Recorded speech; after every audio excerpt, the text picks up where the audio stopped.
If you like the story, you can support the author on Patreon. Link is in the description. Chapter 76, Chapter 74, The New Hokage. More than a month has passed since the death of Sarutobi Hiruzen, better known as the third Hokage.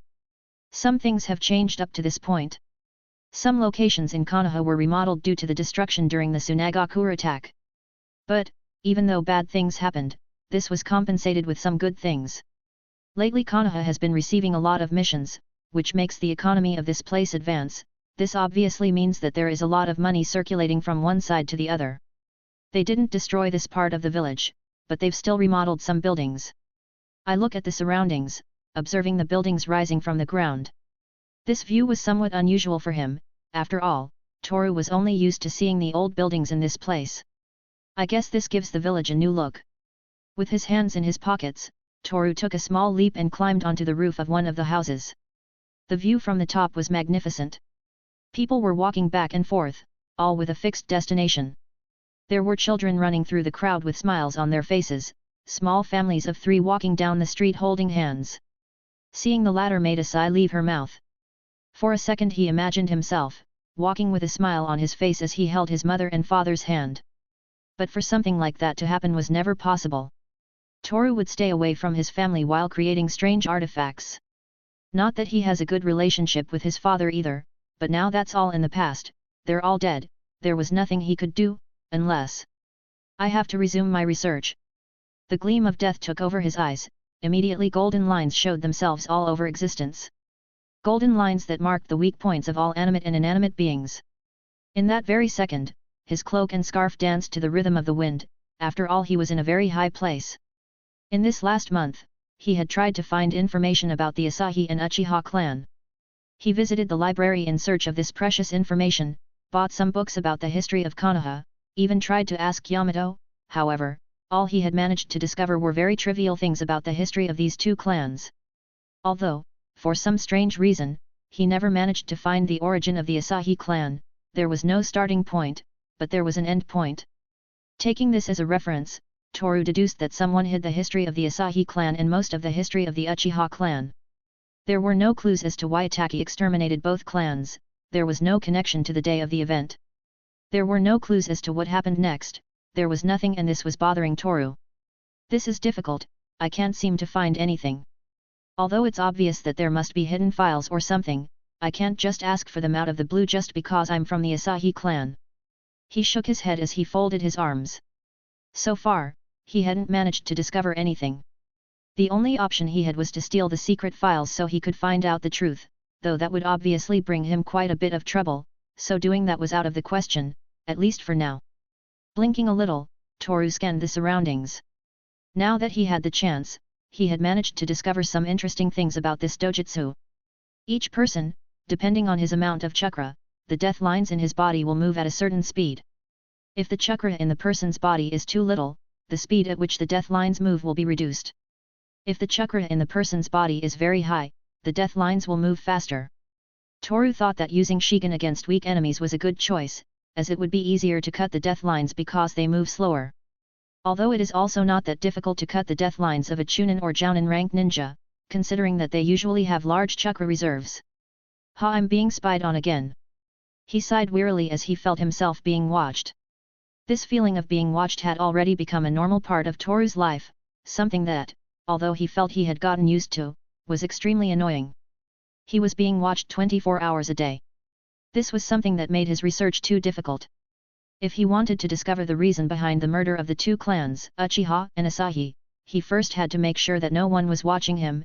After all, this information had not been revealed to anyone, it was valuable information. I'll have to find a way to get him out of sight. I wonder if Grandma Tsunade made it to the office.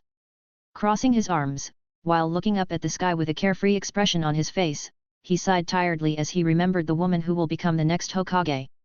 Enough things had happened in this past month: Orochimaru, Kabuto, the mystery behind Itaki's appearance, and the latest, the woman who was given the title of Hokage.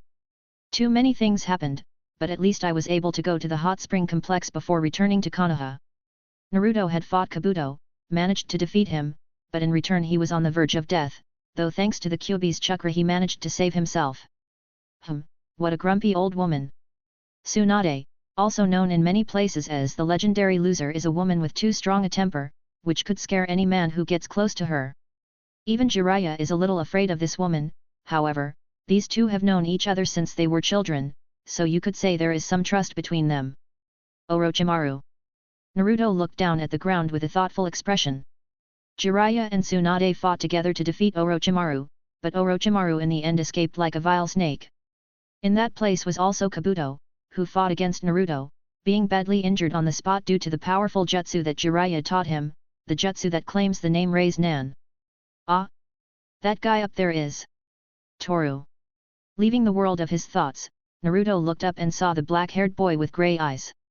He was standing on the roof of a house, watching the families walking back and forth with a dull expression on his face, as if that poker face had been carved on his face, giving him no chance to express his feelings. Naruto realized at once what Toru was seeing. A family. A woman and a man, were walking hand in hand with their young son with a smile on their faces. Naruto watched this with sadness, since, like him and Sasuke, Toru didn't have a family. On the other hand, Toru did not know how to explain this feeling. He is a 27-year-old man in the body of a child. It was stupid to think of a family when he himself murdered his own mother in his previous life. There was no explanation for this. No, there was. It must be remembered that this boy is Alek Gusev, but also Asahi Toru, a 12-year-old boy who lost his family when he was 7 years old. Hey, Toru. Hello. Why are you up there? Naruto raised his hand as he greeted Toru. In response, he looked at the golden-haired boy for a few seconds before disappearing into thin air, only to appear in front of Naruto a second later. Hello. He said with that poker expression. Meeting Naruto in this situation was strange. A moment ago he was thinking about the family he had in this world, so the presence of this boy made him feel a bit confused. Also, how did he manage to see me? He's always so distracted, so it's strange that he pays attention to his surroundings. Toru found no logical answer to this doubt, but since it was trivial, he decided to overlook it. I heard he was outside the village. Quickly finding a topic of conversation, Toru thought it would be good to talk about something so that the situation wouldn't become awkward. Haha, yeah. I went with Ero-Sennin to look for the new Hokage. What's more, I'm going to see her right now, she's the only one who can cure Sasuke. A new Hokage, hey. I guess that's why people were so lively. If you want, you can come with me. That way you can meet the new Hokage. This proposal made Toru bow his head slightly with some hesitation in his head. Meeting the new Hokage in person could be both good and bad, but it's not like he had anything to do right now either. After all, he was being watched by a spy, so, if he goes to the place where the new Hokage is, it's possible that the spy would end up taking him. So, accepting this proposal was quite beneficial to him. Sure, I don't see any problem. Haha, well said, but I have to tell you something. And that is, well, you should think carefully about your words when you talk to her, she might end up hitting you, he said with a somewhat nervous expression on his face. After all, he already knew the new Hokage. She. So the new Hokage is a woman. This left a few more questions in Toru's head. If the new Hokage is a woman, that meant that she would be the first woman to become Hokage, since so far, all those who have held that title have been men. Still, this was something that left him a bit shocked, as the Konoha Council had made a decision rather quickly. Thus deciding the new Hokage, the person who will be above everyone else in this village. It will certainly be interesting to watch this.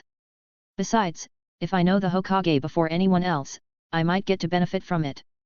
With a few things on his mind, he looked up, seeing Naruto who had a slight smile on his face.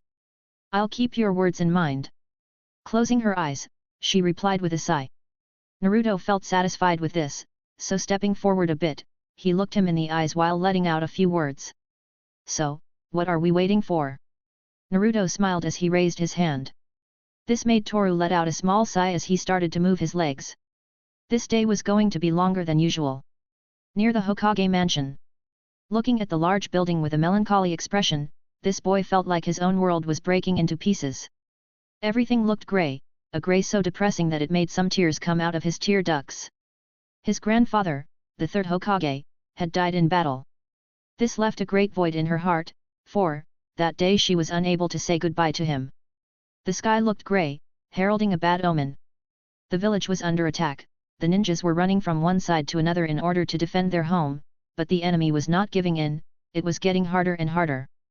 But among all this darkness and suffering, a ray of light appeared. The Hokage, Sarutobi Hiruzen, stood up. He had his battle attire on, he was ready for this war. Grandpa. Konohamaru watched the man walk away, a man heading towards his own death.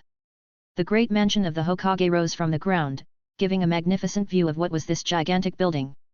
Toru has already been near this place many times, after all this was near the monument to the 4 Hokages, place where he usually rests and look at the scenery that this village provides him. Here we are. I wonder if Grandma Tsunade is here. Naruto looked a bit confused.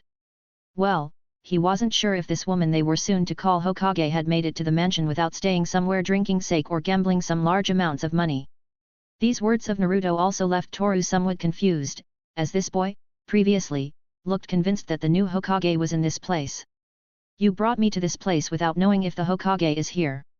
Well, it was to be expected, he always acts and then thinks. He put his hands in his pockets as he sighed. The difference in personality between the two is abysmal. Toru is the type to think things through more than twice, unlike Naruto who acts on his instincts. Well, never mind, I'm sure she's here. Naruto looked at Toru with this smile. In response, he looked at him with an emotionless face. It's not fair, no one can replace my grandfather. A child's voice was heard, this made Toru and Naruto look straight ahead. A child running in a random direction. A few tears could be seen peeking out of the corners of his eyes, giving some insight into what had happened. However, Naruto didn't get a chance to ask because Konohamaru ran off, ignoring him completely. That was the Hokage's grandson. Yeah. I don't know what happened to him, but he looked angry. Naruto managed to understand this boy a little. Judging by the words he said while running away from reality, Konohamaru found out that there will be a new Hokage, something that didn't please him at all, leaving the latter as a result. On the other hand, Toru thought this was a strange experience. Seeing the Hokage's grandson running at an inhuman speed while wiping away tears somehow seemed strangely uncomfortable. I'll talk to him later. Naruto sighed and closed his eyes. Just thinking about what he would say to her when they met gave him a headache. Let's continue, it looks like she is there. Naruto said. In response to this, Toru looked at the stairs that led him to the top of the mansion curiously. What kind of person will the new Hokage be? For a second, Toru's eyes glowed with the light of death in them. Chapter 77, Chapter 75, Tsunade. So that's what happened. To think that Orochimaru would be so badly injured after his battle against the third Hokage made his mind think of a few things. Until that moment, while they were walking up the stairs, Naruto was telling Toru everything that happened in this last month, that he was together with Jiraiya in the search for Tsunade, the legendary loser. He was quite surprised to hear that Kabuto was on Orochimaru's side, considering that the latter helped Naruto's team to pass the second test of the Chunin exams. But this was obviously Orochimaru's plan to measure both Sasuke's skills and Toru's abilities. It was difficult, but thanks to this super cool jutsu I learned from Ero Sennin, I was able to make it out alive. It was called Raise Nan, wasn't it? Yes, it's very powerful, although it cost me a lot to learn it. The Raise Nan, a jutsu that concentrates chakra into a sphere capable of causing great damage against the target it is used on. The chakra spins inside this sphere, giving it more destructive power, something very similar to Toru's Shakuton, Netsuhagaise, but unlike the Raise Nan, Toru's jutsu only shapes Shakuton, turning it into a sphere the size of a volleyball. This is different from the Raise Nan, whose power lies in the pure chakra that rotates inside the sphere. It should be noted that this is still an incomplete jutsu, although neither Naruto nor Toru have any way of knowing that. I think you should keep your jutsu secret, you shouldn't tell everyone, this may reveal your weaknesses to enemies. Hearing this from Toru caused Naruto to fall silent. It was true that he was going around bragging about his new jutsu, so his grey-eyed friend was right. Now that I remember.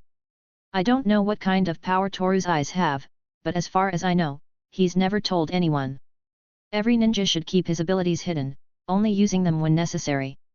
Toru always kept this in mind. After all, a little personal information being revealed could result in tragedy. Ninjutsu, taijutsu, dojutsu, ninja techniques must always be hidden, that is what makes a ninja a true ninja. I guess it can't be helped. He noticed the thoughtful expression Naruto had, so he closed the subject with these words, something that made the whiskered boy sigh in relief. For the time being. Stepping through the door that led inside the mansion, Toru was unable to continue speaking, as his face bounced off two strange, soft lumps. Those lumps, which looked like pillows, were springy enough to make Toru's face give a little bounce on them. What is this? Toru looked closely at these two large pillows that were in front of his face. The shape they were somewhat strange, as they were strangely perfect, like two water balloons which were the same size. There was no imperfection whatsoever, it was simply something that could not be explained just by looking at it. This aroused his curiosity, which led him to reach out to do some research on this strange phenomenon. Squeezing one of these pillows with his fingers, Toru felt strangely different from normal, as if something was forcing him to keep his hand there. What a strange thing! He squeezed his hand tightly as he felt the softness this pillow provided. Every time he squeezed his hand, he could feel his fingers sinking into this mysterious softness, moreover, this gave off a slight scent of sake. This smell! Toru brought his face a little closer.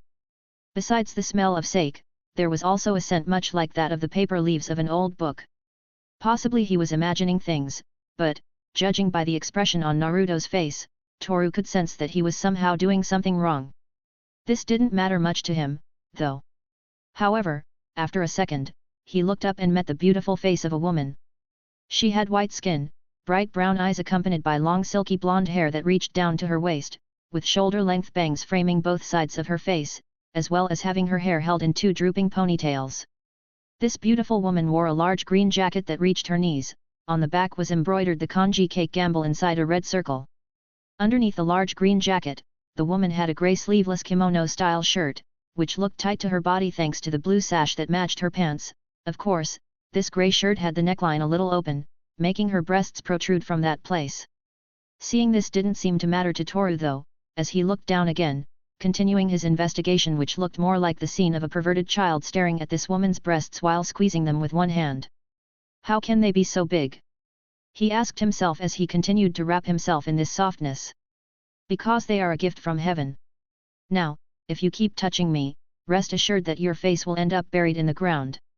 He looked at Toru dismissively, waiting for that boy to pull away a little.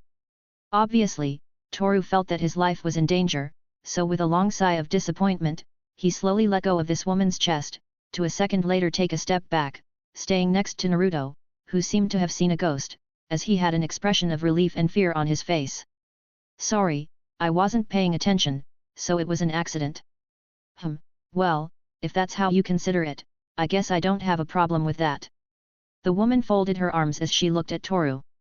For a moment, she saw something strange about this black-haired, silver-eyed boy, something that seemed strangely familiar, yet she couldn't quite manage to remember. It was as if this thought was stuck in her mind when she saw this boy's face. On the other hand, Naruto tried to explain to Toru that he was about to be brutally beaten, although he didn't care much about that.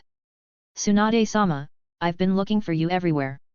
We have to go, the elders are waiting. A young woman's voice was heard. She had short black hair, her eyes, like her hair, were also black in color. She was wearing a black kimono with white borders and also, strangely enough, she was carrying a small pink piggy in her arms. This piggy was wearing a red dress, she also had a white pearl necklace around her neck. All right, I'm coming. Tsunade replied tiredly as she walked in some direction next to the short-haired girl. She left. Toru looked down the hallway with an expressionless face. Wait. Tsunade no option. Naruto shouted as he realized that the woman who would be the next Hokage had disappeared without even realizing she existed. This, at least for Naruto, was a very bad thing, as he couldn't wait that long until he found her again so he could demand that she heal the wounds Sasuke suffered during Itake's return. He also left. Somehow, Toru was left all alone in the hallway, but this was short-lived, as Naruto appeared again, but this time he looked depressed, he was walking as if his arms were weighing him down. Why did they have to take me out like that? I just wanted to talk to Objin. Toru heard Naruto's mutterings and quickly realized the situation. If the new Hokage is a woman, well it was obvious that the woman whose breasts he had squeezed was that person. At least excuse me. He shook his head as he watched his friend suffer in silence. Minutes later. It had been a while since Toru had met the fifth Hokage, or as that black-haired girl called her, Tsunade-sama. Right now he, along with Naruto, was waiting at the entrance of the mansion, waiting for Tsunade to come out. The seconds passed, one after another.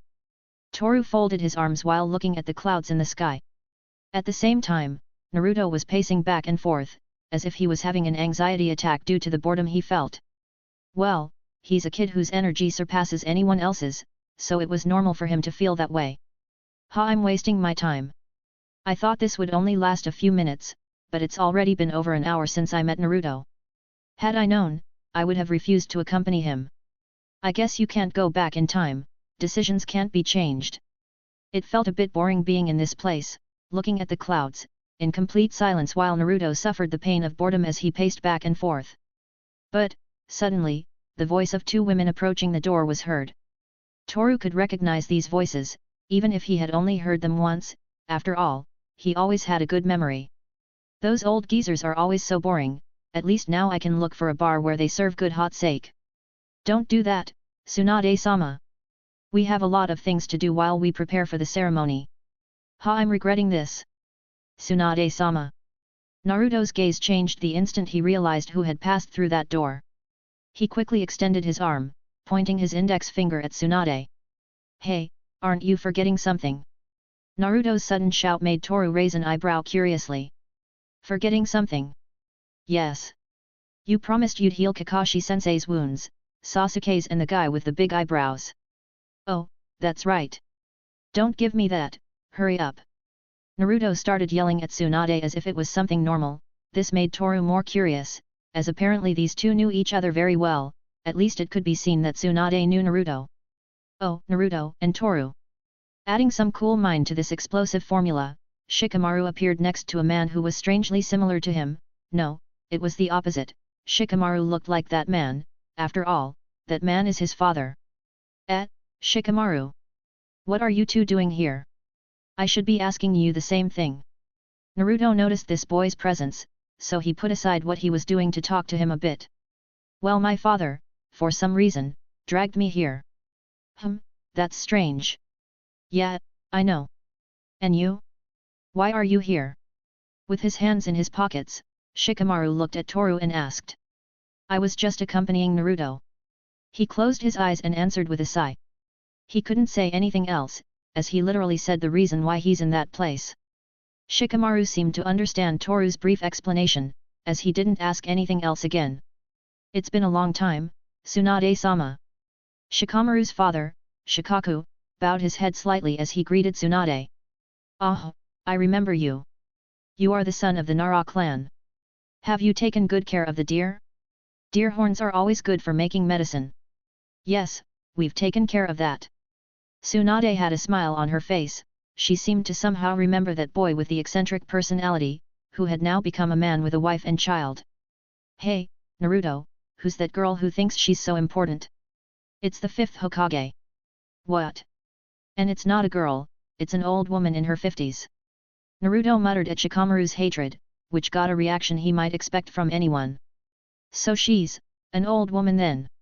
Toru listened to what Naruto had said. This left him a little surprised and with some questions in his head. Well, we'll talk later. Raising her hand as she walked down the stairs, Tsunade gave a small sigh as she thought about what will happen next. Well, we're off to the hospital. See you, Shikamaru. Toru, don't stay behind. As quickly as Tsunade started down the stairs, Naruto jumped up and quickly arrived at her side. See ya, Toru said before disappearing into thin air. This made Shikamaru feel more tired than usual. However, all this wasn't over as his father approached him. Naruto, who is that boy over there? Oh, he's a friend. Shizuan, that's what the short-haired girl's name was, looked at Naruto as she asked a question in a low voice. The whiskered boy answered right away with a smile, something that made this girl feel curious about him, since, ever since they met at the entrance of the Hokage mansion, the silver-eyed boy didn't say a single word. Until now, Toru had only walked behind everyone with an emotionless face. On the other hand, Tsunade watched Toru slyly as she tried to remember where she had seen that boy's face. However, she could not recall it. We're here.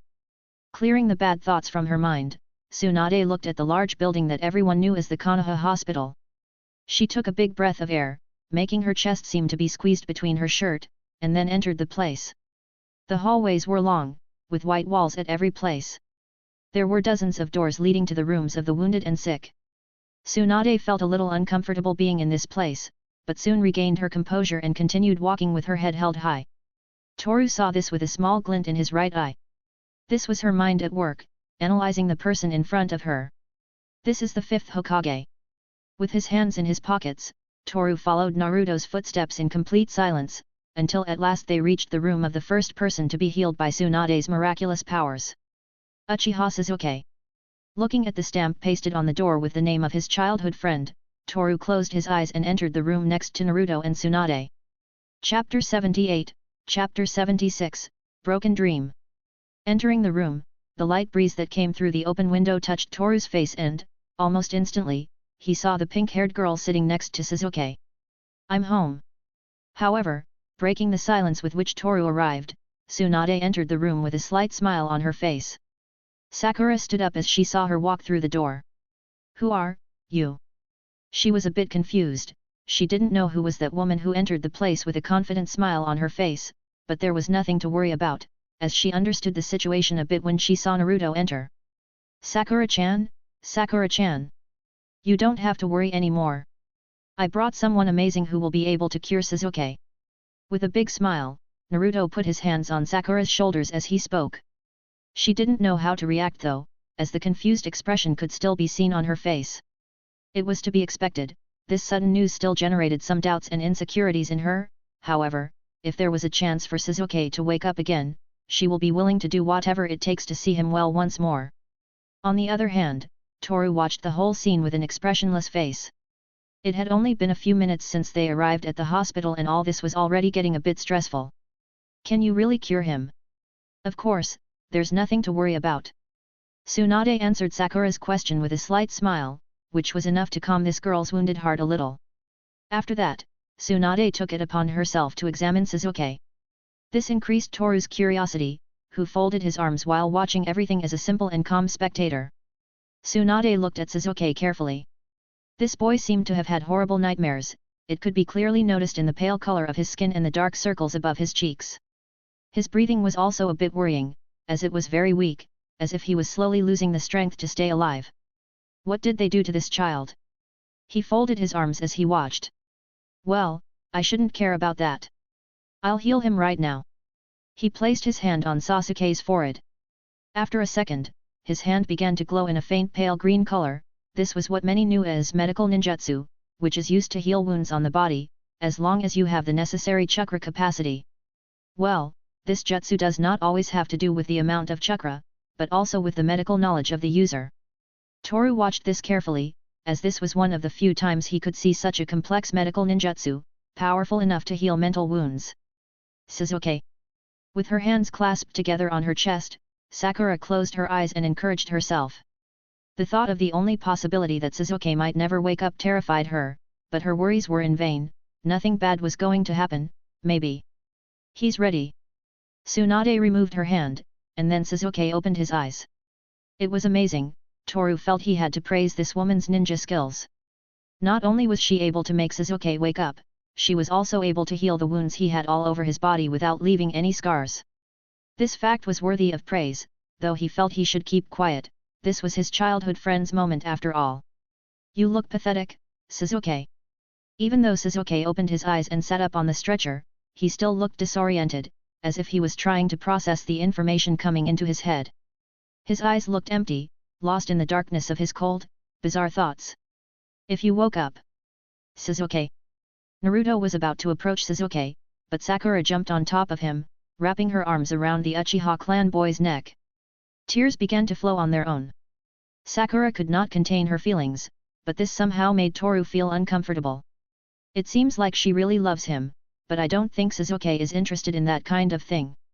Sakura was crying as she hugged Sasuke. This girl's feelings were obvious. Still, Naruto just kept a crooked smile before leaving the room. Tsunade and Chizune followed him. Itaki. His vision returned to normal. It seemed he had already recovered a bit from the mental damage. He still remembered what happened that day. He remembered clearly what Itaki made him see using his Sharingan. I should go too. He shook his head and prepared to leave the room, but he felt a look that stopped him. Suzuki looked at him, as if he just saw a ghost in front of his eyes. It was strange, but it was something he didn't care about. So he turned his gaze to the front and followed Naruto. The next person to be healed by Tsunade's ninja powers was Hitaki Kakashi, who was a bit surprised to see that woman back in the village. "Thank you." He touched his head in pain as he took a seat on the stretcher. "Shame on you, how could you have been defeated so easily by two traitors?" "Humph, I thought you were a genius." "I'm sorry." Tsunade said some things that hurt this man's feelings a bit. Well, it was to be expected, as his confrontation against Itaki and Kisame, two S-class criminals, was extremely difficult. Obviously he ended up losing due to the mysterious jutsu the enemy had. However, he suffered great damage being in that strange genjutsu that Itaki called Tsukuyomi. Toru had his doubts about what happened, since he left the village along with his team just as Itaki entered the village, so he couldn't witness any of it. However, he was now sure that Itaki is powerful enough to defeat someone like Kakashi, who is known in the ninja world as the replica ninja. This all reminds me that I have to continue my research. Dropping his arms over his shoulders, Toru watched Naruto chatting happily with his sensei. He looked happy to see the man safe and sound. Tsunade was also chatting a bit with Shizuan, but this Toru didn't mind. He was curious about the medical ninjutsu this woman used to heal Sasuke and Kakashi. He had always seen this type of skill as something amazing that all ninjas should learn. However, to his bad luck, he was born into a clan whose affinity for ninjutsu is very low. He was lucky enough to be born a genius, but that doesn't mean he can perform any kind of ninjutsu. Indeed, genjutsu was something Toru could never learn. With much effort, he was able to learn to control wind and fire at will, but then he mixed these two elements in one of his experiments, which is how he obtained his own Kekii Genkai, Shakuton. Unlike the Shakuton of a certain person from the Mist Village, which is in charge of evaporating fluids, killing his enemies instantly, Toru's Shakuton is a variation that focused more on chaos and destruction, which is capable of easily disintegrating a living being the size of a human. "Congratulations on waking up, Kakashi-sensei," Toru said. "Oh, I hadn't seen you." "Still, thank you." Kakashi looked good for the deplorable state Itaka left him in after using Tsukuyomi on him. Unlike Sasuke, who looked pretty bad after waking up.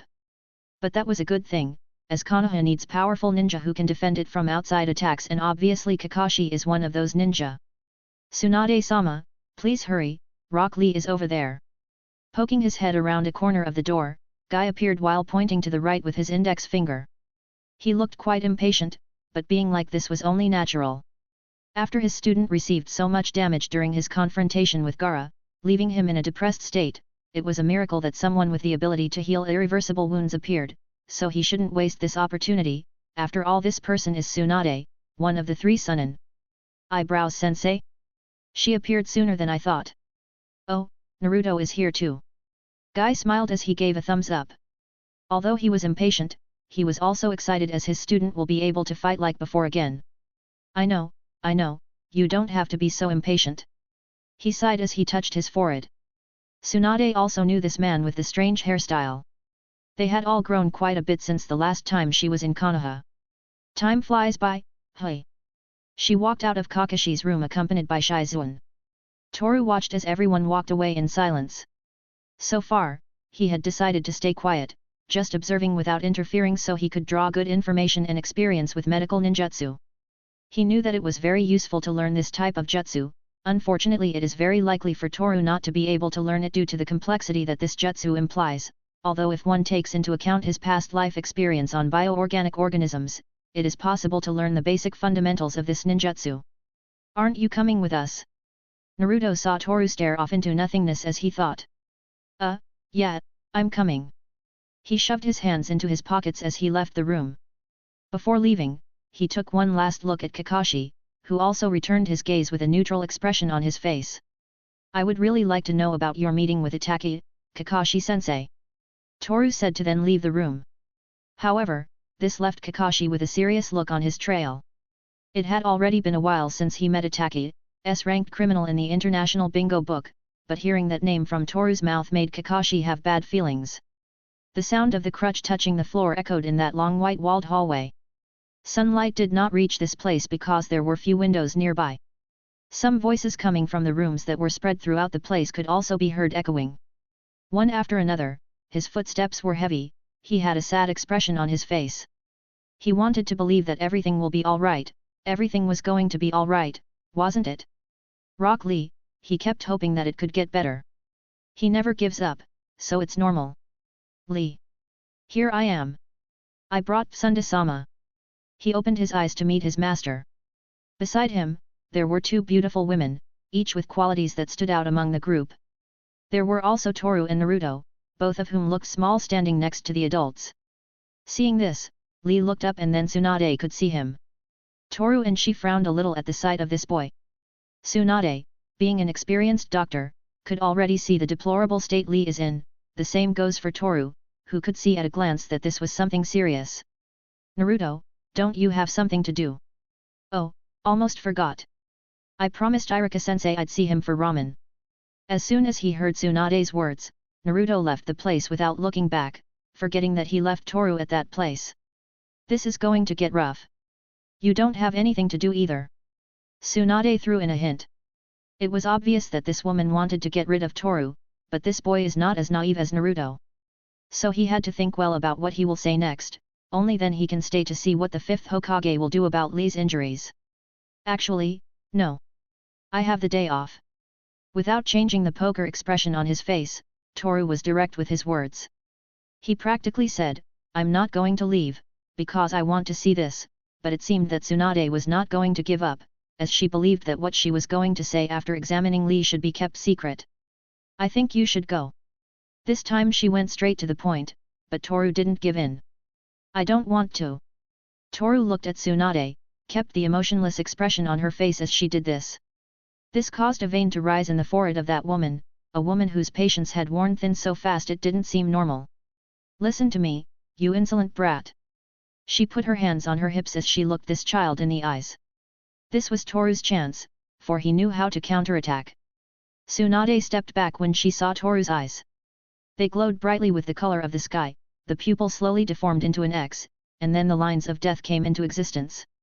Lee and Guy already knew this ability that Toru has, so they were not surprised, but this did not apply to Shizune and Tsunade, who had just met this boy. Those eyes. What are they? Shizune found no explanation for this. Tsunade had that same thought. Uchiha and Hyuga, both clans have special dojutsu, unique in the world, but to see something like this was surprising and strange.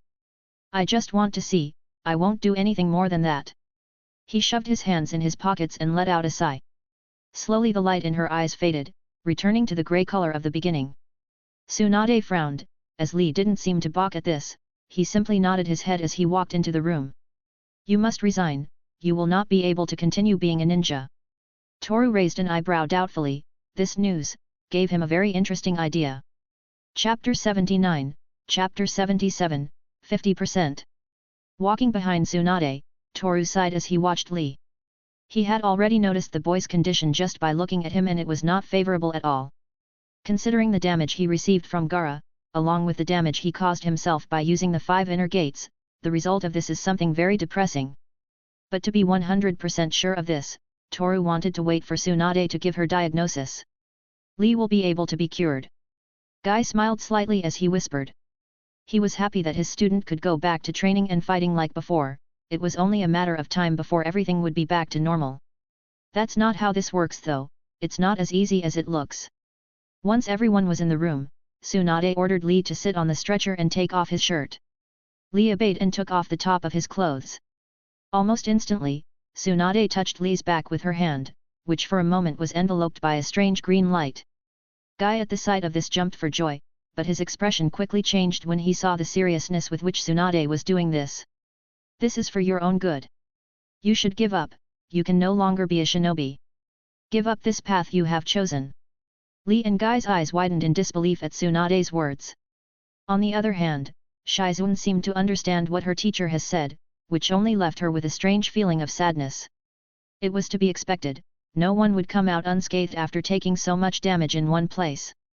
Lee's spine is damaged, it will be difficult to heal it with medical ninjutsu alone. Toru knew about the anatomy of the human body, every bone, every nerve, he had already studied the human being before, in his past life. That's why he knew about Lee's condition, so there was no choice but to perform an operation on his spine. But first he would have to make his own diagnosis, after all he did not know for sure the state of this boy's spine. Tsunade-sama, making this kind of joke doesn't go with you. It's not funny.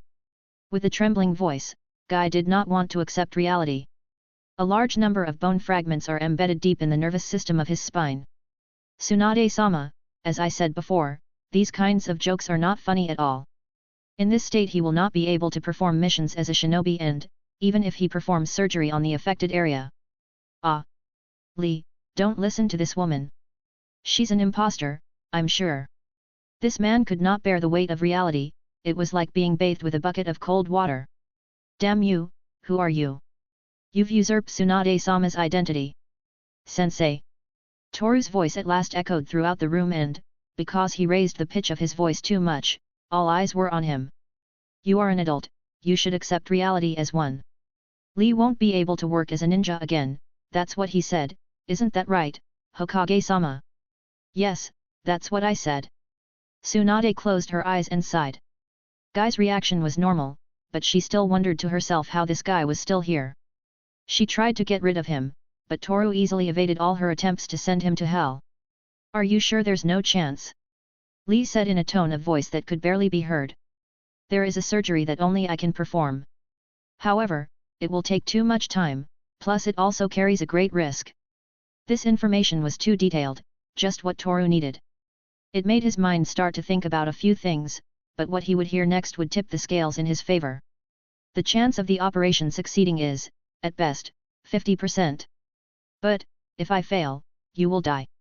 Toru's eyes twinkled slightly upon hearing this. From the beginning he thought that waiting so long together with Naruto for this woman to appear was a waste of time, but now, it looks like my investigation will become easier. If he wanted to discover the truth behind what happened that night 5 years ago, Tsunade would be a key player in this investigation game. Having heard Tsunade's diagnosis, sweat slowly trickled down Lee's forehead. Right now, his dreams, aspirations, his goals, all that was gone to shit. All that effort, all to prove that someone like him could be stronger than someone with talent. He slowly put on the top of his clothes, picked up his crutch and, without a word, left the room. Silence lingered after Lee disappeared. If I had known this was going to happen, I would never have brought her to this place. What do you? Shut up, Shizuan. Guy, I understand how you feel, but it's better for that child to know now, because, had I told her later, it would have hurt her a lot more. Tsunade had a valid point. It was the best they could do for Lee. Guy clenched his fists.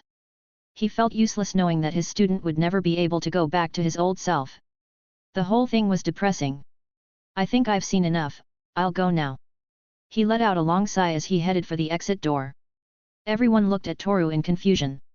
Lee had just left, that this boy was also claiming to leave at that moment was a bit awkward, but this Toru didn't mind as he left the room without looking back. Outside somewhere. Soon the gloom descended upon the land, covering everything in its deep darkness. The cold breeze slowly blew over all of Konoha, ushering in the night of the full moon. Sitting on the roof of his home, tasting the fruit-filled bread he was so obsessed with, Toru thought seriously about what he would do next. As Tsunade said earlier, only she can perform the surgery, with the only problem being the low success rate. The fragments in Lee's nervous system is a bit of a concern as well, eventually these will only ruin his health, leading to his slow and painful death. In my past life I studied many subjects related to biology, chemistry, robotics, among other things. Now that I remember everything, I can realize that I studied too much. However, now that this unfortunate situation has arisen, I can use that knowledge to benefit from it. I can use my knowledge of human anatomy to increase the chances of success in surgery. All that remains is for Lee to take courage and agree to the surgery. He took a small bite of bread and then leaned back on the roof. If all goes well, I will be able to gain the trust of the 5th Hokage and thus be able to get the information I need, which is in the best guarded place in Konoha, perhaps. It all starts with this, but first I have to do some research on her, I don't know who she is after all. Joining in his own ignorance about the woman who will become the next Hokage, Toru's plan was almost finished, only that was missing. The next day. Time passed quickly for everyone in Konoha, except for Toru, who stayed up all night reading about Tsunade's past so he could talk to her better knowing who she is. Gama Sennin, Konoha no Shiro Hebai, Tsunade Heim. The 3 legendary Sunin. Crossing his arms as he walked through the streets of Konoha, remembering everything he had read, Toru sighed heavily. Looks like the new Hokage really is someone special. Finding information about Tsunade, for some reason, was extremely easy. Not only information on her, but also on her former teammates, Jiraiya and Orochimaru, both of whom are also extremely powerful ninja, prodigies in different aspects. This information was very helpful to Toru, as he now knew who he was talking to. To get the information about that night, Toru needs to search for it at the Hokage mansion, the only place where it is possible that there is information about the village's past. This is where the plan begins, to help Tsunade with Lee's operation, to gain her trust so he can investigate more about the mansion until he finds what he is looking for. If I'm not mistaken, she should be in her office right now. I have a secret weapon to convince her to integrate me into this plan to cure Lee. If my negotiation does not go well, I will resort to her. With a slight smile on his face, Toru made sure that no ninja was spying on him, to seconds later, disappear into the leaves of the trees. Hokage Mansion, Hokage's office. He slowly turned the pages of the book. His gaze was absorbed in the paper. Every word, every illustration, this book had stolen his attention completely. The probability goes up if I do this, but still, cell regeneration is an almost impossible fact, but... He rested his forehead on the desk gently and let out a sigh. She had been searching all night for any kind of information that could help her increase the chances of success in Lee's operation, but this has become more complicated than she expected, since, the only thing she could find was data related to cell regeneration. For medical ninjutsu, doing something like that is almost impossible, no one could do it. If only I could make it before the ceremony. On this last night, Tsunade had overthought things. Somehow she wanted to help this boy, that's what a true Hokage does, help his people. On the other hand, there was Shizuan, who was standing next to her teacher. Having accompanied Tsunade all night, she was feeling too tired, as she hasn't slept a wink all night from watching over this woman. If you don't feel well, you can go rest, I'll take care of the work later. She said without looking away from the book. This made Shizuan feel confused. Tsunade would never do her job, at least someone has to force her to do her duty as Hokage, but right now, the only person doing that is about to pass out due to exhaustion. Are you sure about this, Tsunade-sama? Yes, I'll be busy for a while longer. Dropping her shoulders onto her arms, Shizuan had no choice but to go rest. Though she still felt worried that her teacher was overexerting herself with this whole surgery thing. I'll be back in an hour. Shizuan said, then left the office. Where am I staying? Cell regeneration, the nerves connect here and the chakra network coils around here. She ran her finger across the sheet of paper as she pictured the operation of a spinal column in her mind, but this would be interrupted by the presence of someone in the room. Shizuan, I told you. She looked up slowly, but her words got stuck in her mind when she saw that silver-eyed boy. He had a large scarf with torn ends, an earring in the shape of a wolf's claw, and a cloak covering him from the neck down. I'm sorry to interrupt you, Hokage-sama. I wanted to speak with you. Toru's voice echoed in the room. It's you, the boy who was with Naruto. I don't have time to talk to anyone, come back later. With a small gesture of her right hand, Tsunade went back to reading the book. She had important things to worry about right now. She didn't want to get into childish trivia right now, but since it's Toru she's talking to, that won't do. Hokage-sama, what I have to say is something important. Toru looked at the woman sitting at the desk, but she seemed to ignore him completely. So, slowly approaching, he saw the contents of the book Tsunade was reading. Cell regeneration, Reading these words brought back a small flashback, a memory of his past life. After all, he too was studying cell regeneration in the human body. He thought that speeding up and improving this process was possible. Come to think of it, with medical ninjutsu that's too easy. This discovery made Toru feel like laughing. The research that had taken him so long was finished in an old book. Cell regeneration can be a complicated thing for a novice. But if you take into account the structure that makes up every cell, every tissue, every atom, with the skills granted to us by medical ninjutsu, something like that can be possible very easily. Tsunade frowned after hearing this boy speak. Cell structure is not the only thing that is taken into account, Tsunade said. Of course, the chakra network is also something paramount in cell regeneration. No, it's almost impossible. Wrong, cell regeneration has always been possible. When someone cuts their finger, the immune system and white blood cells immediately act to regenerate the affected area. Cells soon regenerate in just a few days. If that process can be accelerated, the chances of removing the bone fragments from Lee's nervous system increase by 12%. Tsunade looked up and saw Toru, unable to believe what this child had just said. This was not something a 12-year-old could know just like that out of the blue. The odds only go up by 8% due to the resources I have at my disposal. I don't think so, that's what I'm for. What? This had already gotten out of hand, how did this kid know so much? Something like this didn't make sense, at least that's how Tsunade perceived it. How do you know so much? Tired of keeping her own comments to herself regarding what Toru said, Tsunade decided to turn her attention to this boy, but when she heard his response, she was in for a surprise. When something interests me, I research about it until I know everything. No matter the method, I always get the information I want. Tsunade's eyes widened like saucers for a moment. Orochimaru. She saw the reflection of the young Orochimaru in Toru.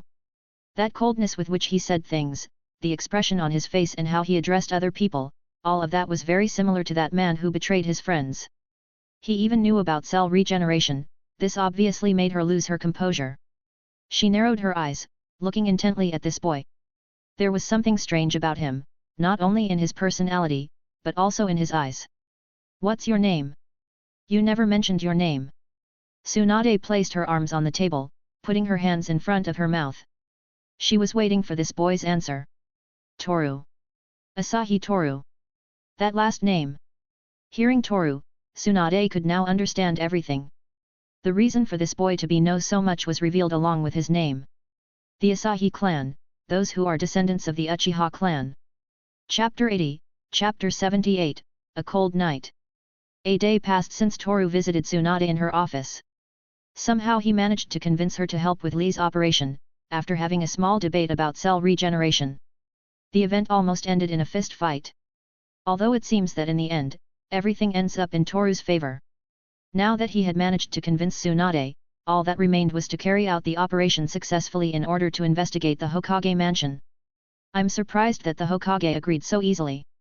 After talking for 2 hours about the odds of success, in the end we got 68% chance of success. If we add my Shigen to that, the odds increase to 73%.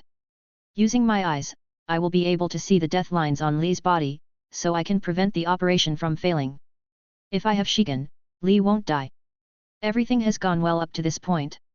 Now all that was left was to convince Lee to accept the operation.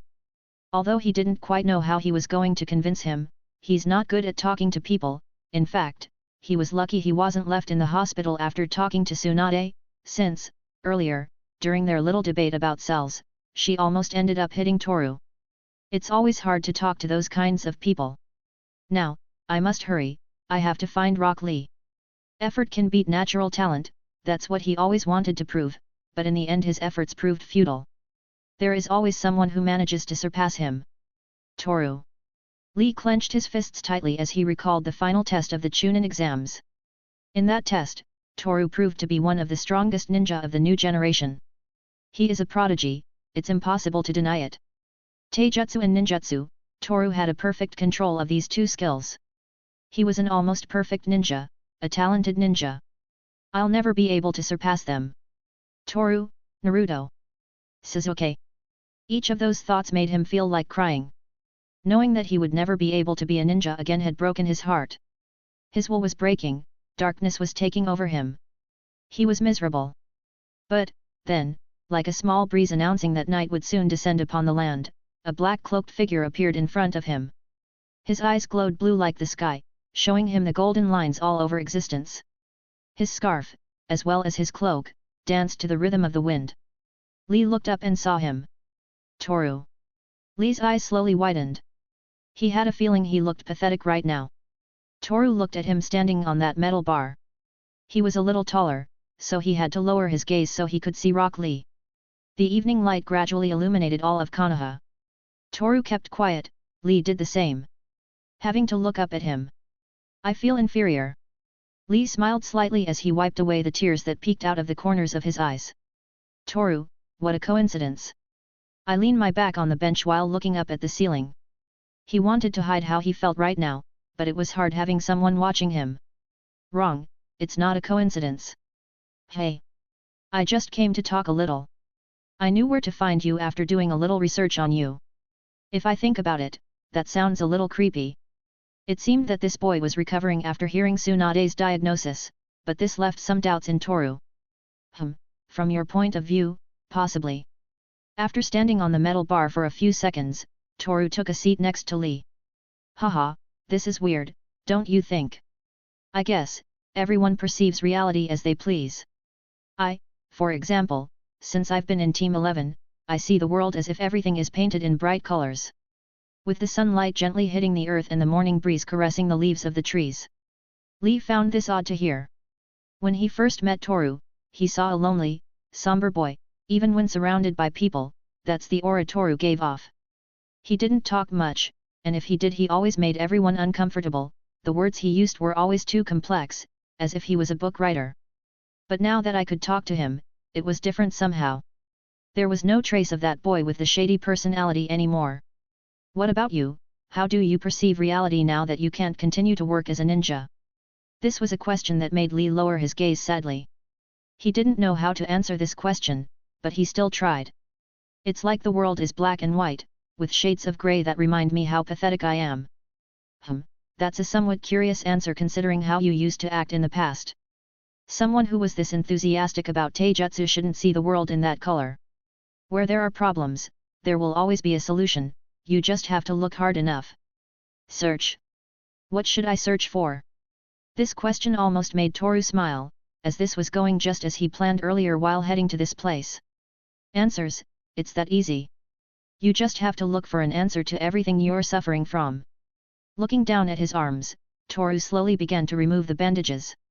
Lee watched this intently and, then, his eyes widened in disbelief. Scars? Different cuts and healed wounds were on Toru's arms.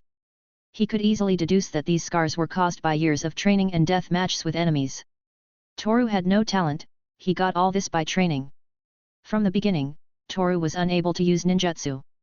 He also had no way of knowing his affinity with the elements, but when he discovered it, he trained so much, that in the end he was able to create his own Kekii Genkai. He was able to become strong by training too much, and those scars were the proof of it. Toru possesses a ninjutsu that causes injuries to his arms and legs, but over time he learned to control it, until this moment. Lee was wrong to judge Toru, deducing that he was just talented. You were right, Lee. Effort is capable of overcoming natural talent. You know that better than anyone, and I understand you. Lee looked at the ground, he was still trying to process this information. Someone who also grew stronger with effort, that was Toru, someone who understands Lee. Well, the search for the answer is left in your hands. You decide what to do. Right now I have to go, as it seems someone else wants to talk to you. He looked at the man with big eyebrows, Guy, who was waiting at the entrance of the place. See you later, Toru said, waving goodbye, then took a small jump, reaching the roof of one of the nearby houses. For a second, Lee looked surprised, but with this and Guy's intervention, Toru could be sure that this guy would accept the surgery. It was quicker than I thought. That's good, I guess. The color dilemma was a good explanation to get Lee thinking about what's going on and, if all goes well, tomorrow he should be in front of Tsunade asking for the surgery. Toru's chance to find out what happened that night 5 years ago was closer than he thought. Right now, he just had to wait patiently. Days later. Time progressed normally. Rock Lee's surgery was a complete success. Right now, he was in Konoha Hospital, slowly recovering. Eventually he would be able to return to work as a ninja, so there was nothing to worry about. Sitting on the roof of the hospital, Toru was thinking seriously about what he would do next. Now that he had managed to gain some of Tsunade's trust, he would have a better chance of getting the information he wanted. It's a little weird. It's weird to think that I cut open a child's back with a scalpel. I've done it in my past life with other people, but now I feel a little strange. Could it be because I still have the brain of a child? He folded his arms as he took a breath of air. So far, Toru had killed over 60 people, so it was strange that he felt uncomfortable just thinking about his involvement in surgery. Well, now Lee will be able to continue working as a ninja. I also won a favor from the Hokage. Everything is going the way I want it to. Still, it's strange to think that no one has been spying on me these past few days. Still. The light in his eyes flared, the light of death. I plan to take care of the bastard who is spying on me shortly. Right now, I have to get started on my plan. Rising from that container of water, Toru looked at the landscape of Konoha and took a big leap. While suspended in the air, he stretched out his hand, as if trying to reach for the clouds. He closed his eyes and let the breeze caress his face. Then, after a long second, Toru was in free fall. Today, I will know the truth. Toru's body flashed in the sunlight, disappearing without a trace. Every time he jumped on the tiles of the houses, they made a peculiar sound. I already have my secret weapon, I just need to find that woman. Running on the wall, using the flow of chakra to be able to stick to the rock, Toru climbed the monument to the 4 Hokage. He quickly appeared in front of the Hokage mansion. He looked at it carefully while folding his arms. This starts now. Having to deal with all the tedious paperwork that came pouring into her office, Tsunade felt a little calmer knowing that the operation had been a success. Toru is very skilled with his hands, so much so that he even performed half of the surgery himself, which left her completely amazed. However, what made her more doubtful was Toru's shining eyes. During the surgery, when Tsunade was going to cut a specific place with the scalpel, Toru grabbed her hand, exerting a force that was not normal in a child of his age. No matter if he is a ninja, that force was not normal. Obviously she overcame that force, but she still remembers what Toru said at that moment, if you cut that, Lee will die. Tsunade understood that Toru knew where to cut thanks to the dojutsu in his eyes. Somehow, this helped him to see the weak points in the human body, or so she thinks. What are you doing here? Just like that day, Toru arrived unannounced. I have a gift for you, Hokage-sama. Do you always bother people when they're busy? I don't know, I just wanted to give this to you as a gift, take it as a reward for completing Lee's surgery successfully. Reaching inside his cloak, Toru case a bottle with a clear liquid like water. However, there was something different, Tsunade could recognize that instantly. It was not water, but sake. Don't tell me you. I didn't steal it, if that's what you're thinking. I bought it with my own money, it was hard to come by, no one wants to sell sake to a kid. I even had to leave Konoha to compare it in another town. Tsunade looked at the bottle carefully. It was transparent, however, the smell of alcohol was strong, so much so that she could even smell the scent of sake being so far away. Okay, give it to me. As a person with a problem with alcohol, Tsunade knew that this bottle of sake was special and above all, very expensive and hard to get. But Toru would not let this bottle slip out of her hands so easily. I have one condition. I need some books that I can only find here. If you allow me to read one or the other of those books, this bottle will be all yours. Tell me, what kind of books are you looking for? Medical ninjutsu, I'm interested in learning some of that. Okay, read whatever you want, Tsunade said, snatching the bottle from Toru's hands. Well done, now this will be easier. Toru's plan, from the beginning, was to do some research on possible places to find classified information, that is, information that only the Hokage has access to. This information could be in the least obvious place, so it wouldn't be in the library or the Hokage's office. With this in mind, Toru let Tsunade enjoy her bottle of sake while he went out to explore the mansion a bit. Leaving the place, he encountered a man who had his right arm and eye bandaged. This man looked over his shoulder for a few seconds and then continued on his way. Toru also looked at him for a moment, but decided to ignore him since he had things to do right now. After a few minutes, he was able to walk through all the corridors he could access. Obviously some guards looked at him and asked him some questions. Toru managed to evade them by saying that he was leaving. In the end, 3 suspected areas were found. Now it only remained to return at night, where the security of the mansion decreases drastically. Later in the evening, moving like a shadow through the trees, his footsteps provoked no sound. His cloak helped him to hide in the darkness and, in addition, his eyes help him to locate enemies easily. He was behind a tree, observing everything in silence. He was waiting for the lairs to change shifts so he could infiltrate the mansion. This is where it ends, hey. His eyes twinkled slightly. The guards began their shift change and Toru took advantage of this to enter through one of the windows closest to the places he had previously analyzed. His feet slowly touched the ground.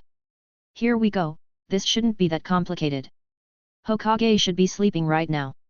With the sake I gave him, he should wake up at noon tomorrow, that's if he drank the whole bottle.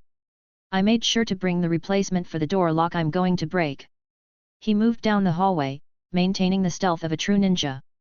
On the way he encountered 2 sentries, but it wasn't that hard to evade them, he just had to hold onto the ceiling until those ninja changed their position. Ready, this is the first zone. I hope this is it, otherwise I'll lose time. Looking at the door in front of him, he pulled out the dagger he was hiding in his clothes and wrapped it in shakutan. Slowly he cut the bolt, gaining access to this place. Looking inside, he thought he had been lucky. After all, there were dozens of cabinets and shelves filled with different folders and documents. Looks like I wasn't wrong. Now comes the hardest part, finding what I'm looking for. Toru closed the door, being careful to cause as little noise as possible. After that, he quickly made his way to the shelves and began his search. It seemed that the search had become futile. Right now, Toru had already gone through almost half of the documents, but found nothing regarding the Uchiha or Asahi clan. How long have I been here? 2 hours. If this continues like this, I won't find anything. What's more, they'll possibly find me before I find anything. The search was endless, time was passing and this was not favorable. Wait, that over there is. A small sealed chest was among the shelves and cabinets. It was hidden due to the dust of so many years. It could hardly be seen among the darkness, but looking at the state of the chest, it was about 4 or 5 years old, just the time when the massacre of the Uchiha and Asahi clan happened. The chest had about 10 padlocks locked with different chains wrapped around the chest. In my past life, opening one of these was too easy. Remembering old tricks with needles, Toru opened the padlocks, revealing the contents of the chest. That's it. The dates on the corners of the leaves matched the year of the massacre. Only a few months after that event. Toru felt his hands shaking. He was a little nervous. It almost seemed unreal that he had been able to get that information with a little patience and effort, but in the end it was all worth it. Now he could find out what happened that night. Outside the place, the night breeze was blowing. The moonlight covered the earth in its beautiful silver light. Crickets and certain nocturnal insects began to emit the symphony of the night. The fireflies joined in this spectacle, accompanied by the darkness that showed through the trees with their eccentric light patterns. At the same time, inside that mansion, her hair covered her eyes.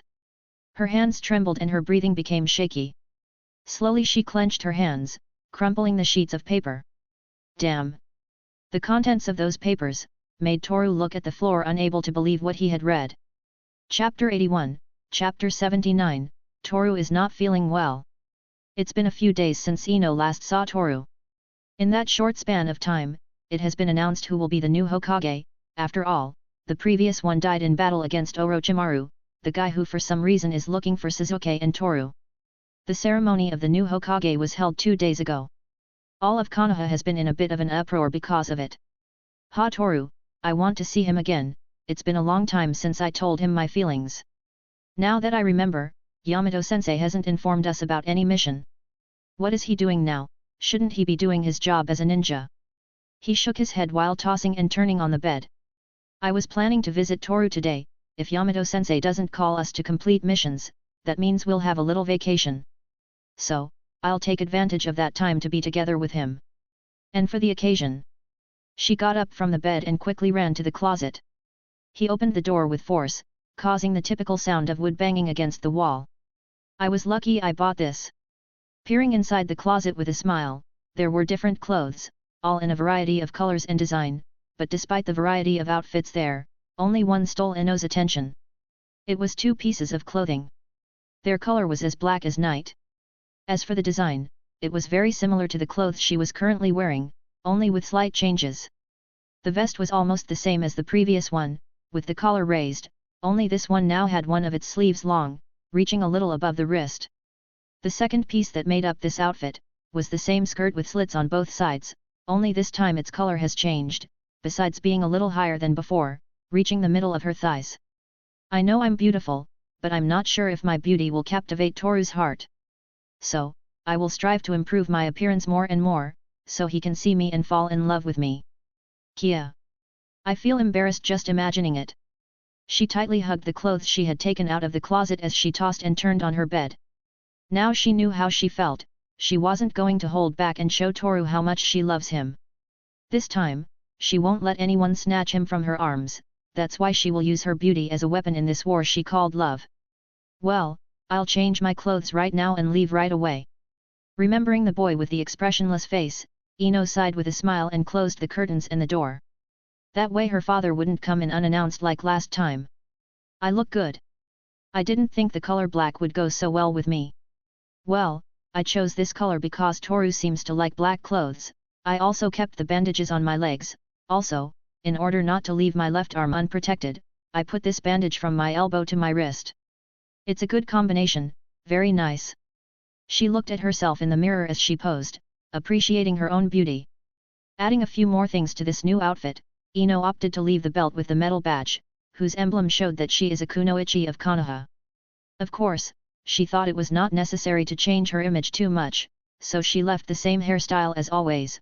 Well, now that she has short hair, she left her bangs as they were, covering one eye, and to hold what was left, she used a dark blue headband. Now yes, I have to go. Opening the door, Ino ran in the direction of the exit, but as she was about to arrive, she heard a voice that made the smile on her face change to an angry expression, just a little. Where are you going, Ino? A man, whose hair color was very similar to Ino's appeared. This man is Inoichi, this girl's father. He poked his head out, seeing his daughter near the exit door. However, though he asked in a soft and kind voice, Ino only replied with cutting words, as sharp as daggers. I'm going to Hinata's house. I'll be late. Ino replied, then left the house, slamming the door a little hard. Inoichi stared at the door. He realized that his daughter was growing up faster than he expected. It was obvious that she wasn't going to Hinata's house. After all, she changed her outfit, he could even smell a bit of perfume. So obviously, this was making Inoichi sad. When I meet the bastard who wants to steal my daughter from me, he'll never see the sunlight again. Always wondering where I'm going. No matter if I go to complete missions, he appears out of nowhere, spoken like a fool. Why can't he understand that I'm not a child anymore? Crossing her arms, she let out a tired sigh. The day had barely begun, and she already felt as if it had been a long time. Well, now that doesn't matter anymore. I'm going to see Toru today, nothing will stand in my way. She clenched her fist as she looked up at the sky with a smile. There was no doubt that the road to Toru's house was smooth and short. It only took 10 minutes to get there. Well, she was so excited that she ran at full speed to get there faster. She was now just a few meters away from the apartment complex where Toru lived. It was as if fate was sabotaging her moment of happiness, for in front of her, just behind a concrete pole, stood Hinata, looking at the door of Toru's house sheepishly. To Ino there was no way of knowing why this girl was there, but she still had her suspicions. Hinata. Ah! When Ino reached over and put her hand on Hinata's shoulder, Hinata gave a small jump accompanied by a startled cry. Ino-san.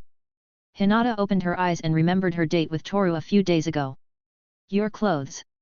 But although she was distracted for a moment, she quickly noticed Ino's change in appearance. Oh, I changed her this morning. How does she look? She looks very cute. Trying to cover her embarrassment, Hinata looked at the ground.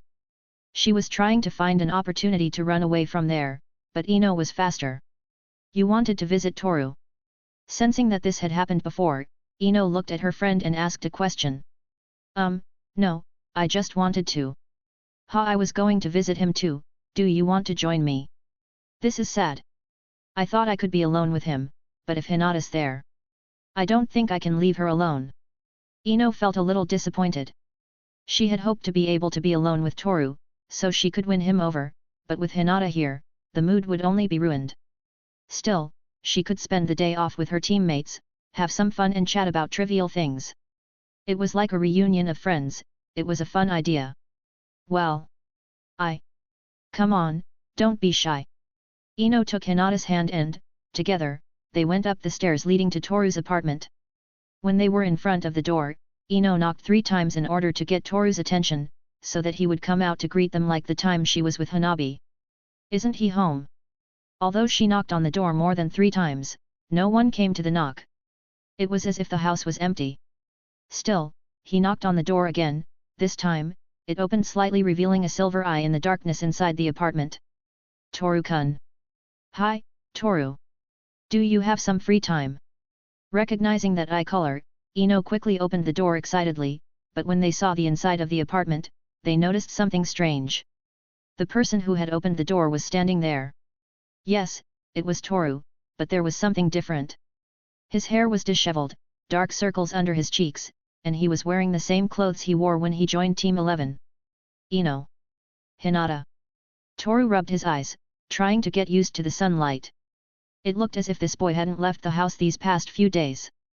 There was an emotionless expression on his face, some of his hair covered his face. It was as if the Toru of the past had come back. Oh, well.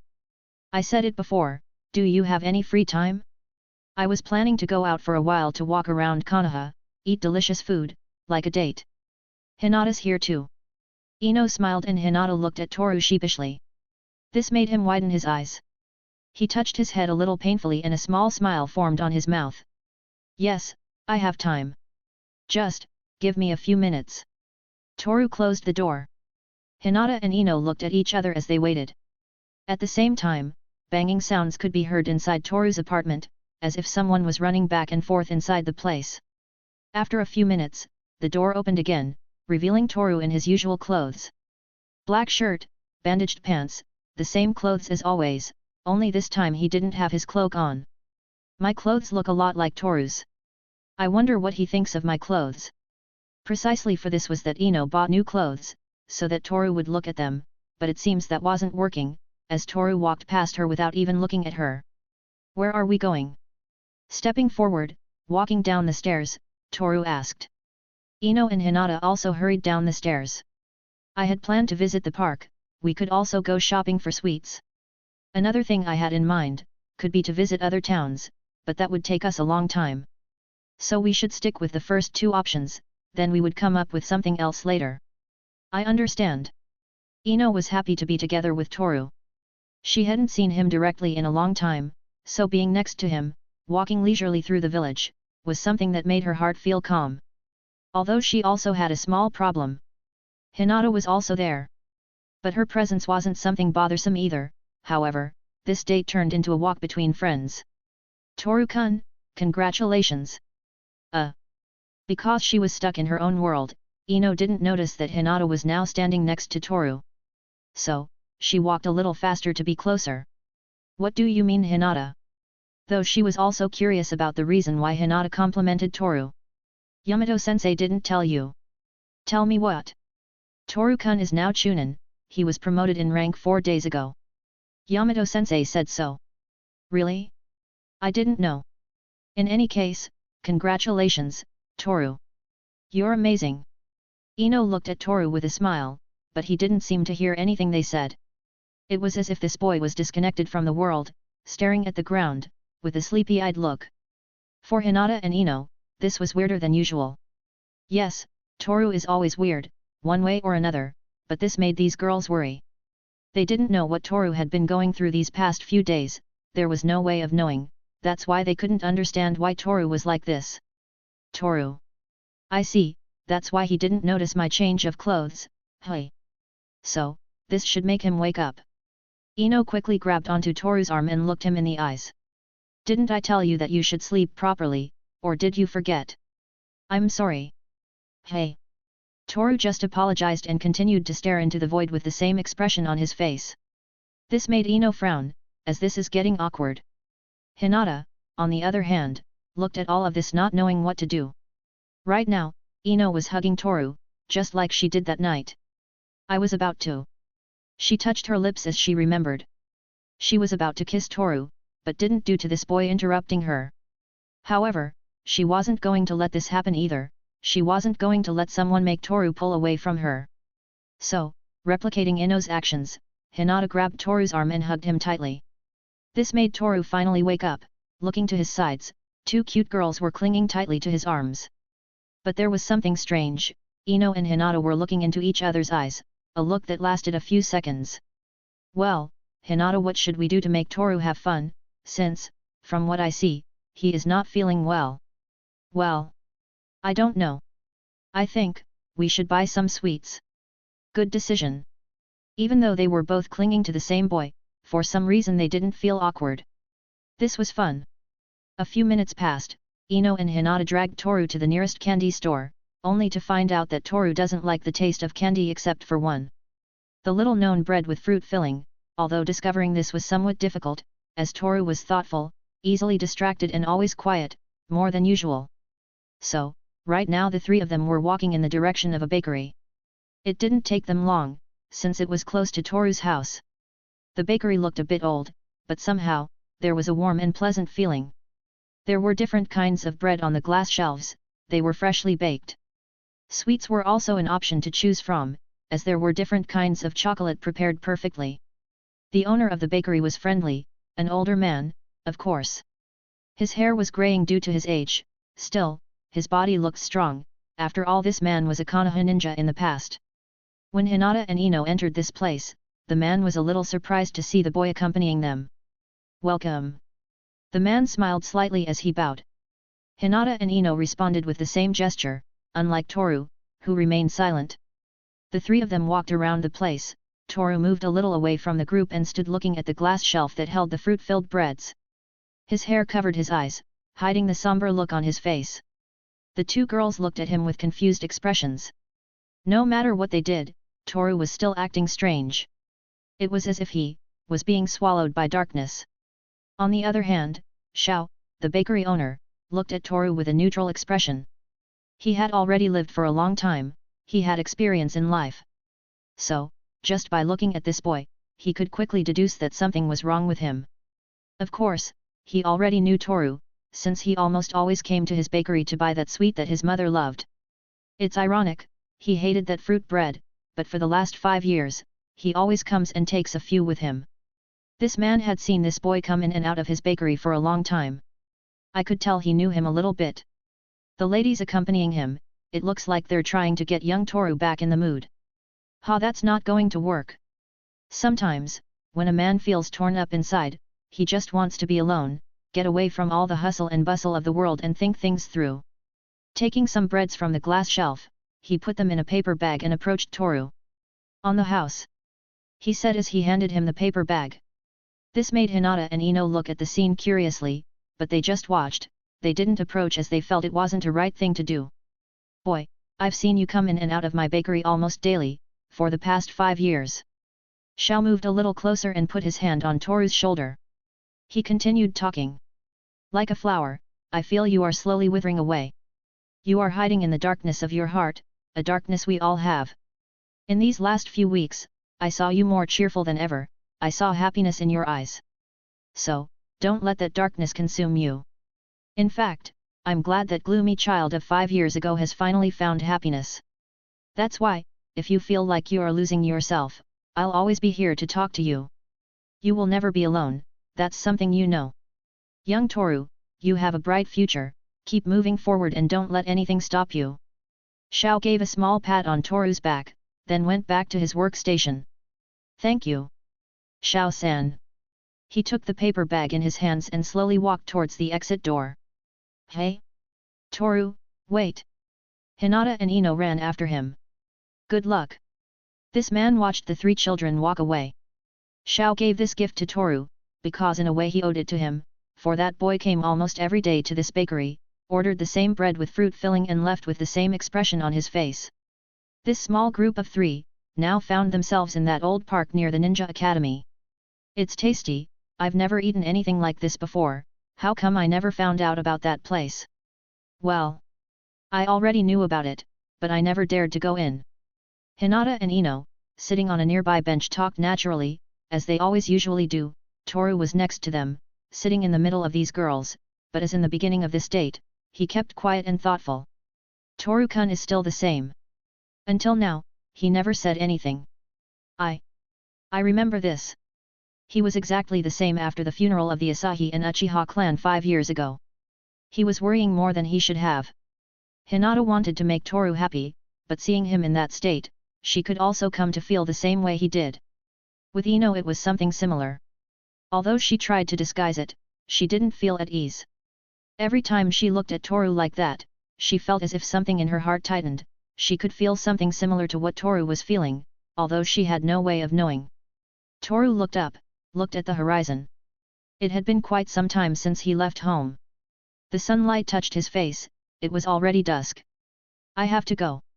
Toru got up from the bench and started walking with regular steps. What? Toru. Toru-kun.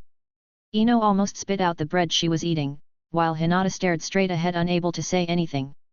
Toru disappeared as soon as she stood up, she left without another word. I don't understand. Why don't you talk to me?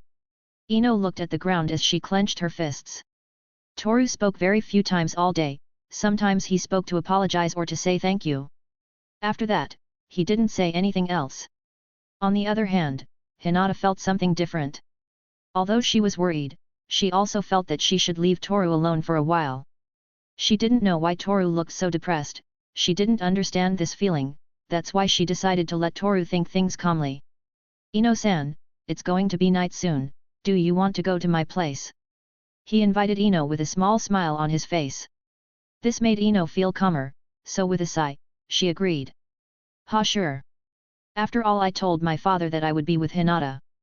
With this last thought, Ino and Hinata got up from the bench and headed towards the Hyuga residence. Hours later. Midnight. The sky has been tinged with the color of night. The moon is absent this time, so the light over Konoha was now only in the lamps of the houses. It has been a while since he was on the roof of his own house, looking down on everything from above. The cool breeze made him feel relaxed and the sound of the nocturnal animals calmed his negative feelings. I left without giving any explanation. He touched his head with his right hand. These days, after making an overnight visit to the Hokage mansion, Toru has been secluded in his own domicile, thinking over and over again until his brain got tired. All to come to this conclusion. Konoha betrayed my clan. Chapter 82, Chapter 80, Toru vs Sasuke. Behind that door, was Orochimaru, suffering from the curse that Sarutobi Hiruzen, the third Hokage, left him before departing this world. The pain was unbearable, little by little, his arms began to rot, pieces of skin falling off as if they were scales, leaving a large pool of blood strewn on the floor. Kabuto, who was outside the room where Orochimaru was, adjusted his glasses and sighed. This situation was stressing him out a bit. If this continued like this, Orochimaru's plan would have to be delayed for a long time, there was no choice, he had to hurry this up. However, making such a hasty move after having faced Tsunade, Jiraiya and Naruto, would be utter stupidity. Konoha right now is guarded around the clock, though his security is still somewhat lax for the ninja he has at his disposal. Coming through, Orochimaru-sama. Kabuto opened the door while holding a tray of different medicines. Likewise, Orochimaru, while lying on a bed, looked up and his eyes glowed like those of a snake being pointed at with a torch. Kabuto. The expression on his face only showed the pain he was feeling at that very moment. He gritted his teeth hard, the sheets were stained with blood, and although he had bandages covering his wounds, they were easily torn, as if his blood was acid. I brought your medications, please, I suggest you take all of them. This crap is no good, Kabuto, it has no effect, the pain only increases. There's nothing I can do about it. Ah! Shut up, bring the sound 4 before me. Hurry up. But, Orochimaru-sama, I don't think that's something that's no longer important. Now, hurry up. Orochimaru looked at Kabuto, his eyes glittered slightly in the light of the candle by his bedside. His hair covered part of his face and some beads of sweat ran down his forehead. Ha, I understand. He closed his eyes and sighed. He quickly left the room, closing the door. After that, he looked at a single place. A few minutes passed. Kabuto stood in the doorway, looking at Orochimaru while adjusting his glasses. The time has come. Go to Konoha and bring Toru and Sasuke to me. If you fail to bring Toru, you must not fail to bring Sasuke, that is an order. Orochimaru gritted his teeth, resisting the pain that tormented him. In front of him, 4 shadows of varying sizes appeared. 1 woman and 3 men. As you command, Orochimaru-sama. The 4 mysterious figures nodded their heads and then left the room.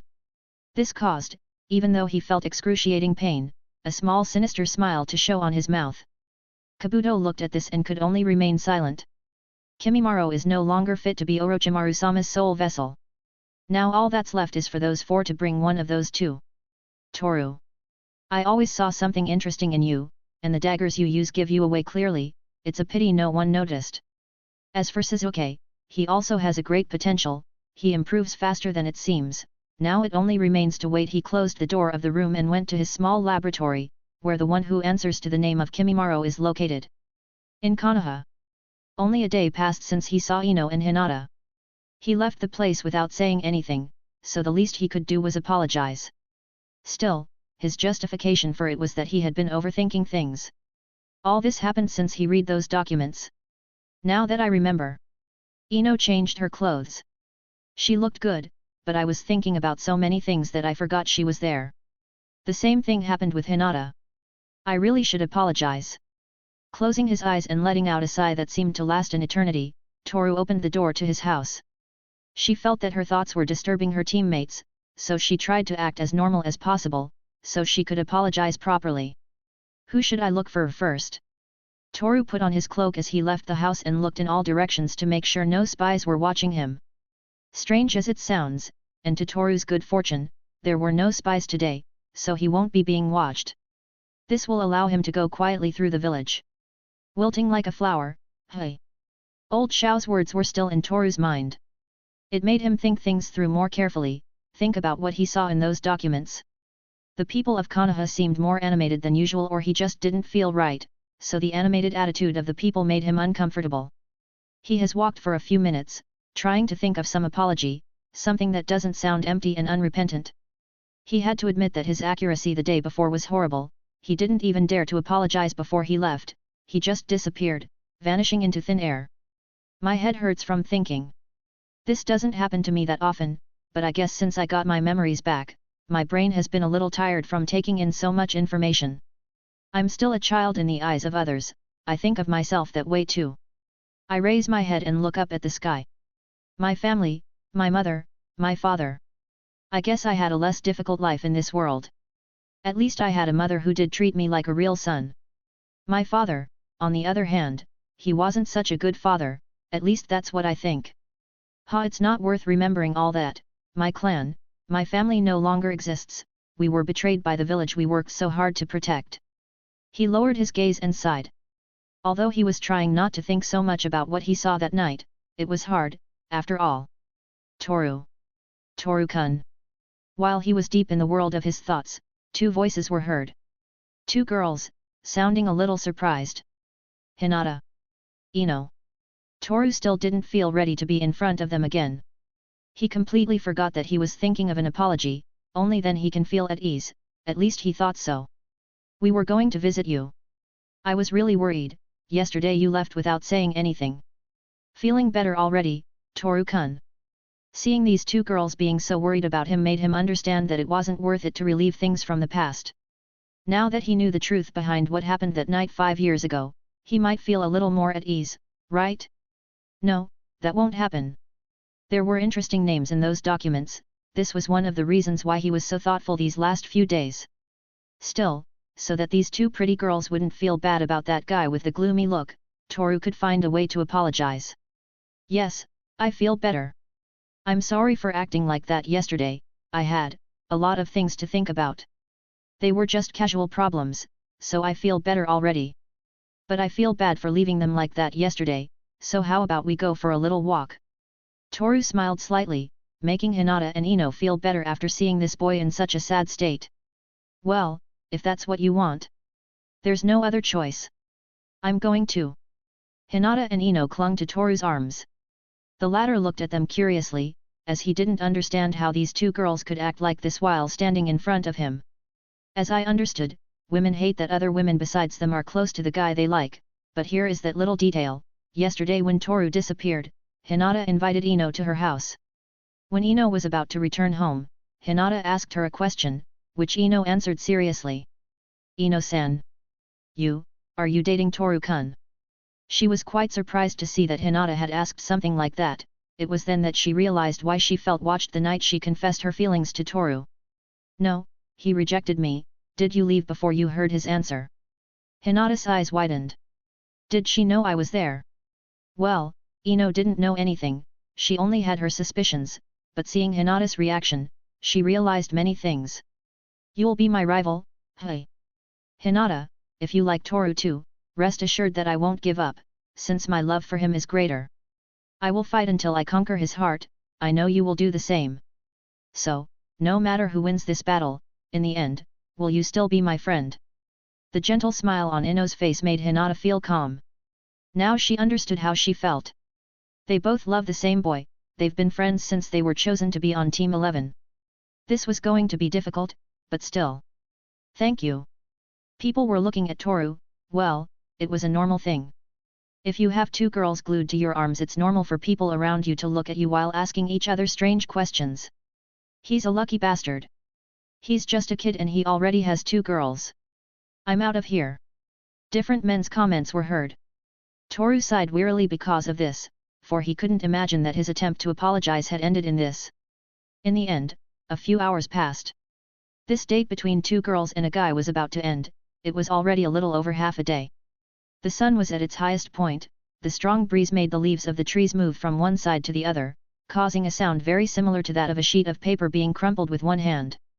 This small group of three was in that old park near the Ninja Academy, which after so long, was empty, without any noise that could disturb the peace, nothing that could ruin the end of that date. Toru. But the end of this date was interrupted by someone. Shizuke. A little while ago, Konoha Hospital. Days had passed since he was healed by the ninja healing powers of the legendary Sunin, Tsunade, who was now the new Hokage of Konoha. In this last time, he was overthinking things. Ever since Itaka used the Tsukuyomi on him, he couldn't get those images out of his head. Toru was crying.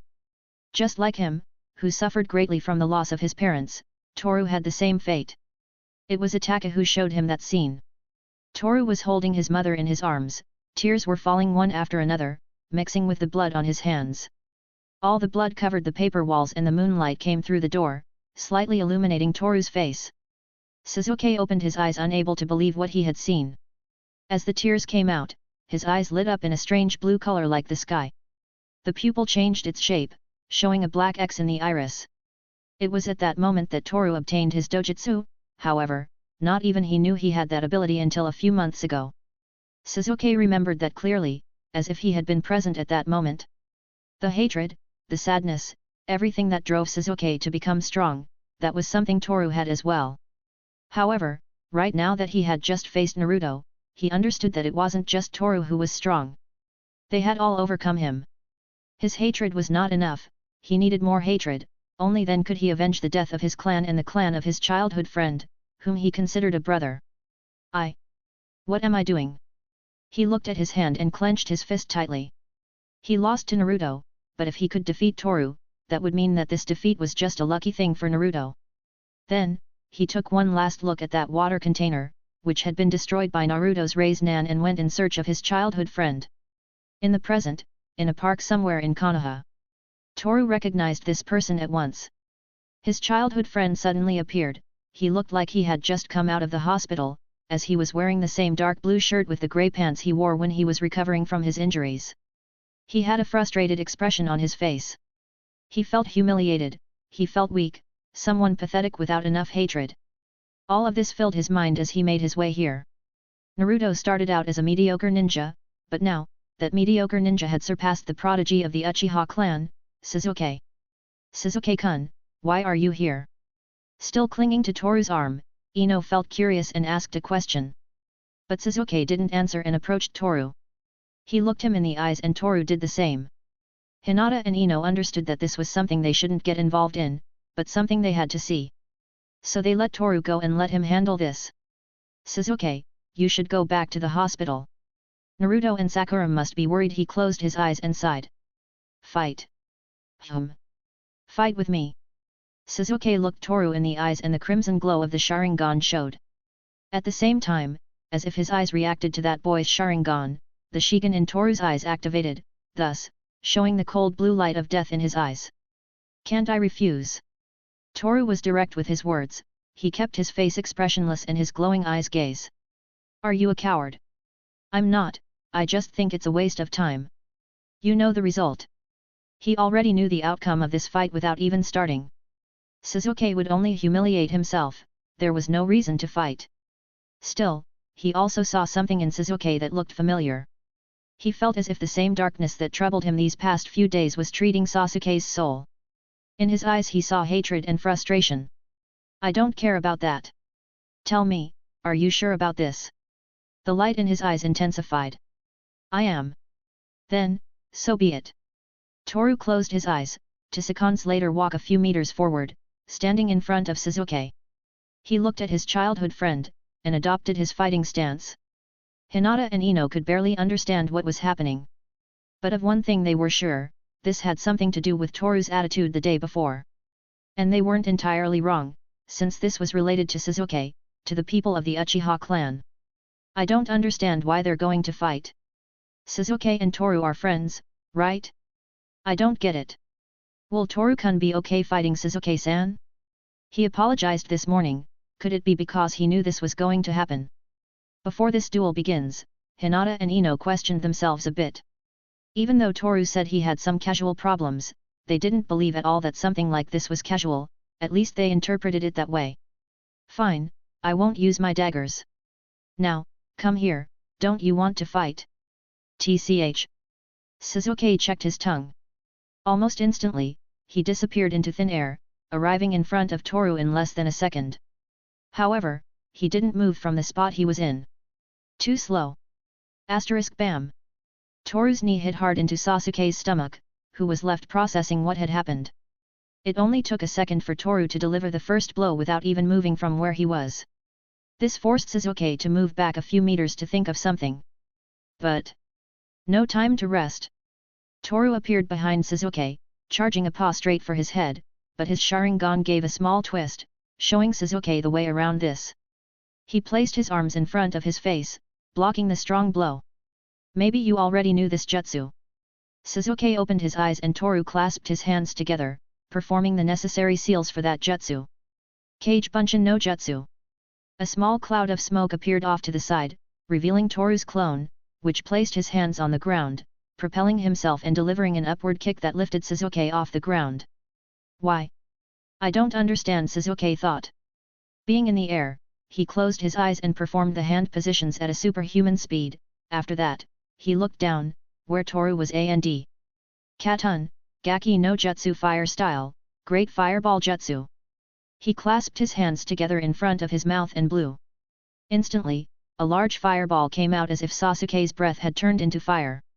Toru responded to this attack with something that shocked him. Phaeton, Toppa Wind Style, Break. Toru connected the seals quickly and inhaled a big breath of air. Ino-san, down. Hinata realized the danger, so she threw herself to the ground pulling Ino's hand. At the same time, just inches away, as the fireball was about to incinerate Toru, the latter exhaled a large gust of air, which mixed with the fireball, resulting in an explosion 2 meters in diameter. Due to the recoil of his jutsu, Toru was pushed backwards, making his legs unable to support himself well, but he managed to keep his balance, returning his gaze forward, where the explosion left a small cloud of smoke. Toru. Shizuke appeared through the small cloud of smoke and managed to connect a punch to Toru's face, right on the right cheek. This made Toru look in the opposite direction, but the light in Toru's eyes intensified, he looked straight into Sasuke's eyes. It was then that Toru completely disappeared without a trace. Where is he? Shizuke looked in every possible direction, but he couldn't find anything. It was as if Toru had disappeared completely. Where did he go? Toru-kun.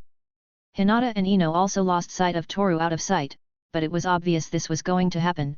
Toru always does that weird move. Katun, Senkin no Jutsu Fire Style, Flames of the Phoenix. Shizuke looked up. There was Toru, but his eyes widened when he recognized the jutsu his childhood friend was going to use. Shit! By the time he realized it, it was too late.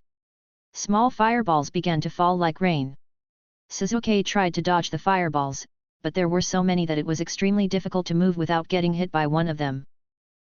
Boom! A fireball managed to hit him, causing him to fall to the ground, hitting his own face with the latter. Why? Again he was being defeated. He looked pathetic lying on the ground, unable to get up. It's still not enough. He got up from the ground and looked at Toru, who was standing in front of him, with the same expression as always. This made his anger rise, he no longer had control over himself. Now, he wants to kill Toru. So, again he went on the attack, as fast as he could. He tried to punch him in the face, but he easily dodged it. Again and again, he tried to hit him using his legs, his fists, nothing worked. He was superior, he was stronger. Ah! He screamed loudly as he tried to control his anger. He clenched his fists tightly, and then his Sharingan swirled inside his eye. Asterisk bam! Boom! Bam! Asterisk!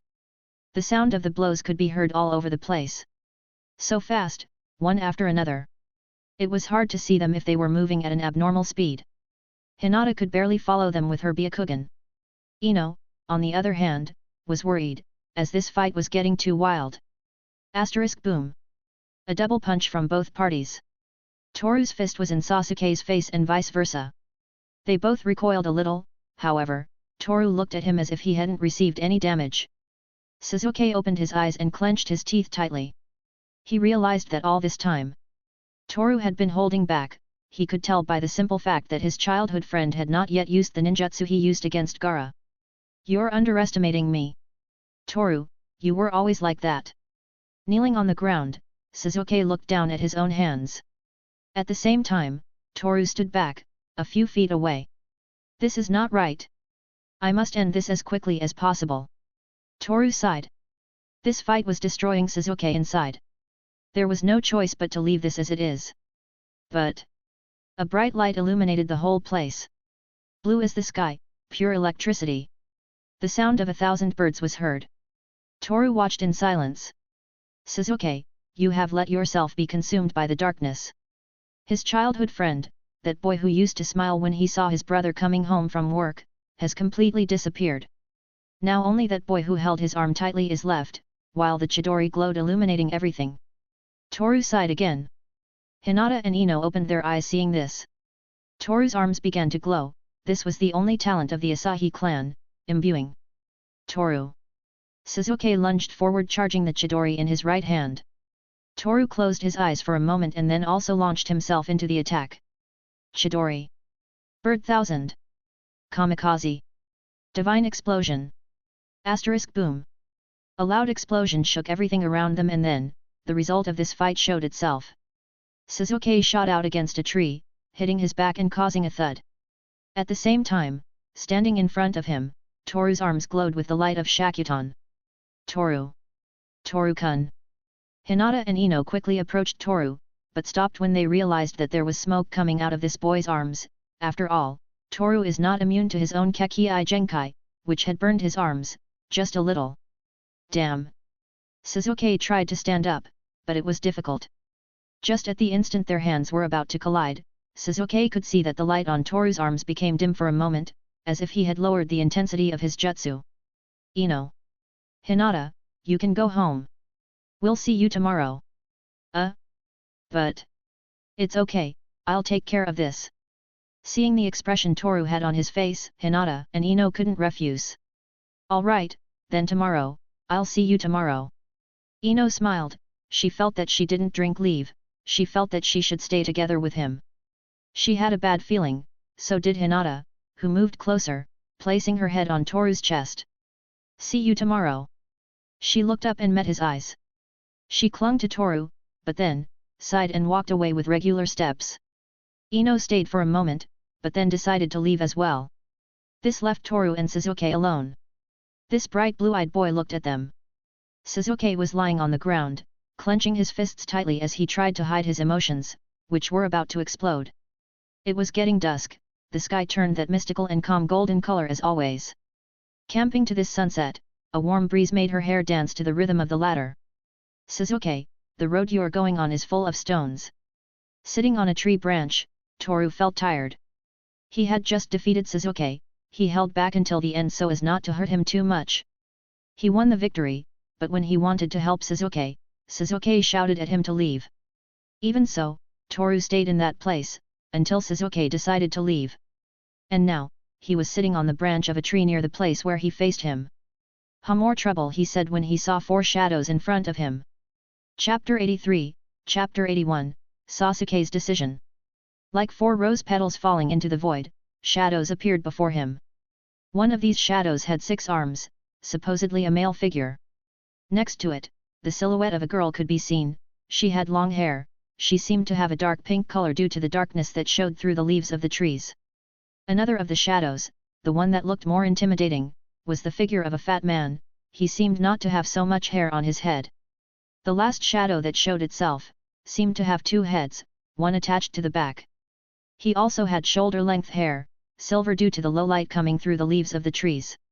These four had a very similar style of dress. He wore a brown tunic along with black shorts and standard black sandals. In addition, they also wore a rope belt like Orochimaru. Toru narrowed his eyes and sighed. More trouble had arrived. Asahi Toru. We have a proposal for you. Two of those mysterious entities let out some words. I refuse. Toru, however, responded at once to this proposal. He was already suspicious about the identity of these people, as he had seen them before, when the third Hokage died at the hands of Orochimaru. They were there, they were the shinobi who formed the chakra barrier that prevented help from reaching the Hokage. Wow, that was a quick response. Haha, he doesn't mess around, hey. Let's make this quick to get the hell out of here.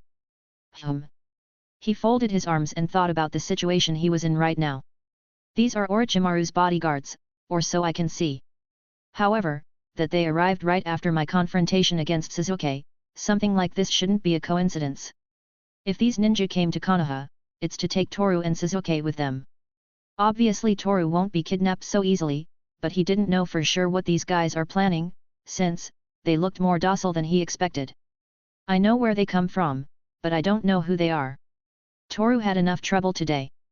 It's hard to deal with the thoughts that reading those documents left him with, so now he just wanted to get out of this place. Phew phew phew phew. We are the Four of Sound. I am Kidomaru of Tumen. I am Sakan of Siamen. Jirobo of Nanman. And I am Teiwa of Hokumen. The Four of Sound appeared and, almost instantly, disappeared leaving residual images, but although they showed hostility, Toru remained seated in the same place with his arms folded. He closed his eyes and sighed. You people don't understand. Although he didn't know what these guys wanted, Toru refused before listening to what they had to say, but it seems they are the type who don't understand with words. Asterisk boom. He moved his head to the right, avoiding a punch that was aimed at him. By this time, Toru saw the eyes of this guy who tried to hit him. He had brown skin and 6 arms that were distributed along the upper sides of his torso. Black hair and eyes of the same color.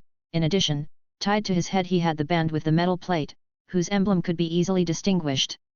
Otogakur. Toru sighed again. You dodged quite well, boy. Kidomaru smiled slightly. He was surprised to see that Toru could easily dodge the blow by just moving a little on his head, but now he should go en serio together with his companions in order to give this boy a good beating. They believed that with this, Toru will give in, to finally go with them to where Orochimaru is, so they wouldn't have to go after the Uchiha boy. They thought Toru was like Sasuke, someone who desires revenge, someone with hatred in his heart, but they were completely wrong. Toru is different, he decided to hide those emotions in his heart. He was not going to let hatred and thirst for revenge consume him like his childhood friend, that will only lead him to a life full of tears and suffering. Teiwa. I know, you bastard. You don't have to say it. The pink-haired girl pulled out a flute and looked Toru in the eyes. At the same time, Sakan, the one with an extra head attached to his back, leapt into the air and threw 3 shuriken.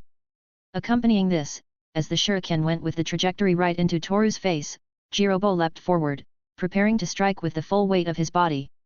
But Toru disappeared before everyone's eyes and the shuriken hit the wooden tournament. They looked in all directions, but could not find him until this boy's voice was heard again in this vast forest. He was sitting on the branch of a tree, right behind them. Can you guys stop now? Seriously, I'm not in a good mood right now. If you could leave right now, it would be something I would really appreciate. I've had a lot of things to think about lately, so for the time being, I don't want to have any more problems to deal with. The Sound Four looked at each other for a few seconds. This is going to be harder than I thought. Sakan shook her head while chuckling. They were informed earlier by Kabuto that Toru is extremely dangerous, he is not someone to be taken lightly. That was something they could already confirm just by seeing the speed at which Toru moved. It was not normal, it was extremely lethal. If he refuses, there is nothing you can do. Although you can still use his past to convince him, I'm sure that in that aspect, he is similar to Sasuke. Remembering these words, Kidomaru closed his eyes for a moment while thinking about what he was going to say next. Listen, Asahi Toru. Orochimaru-sama can give you the power you need to kill the guy who ruined your life. If you come with us, you will have access to a power you can't imagine, you will be unstoppable, there will be nothing in this world that can stand against you. Orochimaru-sama is the key for you to take revenge for what was taken from you. There will be no more suffering for you, you can be at peace when that guy is dead. I said it before, I refuse. I'm not going to argue anymore. You guys are making my patience run out. With all the calmness in the world, slowly as if his whole body was relaxed, he stood up on the tree branch. His eyes for a second showed a light as blue as the sky and the pupil was deforming into the shape of an X. Moreover, from among his clothes, he took out a thorn-shaped dagger that began to glow with the golden light of destruction. The Four of Sound saw this child show hostility before them, however, they remained silent, static in the same place until Kidomaru spoke. That was our last attempt. There is nothing we can do now, but... Asahi Toru, I hope you don't regret making this decision. We will not look for you again. However, if you should change your mind, if you wish to be able to, you have until dawn to meet us outside Konoha. Orochimaru-sama will be glad to see you.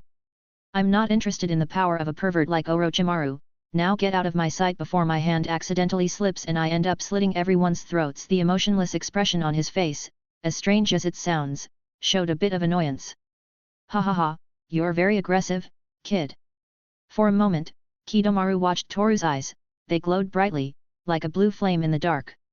Is that what Orochimaru-sama wants so badly? Those mysterious eyes, hey. Kabuto said it might be a mutation of the Uchiha clan's Sharingan. I guess that's why it's so valuable, but to our bad luck, he has refused, we can't take it by force since possibly none of us will come out unscathed. The easiest option is to go for Uchiha Sasuke, we can convince him by giving him some blows, after all, a few minutes ago he was humiliated by Asahi Toru, right now he must be in a shattered mind, so it's a good chance to convince him. Kidomaru folded his arms and waited a bit. Soon night would fall on the land, so time was short, they couldn't keep wasting time begging Toru to follow them. Let's go, we have nothing to do here, Sakan said. This was something that made Teiwi look at Toru with an annoyed face. He thought he was an idiot not to accept this very good opportunity, still, there was nothing to be done about it.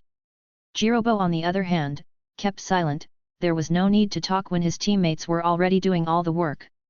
After a few seconds, the Sound Four disappeared into the leaves of the trees. The hours have passed, the night is already a reality in this world. Staring at that image in that old frame, Sasuke sighed.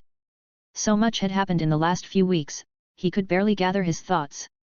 Not only was he defeated by Naruto, but also by Toru, who only held back until the end, never seriously fighting him. It was always like that. But Sasuke had already made his decision. A few minutes ago he was visited by the Sound Four. They opened his eyes, showed him that he was weak, that his hatred was not enough, that if he stayed in this place, he would never be able to complete his revenge. It was a difficult decision, but in the end, he saw himself in the mirror and remembered his brother, the man who betrayed his own family. Before leaving the house, he left the frame with that picture where Sakura, Naruto, and Kakashi appeared face down, so as not to see him again. He walked through the streets of Konoha in the middle of the night. The cold breeze touched his face and then he saw someone in front of him. Sakura. Sasuke knew who she was. She begged him not to leave, but Sasuke refused. He even got to the point of proposing to escape the village together, but he simply didn't want that, so in one swift move, he punched her right behind the neck, something that knocked her unconscious instantly. He took the girl lying on the ground and gently laid her down on a nearby bench. Before continuing, he watched her for a few seconds while remembering what he experienced with his team. Seconds later, he slowly walked away from there. It was not long before he reached the exit of the village, but again something interrupted his path. A strong breeze distracted him. The leaves of the trees lifted and a shadow showed itself among the branches. He had a black cloak that covered a large part of his body, a red scarf with torn edges and those eyes that glowed silver. Toru. You're cruel, Sasuke. Leaving Sakura in that state, it's really sad. The two looked at each other and, as if it was a chemical reaction, the dojutsu in each other's eyes activated. Crimson as blood and blue as the sky. The eyes of suffering and the eyes of death met. Did you come to stop me? No, rather, I came to say goodbye. His childhood friend, someone he called brother in the past, appeared in front of him. Their past is similar, however, their intentions are completely different. Sasuke, everything you're doing right now, I must assume you already know what your actions imply. That doesn't matter to me anymore. I know. Otherwise you wouldn't be doing this. I don't have time to waste, speak up at once.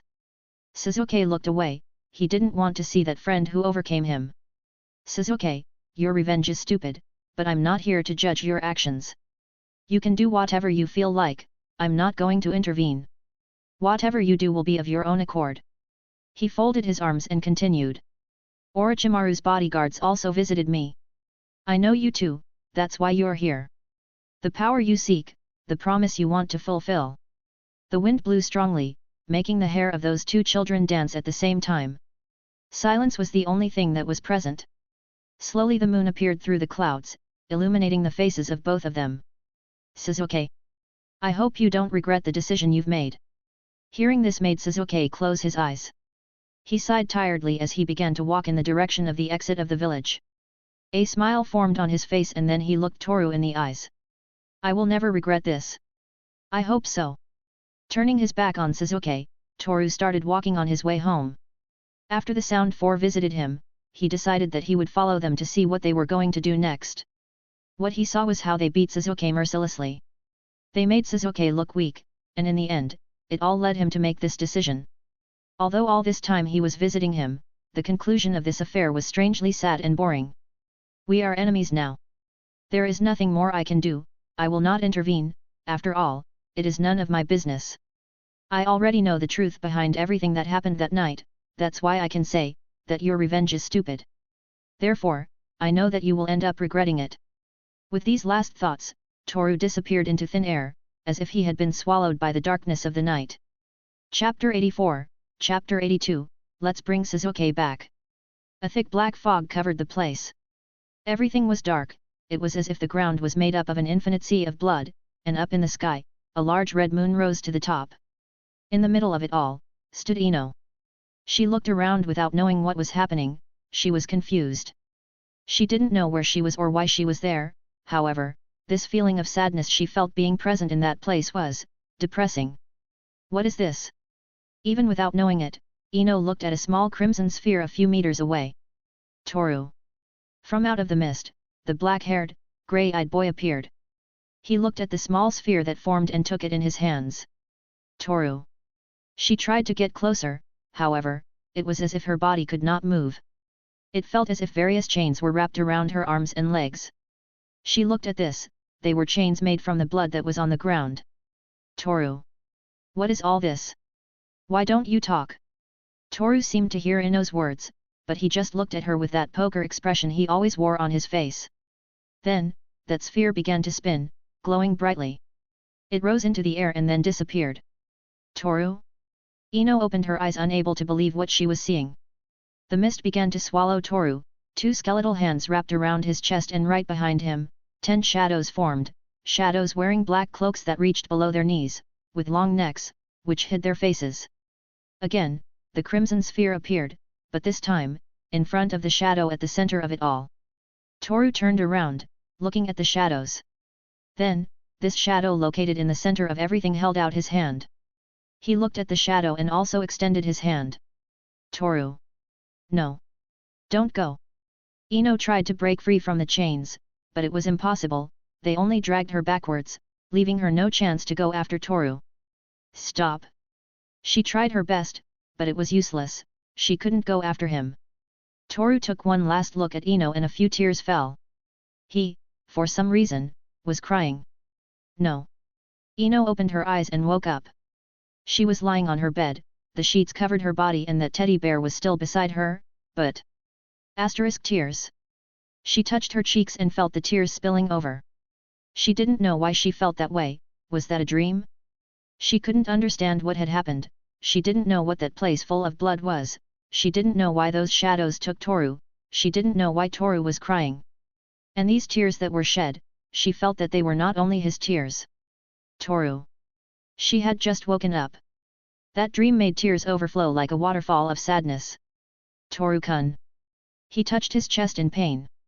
She felt sad, those shadows wanted to take Toru away and she couldn't do anything about it. She just stood there, watching everything without saying a word. But that thing she saw. Why was Toru crying? Somehow seeing that broke her heart. The day before, he was together with Toru and Ino. He looked normal, as usual. That quiet attitude he had that time was gone. She thought Toru was feeling better from after being alone, but with this dream, she wasn't sure if that was true. Toru-kun. He'll never leave, will he? Hinata hugged the sheets and lay back on the bed. She looked out the window, the moon was shining brightly, illuminating the darkness. And at the same time somewhere, the Sound Four were waiting for Shizuke, who appeared in front of them. Let's go. Yet.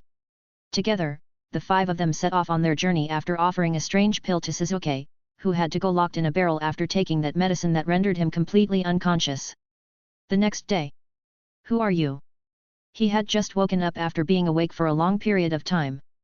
Toru still felt his eyelids heavy, he was still fatigued from his confrontation against Shizuke and the Sound Four. He decided to get some sleep before going to check if Yamato had returned, but when he opened the door to leave, there were two ninjas waiting for him.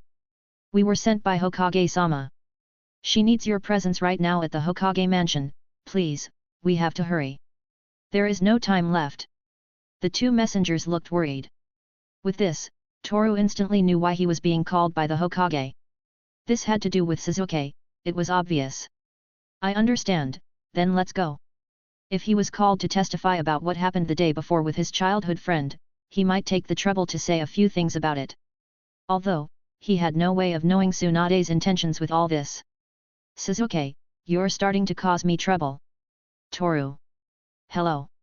It had been a few minutes since he left the house, now he was standing in front of Tsunade, who had a serious expression on her face. Right next to her, was Shikamaru, who looked tired as usual. Why did you call us, Hokage-sama? Although he already knew the reason why he was in front of the Hokage, Toru decided to ask anyway. Too much information could sometimes be good, and sometimes too bad.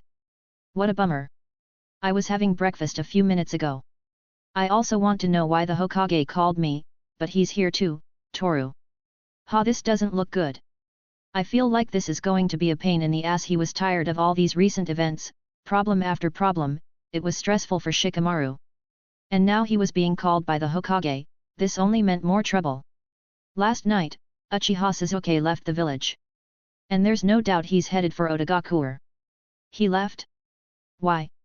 Shikamaru was confused.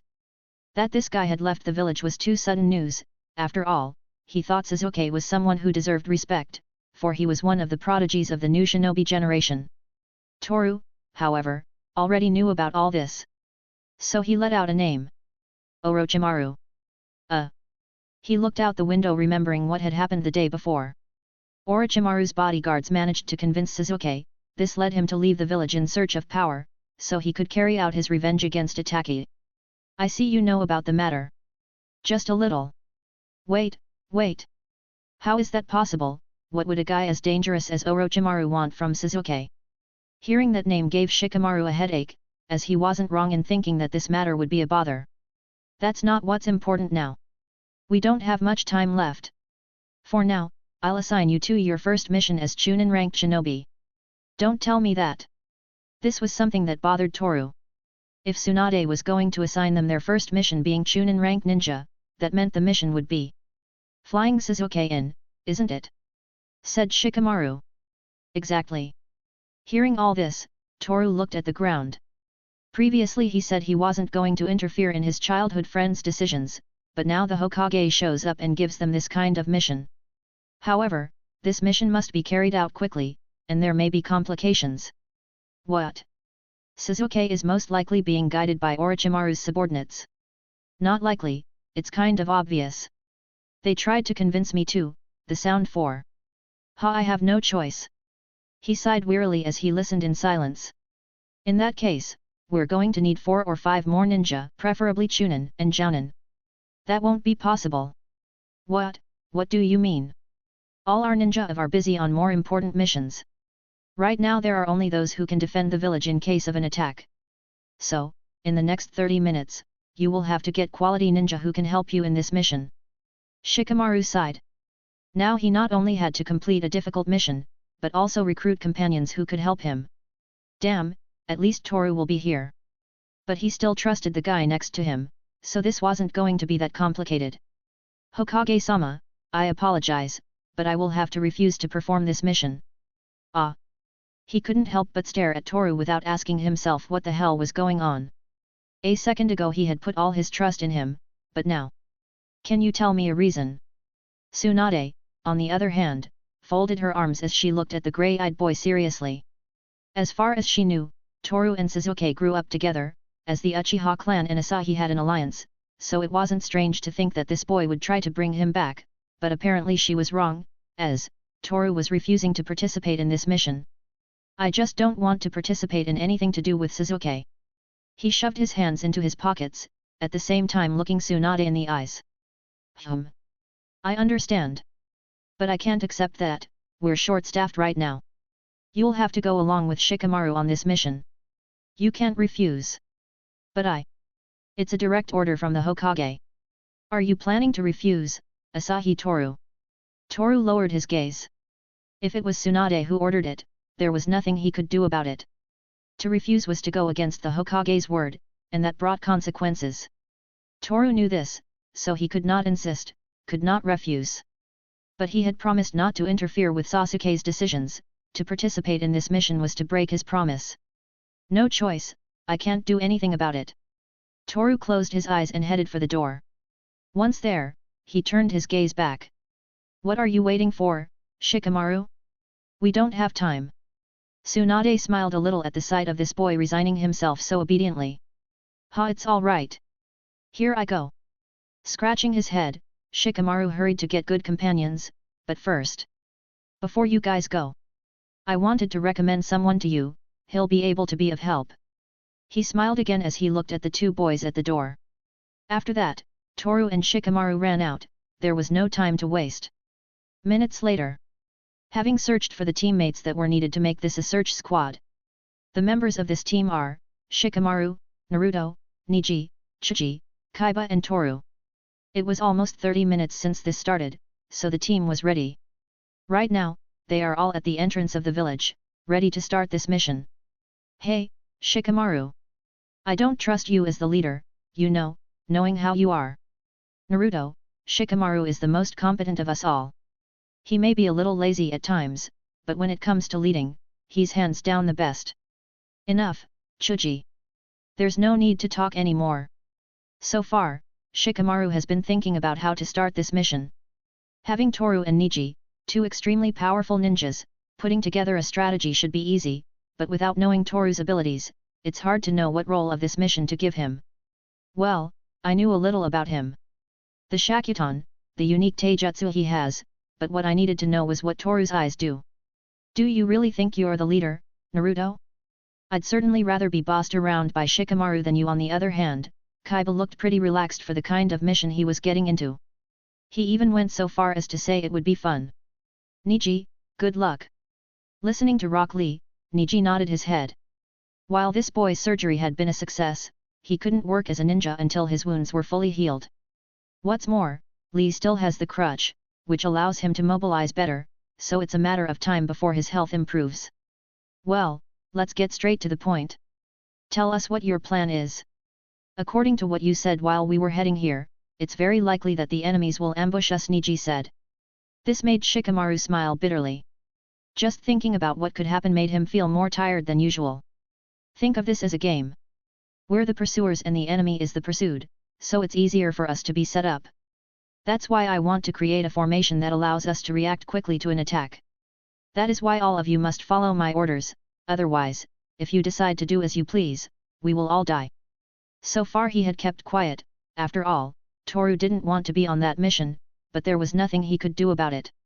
Right now, he was appointed as the second leader of this squad.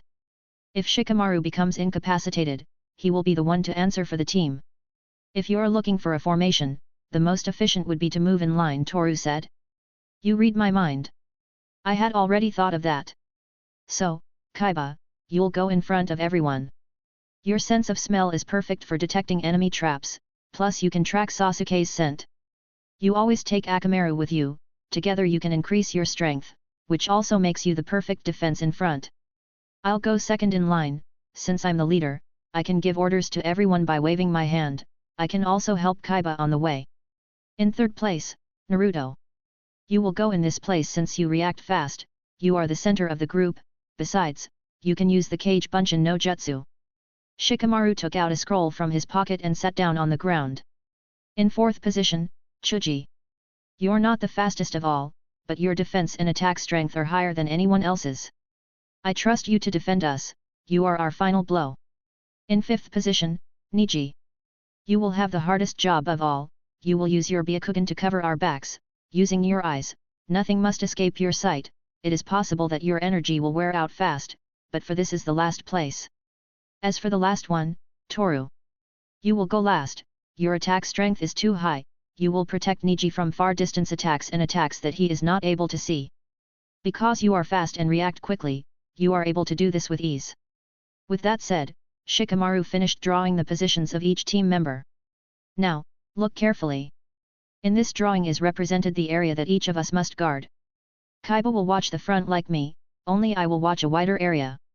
Naruto will watch the right and Chuji the left. Toru and Niji will watch our backs. Now, I'd also like to know what ninja equipment each of you brings and. Toru. Seeing the seriousness in Shikamaru's expression, everyone looked at Toru, who until now had watched without saying much. Yes. Your eyes, I need to know what exactly they do. If you could tell me, our formation would be. No. Hey? What do you mean? I won't say anything about the powers my eyes have. If I do, I'd be condemning myself and the people around me. Revealing the secrets of the Shigan was not something Toru could do so easily. If anyone ever discovered the true power these eyes hid, trouble would come one after another without stopping. I understand, I won't ask about it again. In return you will have to show your equipment like everyone else. I close my eyes and put the scroll away again. Does anyone have any questions? Shikamaru asked, but what he received in return was silence and Naruto shaking his head. Okay, now the last thing I'm going to say. It's the most important thing. With his hands in his pockets, Shikamaru looked at everyone before continuing. Sasuke was never my friend, I might even say I don't know him. Plus I don't like him.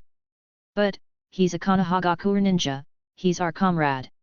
So, as Konoha ninja we are, let's bring that idiot back, no matter if I have to put my life in danger. That's what we ninja do, we won't abandon our comrades. These words somehow made Toru think things over. Shikamaru, he's a good leader. He has thought of everything in just a few minutes. Besides, someone who is willing to go to such lengths for a fellow ninja deserves respect. At least that's what I think. Ha Sasuke, you're causing trouble for everyone. After these words, everyone showed their weapons, tools, among others. Naruto was surprised to see that Toru's equipment was less than anyone else. He only had a few explosive seals, 10 kunaus, and 30 meters of iron thread. Unlike the others, which had double or triple what Toru carried in his pockets. Well, for someone who can kill with a single slash of his daggers, having so many things he doesn't use is useless. Are we done yet? Let's not waste time, Toru said, but then. Wait. Toru. Toru-kun. Toru felt as if a great unknown force was pushing him violently backwards, making him lose his balance to finally fall to the ground. When he came to, he saw Ino and Hinata on top of him. Why are they here?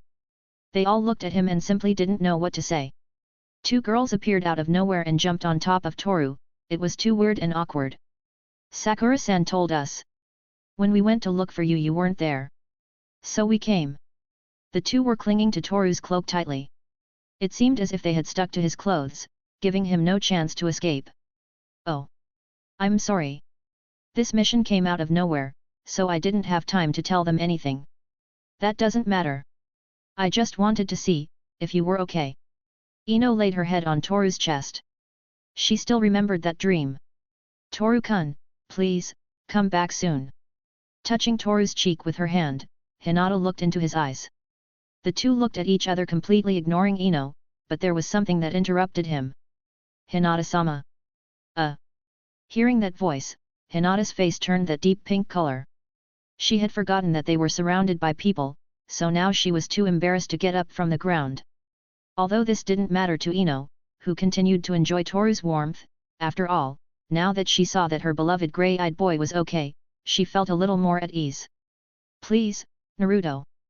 Bring Sasuke back. But the meeting of these three was overshadowed by Sakura, who, in tears, was begging Naruto to bring Sasuke back. This caused Toru to narrow his eyes. I don't think we can bring Sasuke back. Toru knew the chances of Sasuke coming back were too low. He was determined to leave Konoha, so this mission was going to be harder than any mission he had had so far.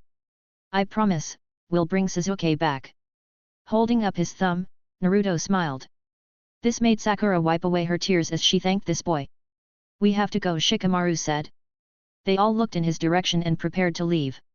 Ino and Hinata let go of Toru to say goodbye one last time before this boy starts his mission. Toru. I'll wait for you here. We'll have a date when you get back. I just don't want Toru-kun to get hurt. These girls were worried about Toru, so confidently and with a slight smile, he replied. Don't worry. I'll be back, I'm not going anywhere. With that, the rescue squad started on their way, squad whose steps turned into a brisk walk to running as fast as their legs would allow them. But as they walked away, Ino and Hinata's eyes widened in shock. As if the images were distorted, Toru was walking straight into the darkness. That darkness where those shadows were waiting for him. Chapter 85, Chapter 83, The Eyes of Death. With quick steps, their shadows could be seen moving among the tree branches. It had already been a few minutes since the mission began. Right now, everyone had only one goal to accomplish, so there would be no rest until they could bring Sasuke back. Everyone was risking their lives by participating in this mission, however, everyone here was willing to complete this assignment no matter what. Well, it could be said that the only one who was against this was Toru. He from the beginning refused to participate in this, but he could not refuse when he realized that he was trying to go against the word of Tsunade, that is, the fifth Hokage. I've kept quiet all this time. Everyone has done the same, but I'm not sure if they want to say anything about it. There's no sign of anyone in this tired, I guess we can go on for a few hours without stopping. He narrowed his eyes as he looked at the surroundings. There was no sign of traps around the place, so Toru guessed the enemy was confident. If we have to face those four at the same time, it'll be hard not to get hurt. What's worse, possibly Sasuke will also end up attacking us. If we waste time, this is only going to get more complicated. This mission has a low chance of success. I shouldn't have left my house, this just makes my head hurt. To think that I was only recently able to access that information, I remembered a lot of things I thought I had forgotten. My mother, Itaki, the Uchiha clan and Asahi, but, there was also that. Her hair covered part of her face as the wind blew. The team still kept their eyes on the road, all analyzing the area that was assigned to them by Shikamaru. Toru and Niji were tasked with watching the rear, so they could avoid any surprise attacks coming from behind. Taking Niji's Byakugan into account, this would be a bit easy, that is without taking into account the chakra drain it entails. Therefore, when Niji deactivates the dojutsu to recover chakra, Toru will be in charge of protecting him at all costs. Gradually the sky became cloudy, the wind blew even stronger and a smell reached Akamaru and Kaiba's nostrils. Shikamaru. What's wrong? It smells like blood. The problem is I don't know where it's coming from, there are different scents coming from different places. Sasuke's scent mixed with 5 others. I see, this means that Sasuke has guides that lead him straight into Orochimaru's clutches. I sigh heavily. If you could smell blood, that means the enemy had a confrontation with someone. This increases the likelihood that they'll start setting traps. I have to assume that the enemy right now are resting somewhere in this forest, so it's our job to find them. We have to finish this mission as soon as possible. Hearing Shikamaru's words, Naruto clenched his fists tightly. The day before he had confronted Sasuke and now Sasuke himself had left Konoha. Sasuke. At the same time, Toru's reaction to seeing Naruto with such a worried expression on his face was somewhat strange, as he raised an eyebrow as he realized how much the latter appreciates Sasuke. Well, after all, those two were on the same team. You could say that Sasuke and Naruto are friends, even though they hated each other so much at first that they couldn't see each other's faces. Niji, you still haven't seen anything out of place? Toru asked. No, there doesn't seem to be anything nearby. I still have plenty of chakra left, so I'll keep watching until I can find something. Good. Don't forget to tell me when your chakra runs out, so I'll know when to concentrate. Yeah, I won't forget. To Niji, that Toru could so easily talk to him was strange. Not long ago he tried to kill his own cousin, someone from his family, someone who is in the same team as Toru. When that happened, the words he said stayed in his mind. Not only that, the expression on his face gave her chills. Shikamaru said that Toru tried to refuse to participate in this mission, but he doesn't seem to be upset about being here. Well, when I fought Hinata-sama and left her on the verge of death, he looked angry. Could it be because of that? Could it be that he really cares about the people around him? In the past, the Asahi and Uchiha clan had an alliance, but... He looked at Toru for a moment. With the expression this boy had on his face, it was hard to tell what he was thinking about. It was like a closed book, with a cover without any title or reference. So it wasn't weird to have the same thought as Niji, but that thought was completely wrong. Wait. There are traps ahead. Kaiba paused, making everyone feel confused, but when this one said the word trap everyone raised their guard. So they didn't waste any time. Hey. Then we'll have to pay attention where we move. Shikamaru was surprised at how surprisingly fast the enemy set traps all over the area. Surrounding the area was not an option, as this was a total waste of time. So, carefully, Sasuke's recovery team began to stealthily move through the trap-filled area. Minutes after having passed through the trap-filled place, the team now found themselves in the bushes. They finally spotted Sasuke's guides. 4 in all, each with a totally different appearance, but with strangely similar clothing. The 4 enemies were resting with a strange wooden container in the center of it all. Shikamaru watched them silently as he thought, now that he had Sasuke and the enemy right in front of him, he had to think about the move they would make next, as a single mistake could cost them their lives. But he was distracted for a moment, as he saw Toru pull out the daggers as his eyes lit up blue as the sky. He was curious as to what those eyes did. Would they be like Sharingan or Byakugan? That question came to his mind, but after a moment, he sighed wearily as he returned his gaze to the front. Shit! His eyes widened as he saw a kunai with an explosive seal attached. He tried to dodge the blast, but it was too late. Boom! The loud boom was heard, followed by a large cloud of smoke. When everyone recovered from the explosion, they saw the 4 enemies in front of them. Damn! Give Sasuke back! Naruto, no! Without a second thought, Naruto lunged forward with a kunai in hand. He looked at the larger enemy and directed all his strength towards it. But then, the 6-armed man appeared in front of him, giving him a kick in the face that pushed him backwards until he reached his companions. You guys sure are insistent. It's easy to spot you when you move around so much in the bushes, besides. He held up his hand, showing threads in it. Everyone frowned when they saw this, for this was the reason they had been found so easily. The explosion also left some wounds on them, some small scrapes, but luckily it was nothing serious. Well, I didn't expect that explosive seal at all, but I'm sure you didn't expect this either. Looking down at the ground, they all saw a shadow stretching from Shikamaru's feet to the feet of the Sound 4. What a cheap trick, said the pink-haired girl. No, that's not it. Toru. At the utterance of his teammate's name, Toru appeared behind the enemies holding the daggers whose destructive glow was blinding, but this, for some reason, did not affect the enemies. Jirobo. Yes.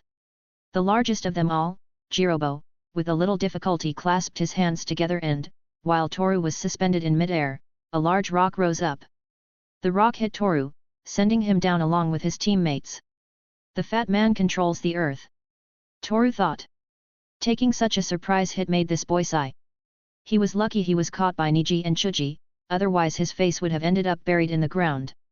Asahi, Toru is here too, hey. Did you follow us because you reconsidered our proposal? Hearing this from Kidomaru made everyone in the place look at Toru, who just shook his head while his eyes shone brightly. I already refused once, I won't go with you. Wow, you're a determined one, however, this is where it all ends for you. You won't make it past here. Finishing this, Jirobo put his hands together again and from the ground the earth began to rise, little by little forming a dome of the same material. Toru tried to escape by jumping, but Sakon appeared, giving him a hammer blow that returned him to the earth dome. When the dome closed, the entire recovery team was locked inside, with no chance of getting out. This brought a smile to Sakon's mouth, who approached the dome to say a few words. What a bunch of idiots! You thought you could do something, but just look at you, you're useless. We don't have time to waste on these morons, we have to keep moving forward. Taewei looked at the dome for a second before sighing and walking in some direction. You take care of them, Jirobo. You can catch up with us later. Kill them all, Jirobo. Kidomaru and Sakan looked at Jirobo, they were leaving all the work to him as they left the place. Well, this annoyed Jirobo a little, but there was nothing he could do about it. Taking the container was the top priority, so he would have to stay. After all, he wanted to live up to the expectations of the man who saved him, Orochimaru. A few minutes passed and inside the dome everyone was tired. In a short time they realized that the dome was taking away their chakra. This was too bad, because without chakra they could not fight or complete the mission. Besides, they could not leave that place, since every time they tried to break the dome, it regenerated instantly, that is, there was no escape. The only thing they could do was to wait until they died for lack of chakra. Even though everyone looked bad, Toru remained thoughtful. He folded his arms while observing the surroundings. So far, Naruto and Kaiba tried to break the dome, but nothing worked, not even Kaiba's double fang did anything to the dome. Niji on the other hand, I looked around with the Byakugan, thanks to that we found out that a big chakra current is flowing through the earth dome. In addition to that, my chakra is slowly depleting, if this keeps up, we'll all die. Toru had thought enough, he needed to get out of here if he didn't want to die. But if he tried to use the Shigan, everyone will realize its power. If only we could use the earth element we would have a chance to get out of here, but I'm not sure if it will work, but here's the big problem, no one on this team is able to use the earth element, so it's impossible to get out of here unless I use my eyes. He touched his head in pain, after all, the chakra draining was becoming more aggressive, something that was hampering his ability to breathe and think. There is no other option. Listen everyone, I'm only going to say this once. Because he was sitting on the ground, Toru had to stand up. I have a method to get out of here. I know I should have said it earlier, but that doesn't matter much right now. What kind of brilliant idea would that be? With a very obvious face of sarcasm, Kaiba folded his arms and looked at Toru. On the other hand, Chuji took it upon himself to shut the dog boy up, for if anyone had a way out of this place, it could possibly be Toru and Shikamaru. After all, they are both Chunin, appointed by the Hokage herself in person. Toru was thankful that Chuji had stepped in, he seemed to be one of the most competent here despite his obsession with food. Well, most men love heavy and delicious food like meat and this sort of thing, well, unlike women, they don't hold back when it comes to eating. So tell us, Toru, what's your plan? Shikamaru was curious about what Toru had planned to get out of this place and, although he himself already had a plan in mind, he decided to listen to his teammate. My eyes. Before we started the mission, you asked me what kind of power the dojutsu of my eyes has. I refused, but it was for a logical reason. If someone knew what my eyes do, not only I would suffer, but also the people who are close to me. It all makes sense now, but this only increases my curiosity. This time, he put all his attention on Toru, just like everyone else. That this boy had decided to reveal this strange power in his eyes was a surprise, but if it was such a great power to hide, this could obviously help them get out of here very easily. Shigan, that's what I call it. Eyes of Death. Shigan. Niji frowned after hearing that name. If Toru's dojutsu had anything to do with that name, then he did have a good reason to hide it. When Shigan is activated, golden lines appear on all living and non-living objects, water, air, people, things like wood and food. These lines move at a certain speed depending on the chakra the objects or living things possess. Lines? What's so powerful about that? Naruto asked. I was about to explain, but it doesn't matter now. The thing is, these lines are the weak points of anything. Just by cutting them I'm able to kill and destroy with ease. No matter what line I cut, the result is the same, death. This was the reason why I wanted to hide this ability. Squinting, Niji realized that the power Toru has is extremely dangerous to anyone. If what he says is true, with just a small cut from his daggers he'll be able to destroy the dome. Hey! It's too useful and too dangerous a power. No wonder he's been hiding it until now, for if anyone gets to know about it, they'll try to gouge his eyes out. Already having understood the reason behind all this, Shikamaru sighed and stood up. Then that's the power of your eyes. It's nothing like Sharingan or Byakugan that I know of. But if those eyes are able to get us out of here, then you can try. I trust Toru this time, since he is also a Chunin chosen by the Hokage. Fine, I'll do it. For now, move away from the walls a bit. Everyone heeded Ormiso to Toru's words.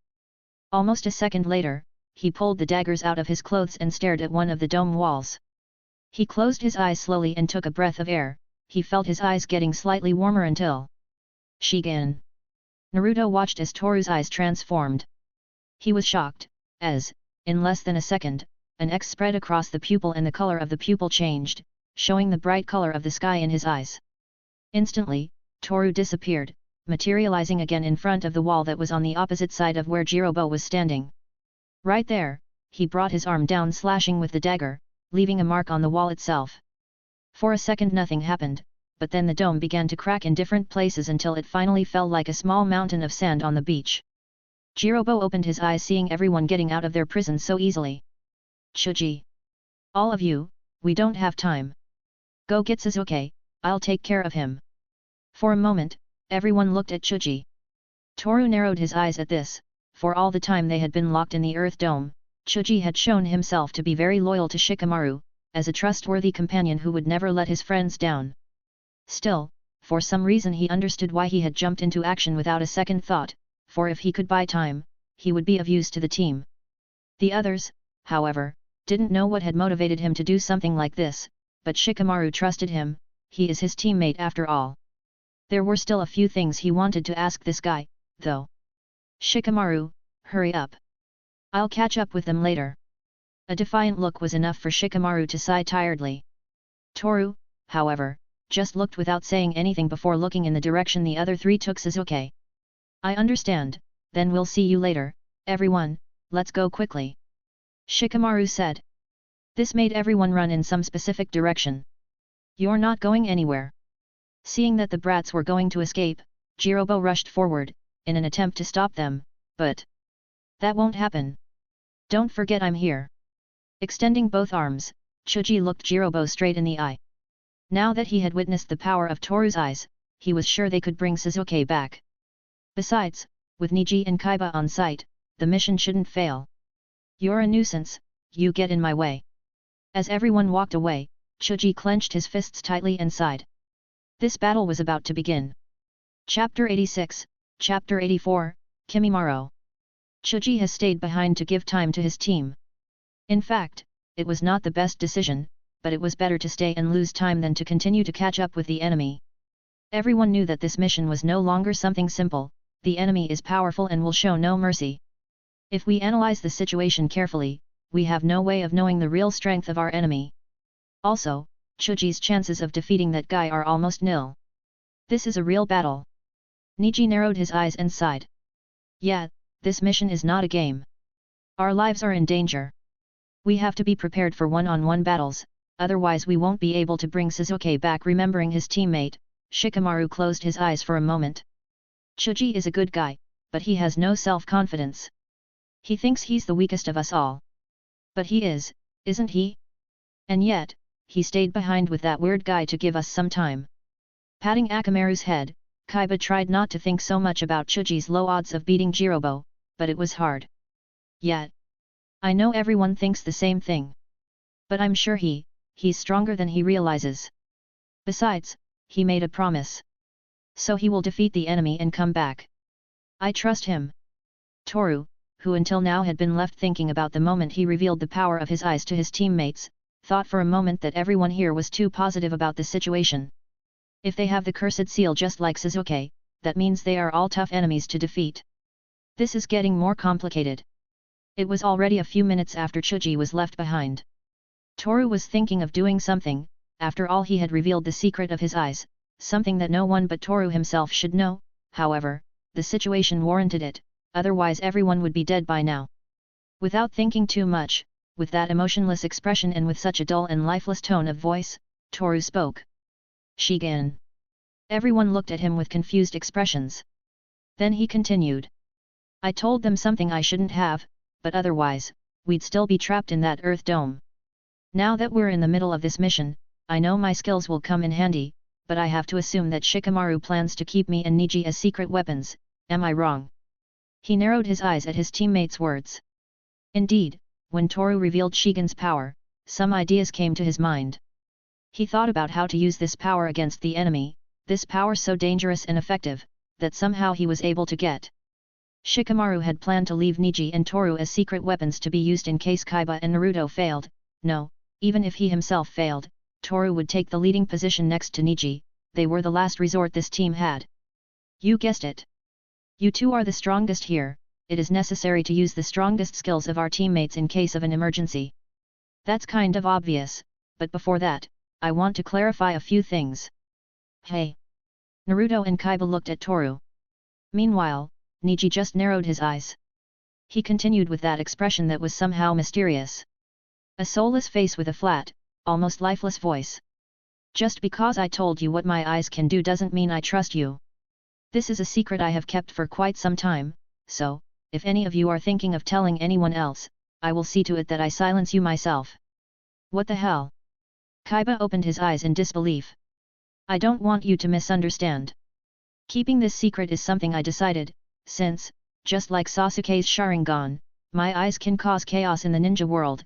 You saw it with your own eyes, what Orochimaru did to get Sasuke, it's obvious he wants the Sharingan. He was right. Shikamaru understood this perfectly.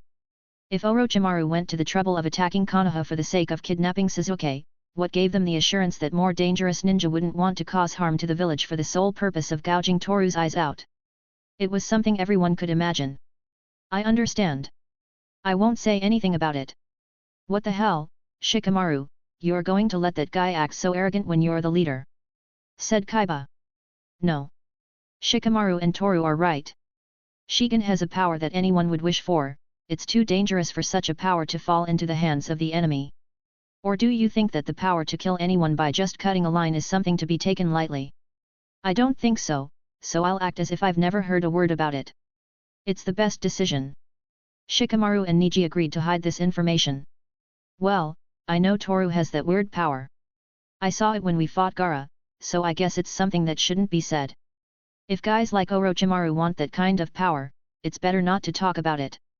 His eyes widened as he saw how surprisingly reasonable Naruto had become.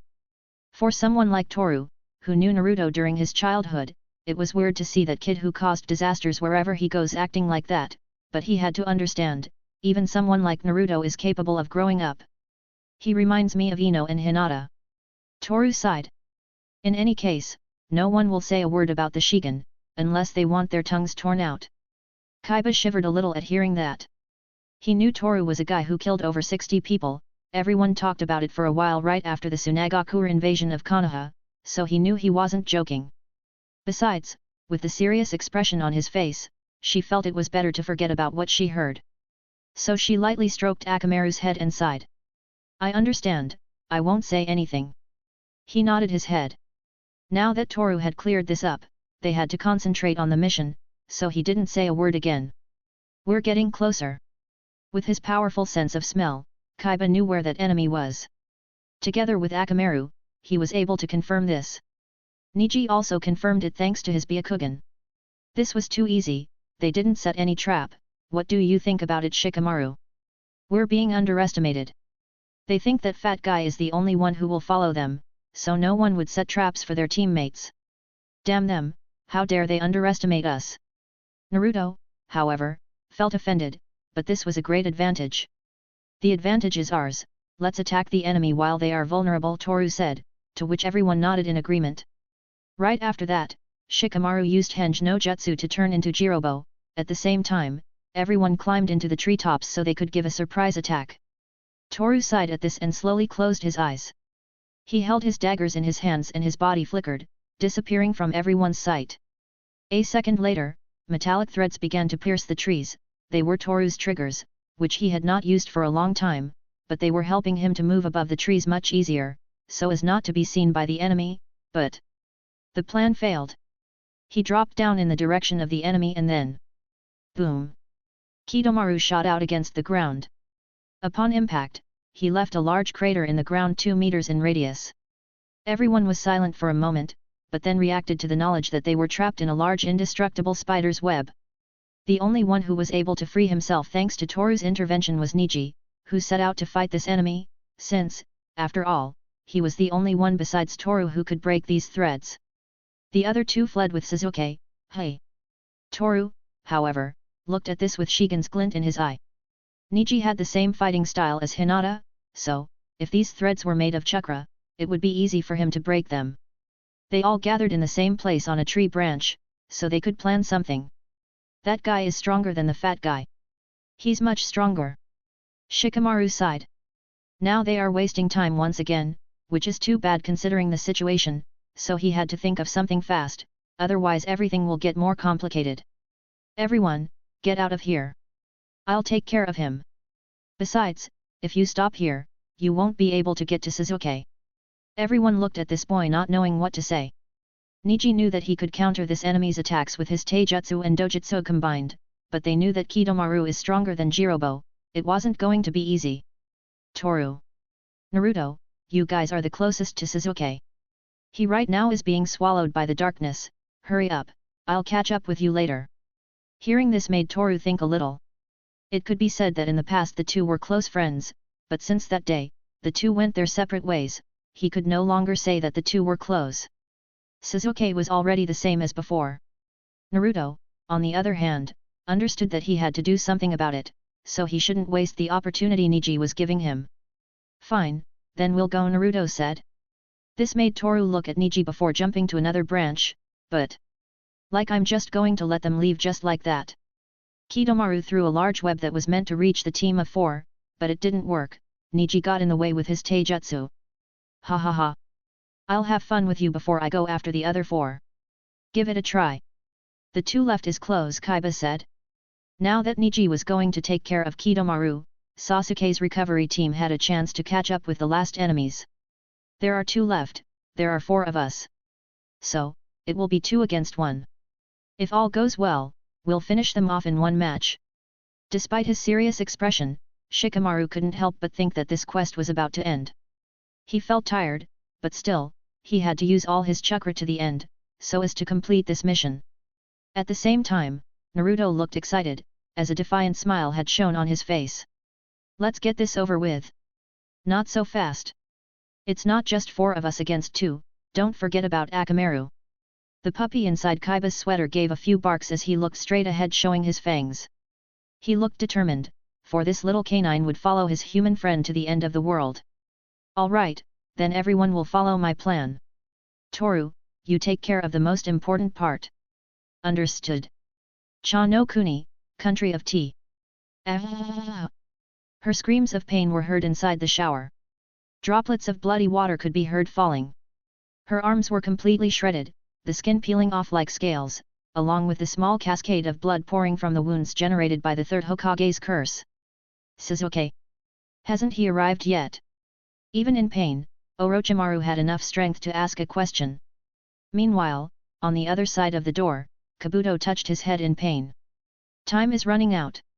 This can't be postponed any longer. Orochimaru-sama, I have many bodies ready for you. If you wish, I could. No, it has to be Sasuke, why do you think I've waited so long? I don't think that can happen. You must hurry, the 3rd Hokage's cursed seal was stronger than we thought, if you don't reincarnate as soon as possible, you'll lose everything. Ah! Orochimaru's screams were heard again. This caused Kabuto to frown. I'll prepare something right away, leave it to me. I'll make something to bring Sasuke. There's no other choice, I'll use Kimimaro. Kabuto quickly left the place, he walked quickly in the direction of his lab. He hasn't called me back. Kabuto-sensei, I'm still. Stop, your job now is to take care of your health. You've already fulfilled all your duties. Kimimaro, you are no longer one of the Sound 5. Kabuto looked at the young man lying on the stretcher. The lower half of his body was covered by a blanket, while his face, except for his mouth and nose, was covered by a chakra seal. But... we have already found your successor. Besides, he has a power similar to your cursed seal of earth. He is the bearer of the cursed seal of heaven, he also possesses a Kekii Genkai. Fufu, I wonder who will be stronger, you or him. Kabuto looked at Kimimaro, at the same time, Kimimaro tried to move from the place where he was. What's wrong? You shouldn't demand so much of yourself. UHG. Kabuto-sensei, how much time do I have left? Kaimamoru's breathing was heavy, he could barely stay conscious, but despite his condition, Kabuto looked over his shoulder at him with a grim expression. You shouldn't talk anymore. Even though he heard this order from Kabuto, he continued to speak. I was finally able to realize it. Everyone gives their life for a reason, everyone has something important to accomplish. The adventure of discovering that is the only freedom God gave humans. I understand what you mean. Right now Orochimaru-sama is suffering a lot. Also, I must say this clearly. What can you do right now? You have lost your value as a container for Orochimaru-sama's soul. Right now we have a new container coming, but it's taking too long. Kabuto looked at the screen near Kaimamoru's stretcher. There he observed a man with pale skin and short albino hair, lifeless bodies lay around him and blood stained the walls and floor. Just after a few seconds, Orochimaru-sama entered that place. A large cloud with the appearance of a snake came out of Orochimaru's body and entered the mouth of the albino-haired man. That cry of suffering was heard even from the long distance that Kabuto stood. Now he will have to stay in that body for a few years until the jutsu can be performed again. But I am sure that next time he will succeed. He squinted as he watched the screen. A second later, the sheets moving could be heard. I agree with you, Kabuto-sensei. I no longer have the ability to become Orochimaru-sama's soul container. It's hard to know the meaning of my life now that I've lost everything, but I finally understand. Even if it's not me. I will bring the container here even if it costs me my life. This is my way of thanking the man who saved me, so I will make up for my uselessness. Hearing this, a smile formed on Kabuto's mouth. Well done. Damn. What the fuck are those two doing? Teiwaya frowned seeing 4 children in front of them. We finally caught up with them. Holding a kunao in his hand, Naruto looked at Sakon and Teiwaya with a smile of victory. At last this mission was going to end, all this effort will pay off like a good apple tree, right? Whatever you say bastard, I'll kill them all in 10 seconds. But Sakon didn't think so, as he launched himself into the attack without thinking, disappearing and rematerializing in front of them. Naruto threw the kunao at him, but Sakon easily dodged it. He took advantage of the fact that the enemy was defenseless after throwing the kunao to give him a strong punch in the abdomen. Although after doing this, Naruto turned into a cloud of smoke, after all he was only a clone. Don't get distracted. Kaiba appeared, punching Sakon in the face, which caused him to crash into a tree. At the same time, moving like a fire star among the tree branches, Toru prepared to subtract the barrel Sasuke was in. Teiwaya saw this and clicked his tongue, as he had no way to dodge that, since he had the barrel in his hands his mobility was reduced. Die! Toru said. The X in Toru's pupil turned, and then the daggers slashed, but Teiwaya's body turned into a log of wood. Replacement jutsu. Toru Mito back to where Teiwaya was, but this time he was next to Sakon. You bastards, I'm going to kill you all. Strange black marks spread across Sakon's face. Instantly, he disappeared, reappearing in front of Toru. I'll kill you. Wrong, I will kill you. Ah. Sakon felt confused at the sight of Toru's body, which also turned into a small cloud of smoke. He was a shadow clone after all. The bright sunlight illuminated everything. Sakon and Teiwaya looked up and saw Toru, who was holding a basketball-sized sphere of fire in his hand. It was glowing brightly, as if it was the sun itself in the palm of his hand. Shakuton, Netsuhagaize element burn, thermal disintegrator. Did you say disintegrator? Kaiba's eyes widened at Shakuton's sphere heading towards Sakon and Teiwaya. Shikamaru and Naruto also reacted and tried to move away from the area. Then, like a shooting star, the sphere hit the trees causing a large-scale explosion. Everything went up in flames destroying everything, and in the middle of it all, stood the 2 remaining enemies. They had some burns on their clothes, but Toru's jutsu failed to hit them, as Teiwaya still had the barrel where Sasuke was, but that was Shikamaru's plan from the beginning. I can't move. Me neither. That's because thanks to the light of the flames, my shadow was able to reach you.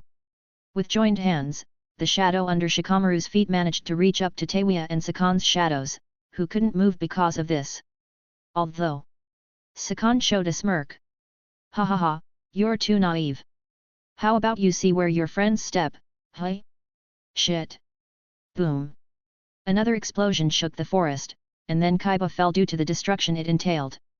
The same thing happened to Sakon, who fell because the explosion was strong enough to break the branch he was on. Taewia managed to jump in time, but now she was alone in front of her enemies. Damn you Sakon, where are you going you bastard? She was cornered, she had no escape. Toru was in front of her, the gleam in his eyes caused a certain feeling of discomfort, he was also bringing the daggers in his hands, hinting that in any amount he would attack. Shikamaru, on the other hand, managed to catch Taewia with his shadow. During the explosion, although he saw Kaiba fall next to Sakon, he decided to prioritize the last enemy, who had the barrel in his arms. Naruto. Yes. Kicking the barrel, Naruto took the barrel in his arms and jumped up and down until he was close to Toru and Shikamaru. Now that he had Sasuke, that meant, "You damn brat, give that back to me." She tried to free herself from Shikamaru's jutsu, but it was harder than it looked. Then there was Toru, who was right in front of her, watching her make no move, watching with that lifeless face. The mission is over. Toru sighed, this had been more tiring than she thought, but in the end, with some complications, they managed to complete this mission, or so it should be, since, for a second, they all saw Taewia's expression, which showed fear.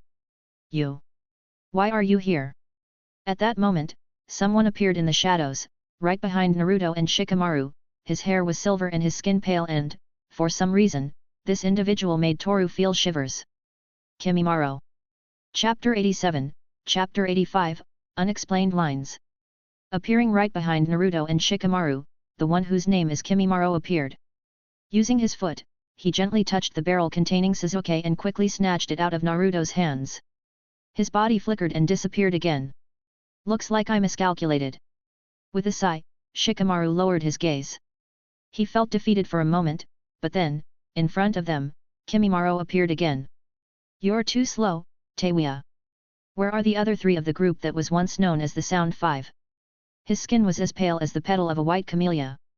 She had shoulder-length silver hair parted in an atypical zigzag signature parting, vivid green eyes, angular facial features and 2 scarlet dots on her forehead, which the same members of the now extinct Kaguya clan also possessed.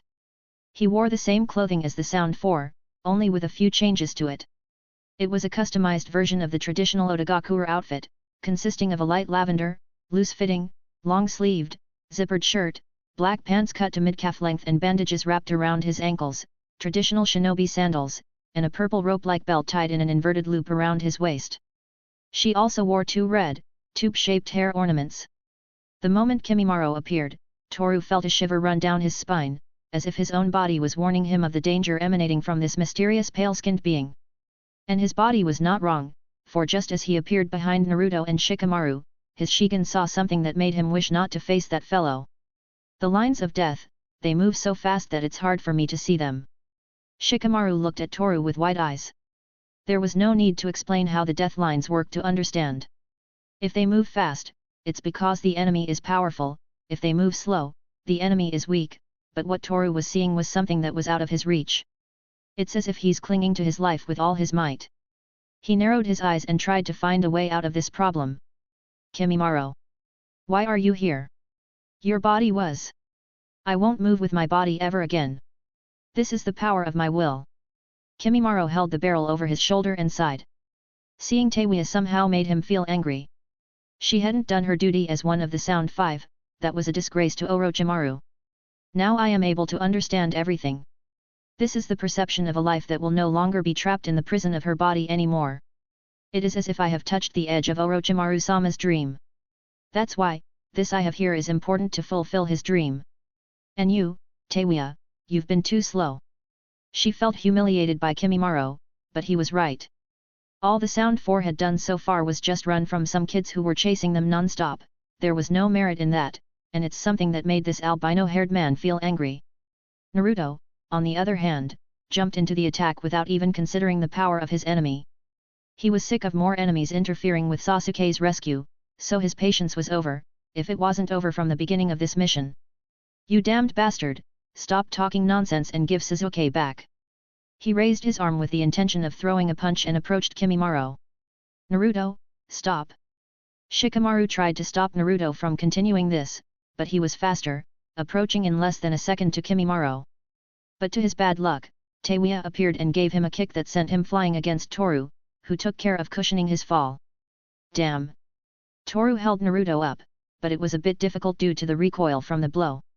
Still, he couldn't take his gaze off Kimimaro. Teiwa! Kimimaro appeared behind her. The only reason I haven't killed you yet is because you have a mission to accomplish. So please take care of these 3 useless people.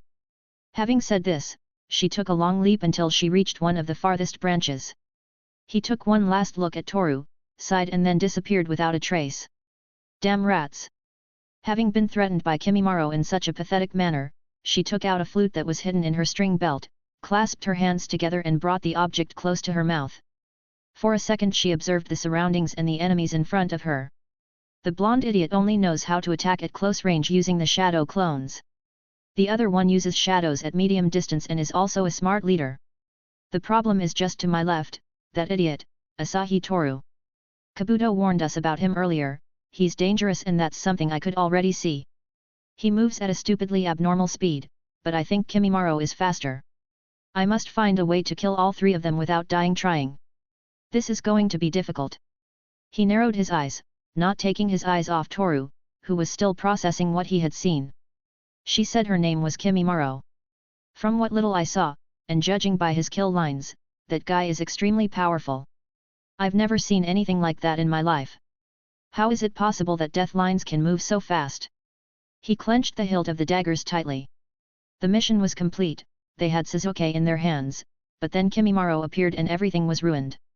Toru felt stressed by all this, so much so that for a moment he felt like everything was spinning, as if he was trying to stay conscious. Toru! Shikamaru said.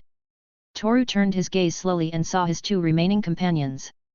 Naruto and Shikamaru had serious expressions on their faces, they were planning something, that was obvious, but with Teiwa present, whose powers have yet to be revealed, it would be hard to do anything against him.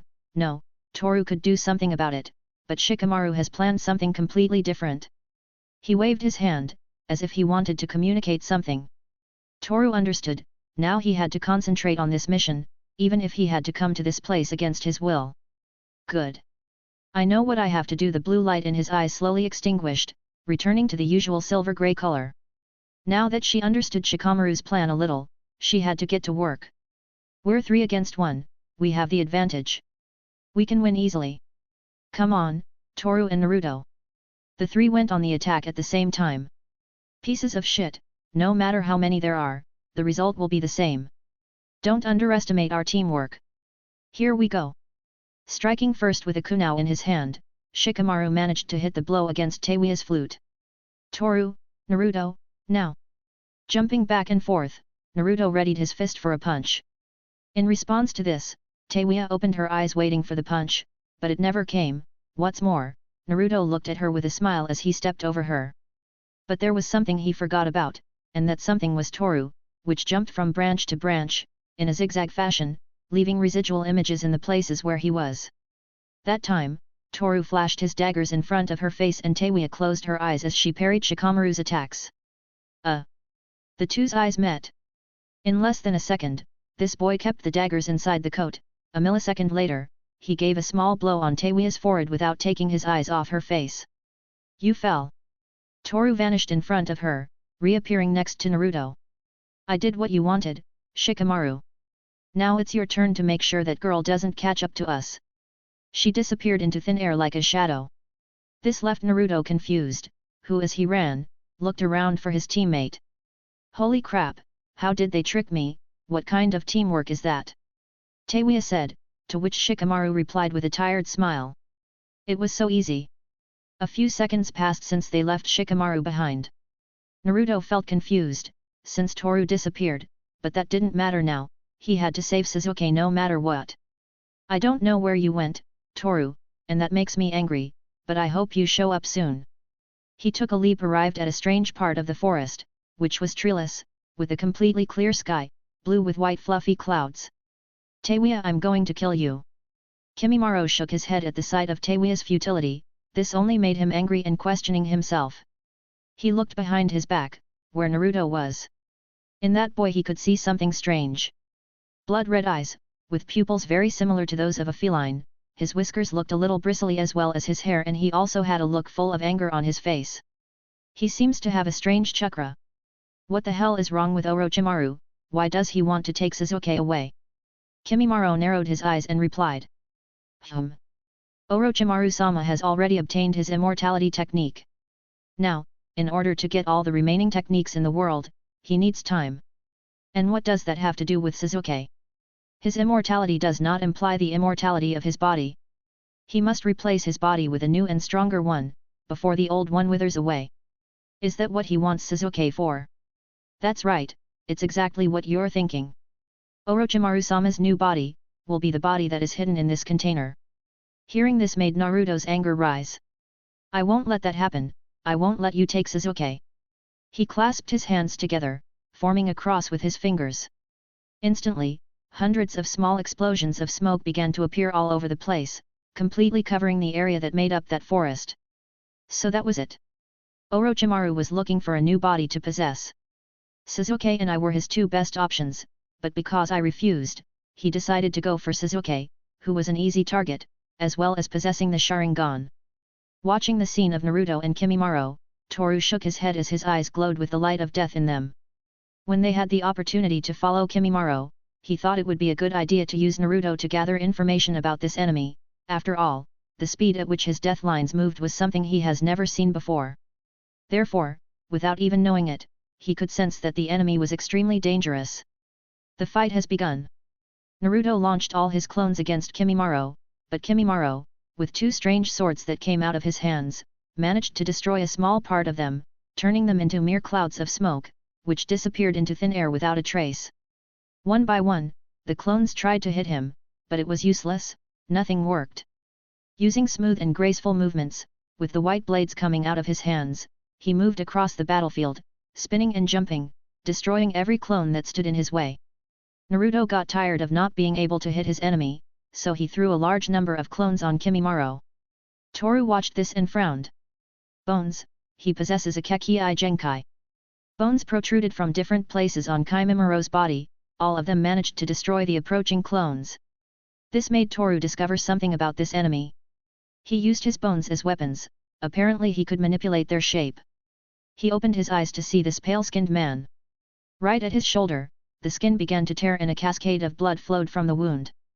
There it was, between the wound, a bone stuck out. Kimimaro grabbed it with his hand and pulled it out as if he felt no pain at all. This is the camellia dance. Disappeared. Toru saw it. Like a shadow, he appeared and disappeared, over and over again. Each time he did this, a clone disappeared, until in the end, only Naruto remained. They looked at each other for a while until Kimimaro said something interesting. It's over. Boom. The barrel Sasuke was in exploded, revealing someone different. Although his appearance changed seconds later, at first you could see a being with long ash-colored hair and pale skin, that being was Sasuke, who began to laugh out loud. Sasuke, there is nothing we can do anymore. He has no salvation. He closed his eyes and sighed. He already knew and decided not to intervene in this, he would only be a support in this team so that the mission would end up being a success, but in the end, that could not happen. Sasuke, where are you going? He left and Naruto tried to follow him, but Kimimaro stepped in the way. He held the bone sword in his hand and prepared to kill him. Damn, I must intervene. Toru was about to jump into the battlefield, but then, a big breeze passed right next to him. For a second he could see it, it was the... You should have stayed in the hospital. Rock Lee managed to stop the last attack with which Kimimaro planned to kill Naruto. This situation changed from one second to the next. Lee and Naruto exchanged words. After that, Naruto followed Sasuke and, when Kimimaro intervened, Lee obstructed his path while adopting his fighting stance. Lee. Why are you here? You're in no condition to fight. After the surgery, Lee was supposed to rest for a whole month so he could return to training, but not to work as a ninja until his spine healed completely, but he disobeyed his and Tsunade's word, and now he was here, fighting Kimimaro. Lee won't be able to fight him, his condition is not the best for combat. I must interfere, otherwise he will die. Hey! The serious expression on Toru's face changed to one of curiosity when he saw Lee stagger back and forth, he had flushed cheeks and a sleepy expression on his face. Next to him, just below his feet, was a bottle with a label on it. The painkiller that Hokage-sama gave Lee to make the pain subside, but, oh, no. Although it was hard to see, the label on the bottle said sake, so now Toru could tell what was going on with Lee. It disappeared in everyone's eyes. Now Lee was going to get serious. After this guy had mistaken a bottle of painkiller for sake, he somehow became faster and stronger. Again and again, Lee started hitting Kimimaro, leaving him no chance to respond. This was undoubtedly surprising to Toru, since he should not be able to move like that and yet he was doing it. Suiken, I think that's what that type of taijutsu was called. When a taijutsu user is weak to alcohol, something like this could possibly happen, at least that's what I read some time ago in a book. He watched this fight carefully. Lee was standing up to his enemy, leaving no chance to counterattack and delivering powerful blows that knocked Kimimaro back. This had become a total spectacle, but that ended when he got tired of holding his off. The bones came out of his body, piercing Lee's fists. This made him finally wake up from his drunkenness. Kimimaro looked at him like he was garbage. He was lying on the ground, his fists bleeding, unable to defend himself, looking at everything like a frightened animal. He raised the bone sword to deliver the final blow, but then... clang! The daggers and sword collided. Kimimaro saw Toru in front of him. They looked into each other's eyes for a second. The light of the Shigen distracted this man for a moment, because of how mysterious these eyes looked. In the end he knew that someone strange was in front of him. Toru. You're here. Lee sighed in relief. Toru had saved his life again after all. But at the same time, as he tried to stop Kimimaro, sand began to rise from the ground, hands formed and grabbed Kimimaro by the torso. Lee and Toru watched this without saying a word. The hands lifted Kimimaro, then threw him to the ground, leaving a large crater that covered part of the area. You. What are you doing here? Toru asked. Chapter 88, Chapter 86, A Double-Edged Sword. He squinted as he appeared. The sand slowly began to gather around his. Following his orders, he stepped into the gourd bottle hanging on his back. The wind blew strongly, making the leaves of the trees dance to its rhythm. He blinked a couple of times as he analyzed the surroundings and, in a monotone tone of voice, said, "The allies of Konohagakure have arrived, the ninjas of Tsunagakure."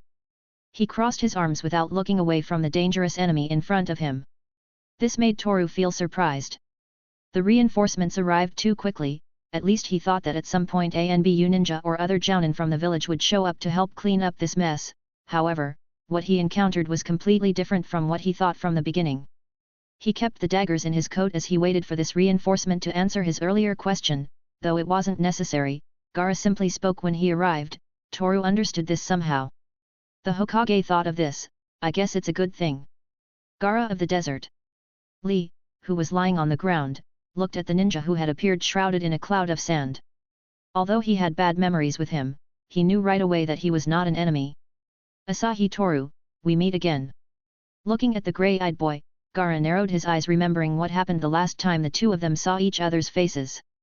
That memory was still fresh in his memory. It hit his mind softly, like a horrible explosion that seconds later caused him pain. He had to admit that Toru was someone dangerous.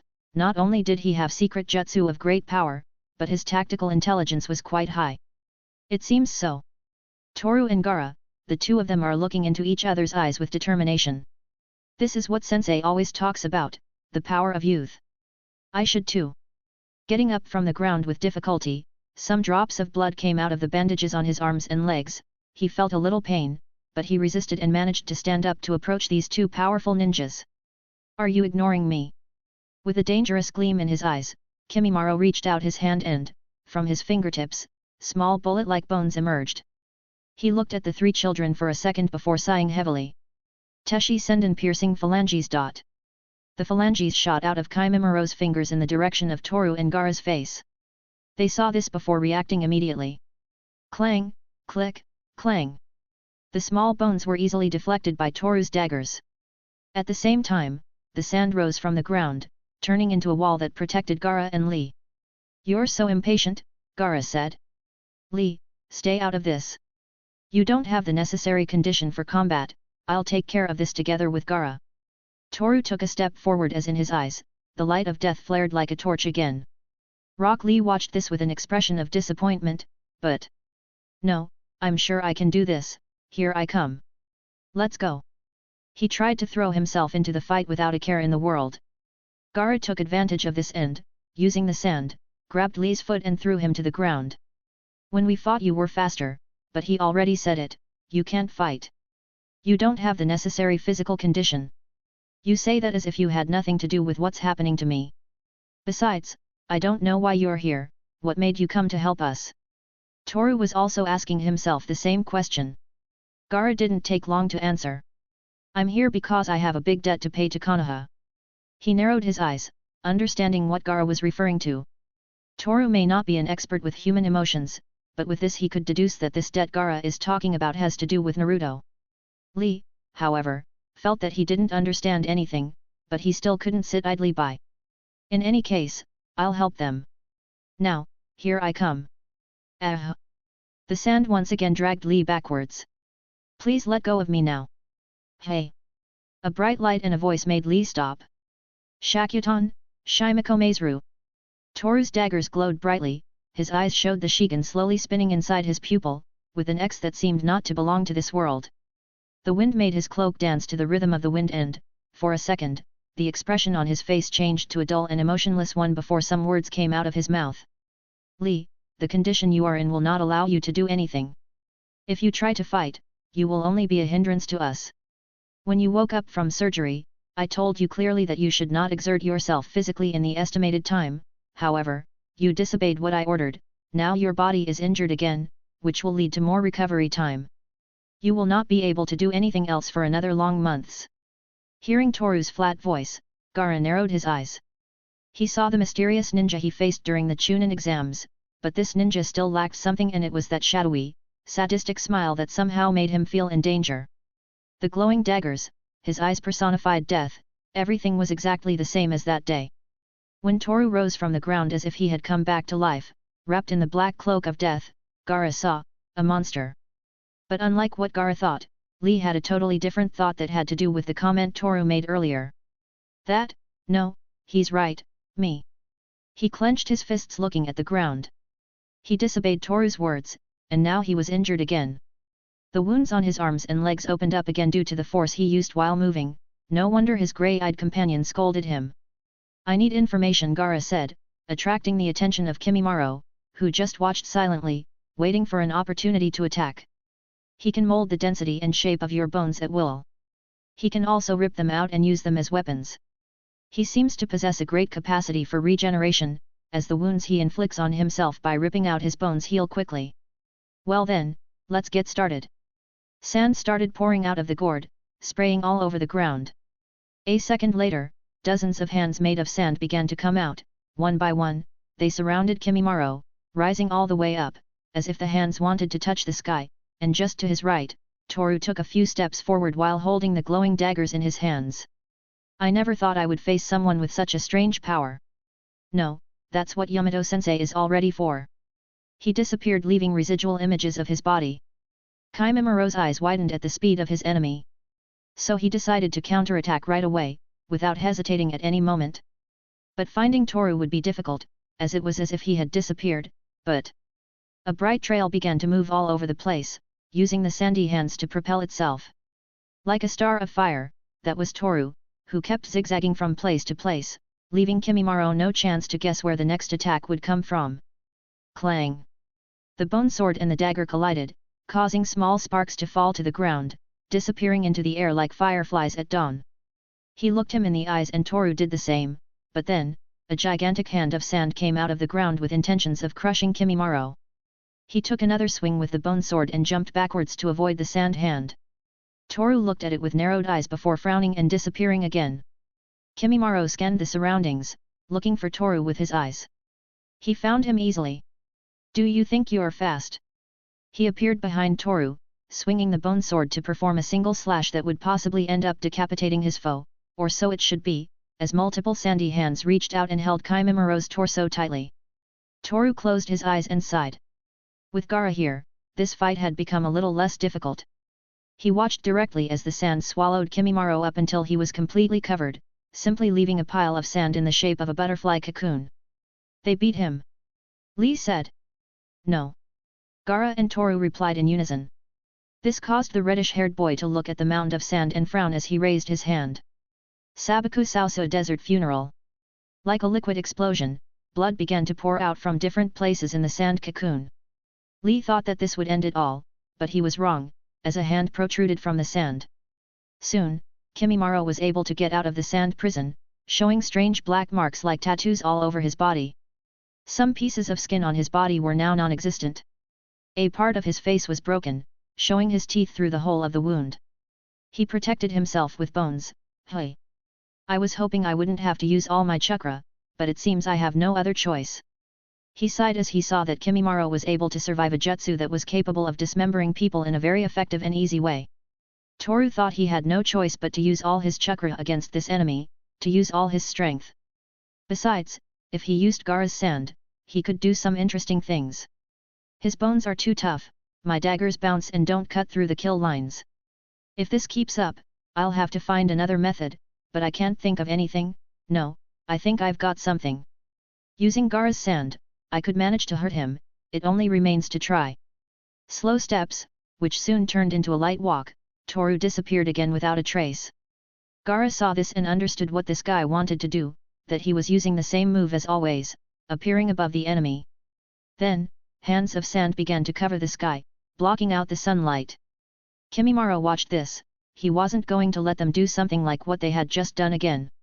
If I hadn't created a layer of bones under my skin to protect me, I would be dead right now.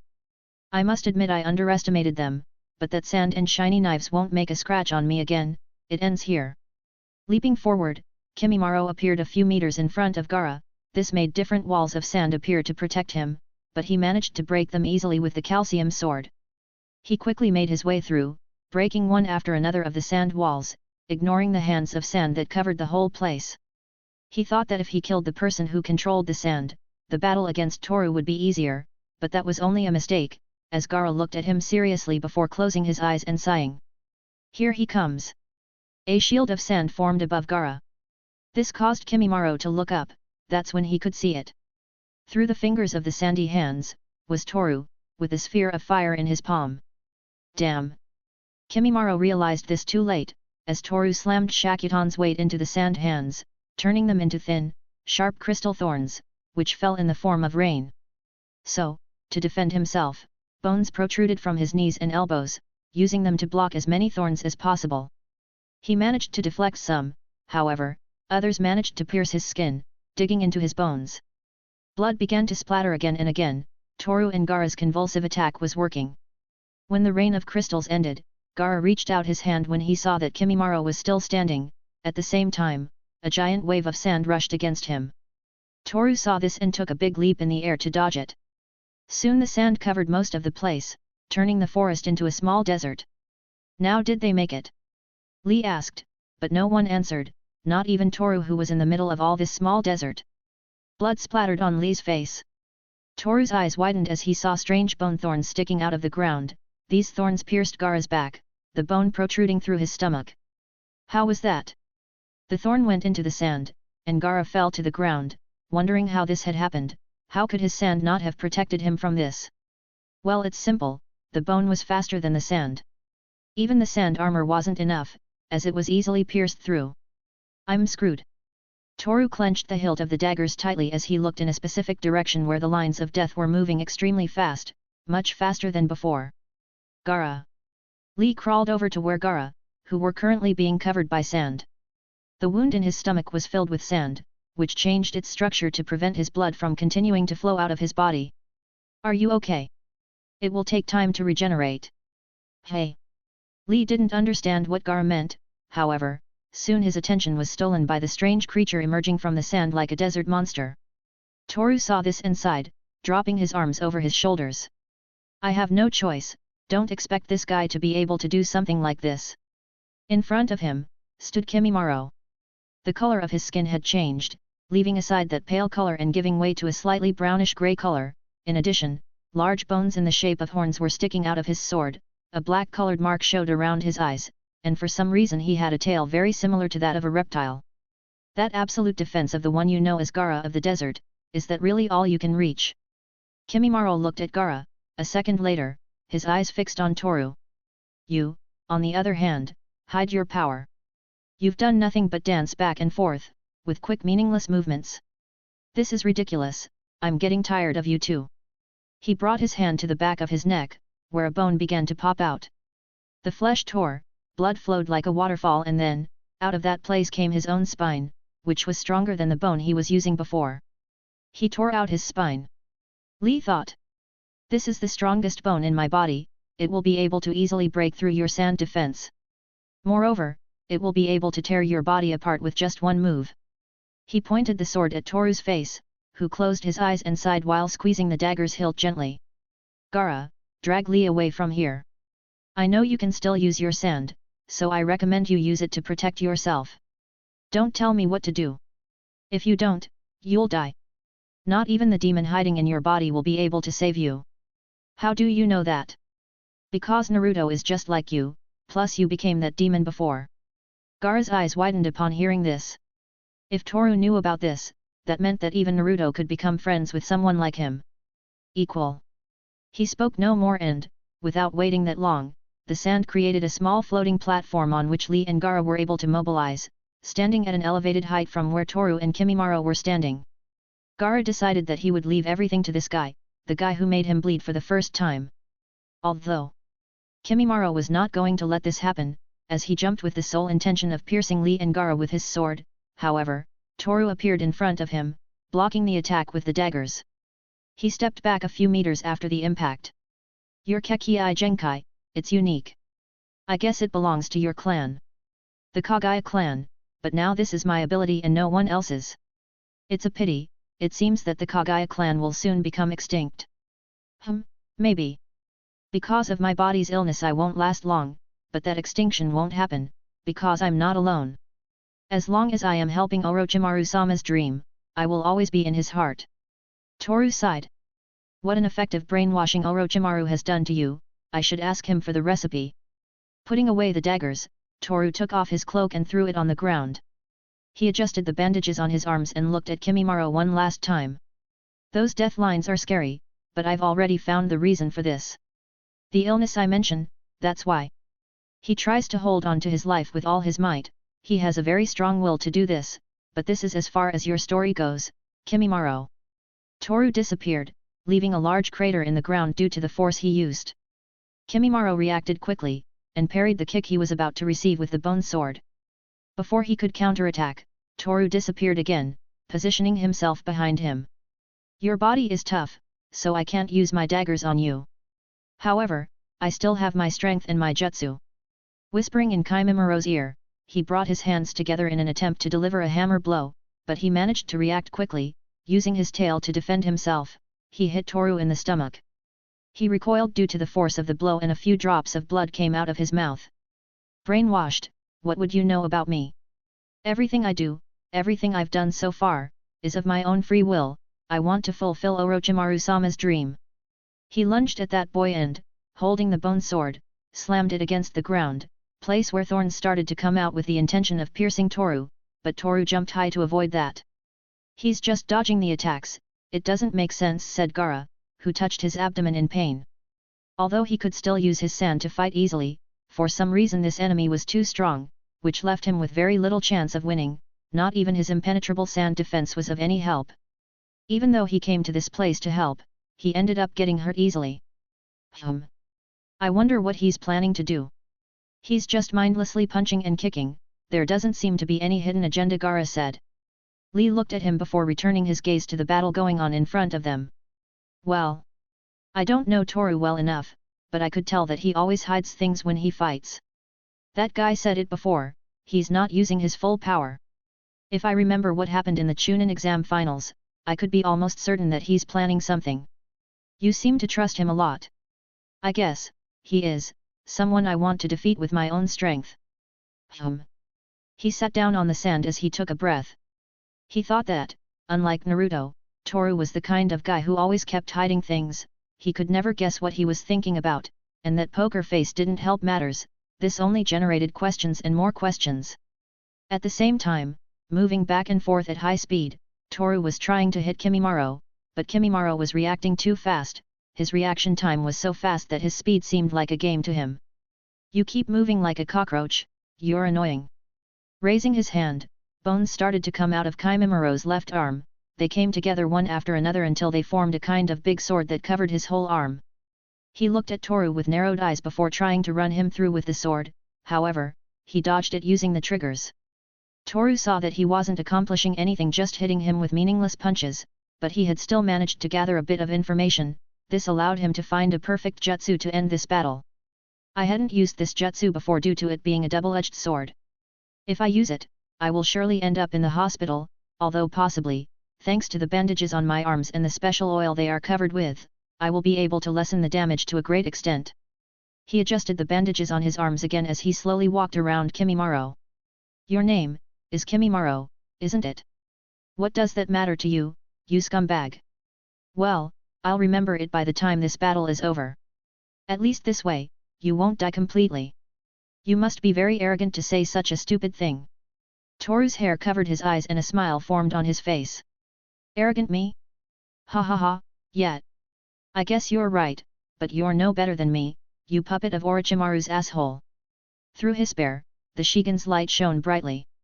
The smile on his mouth was unsettling to Lee, however, Gaara could only remember what happened that day during their battle in the Chunin exams. How dare you insult Orochimaru-sama? Kimimaro ran up holding the two swords in his hands. On the other hand, while keeping the smile on his mouth, Toru looked at Kimimaro and Shakutan, Shimako Maizuru, Hijitsuru no Disu Tora Wifasudo Shakutan, imbuing, destructive fist of the rising sun. As if his words were a command, from his fingers to his elbows, the Katon and Phaeton element began to combine, the wind like cutting blades, the fire like hell itself, all this, generated the light that gives life to this world. Like the power of the sun in the palm of his hands, Toru's arms were covered by Shakutan. The light of death accompanied the light of life in this battle.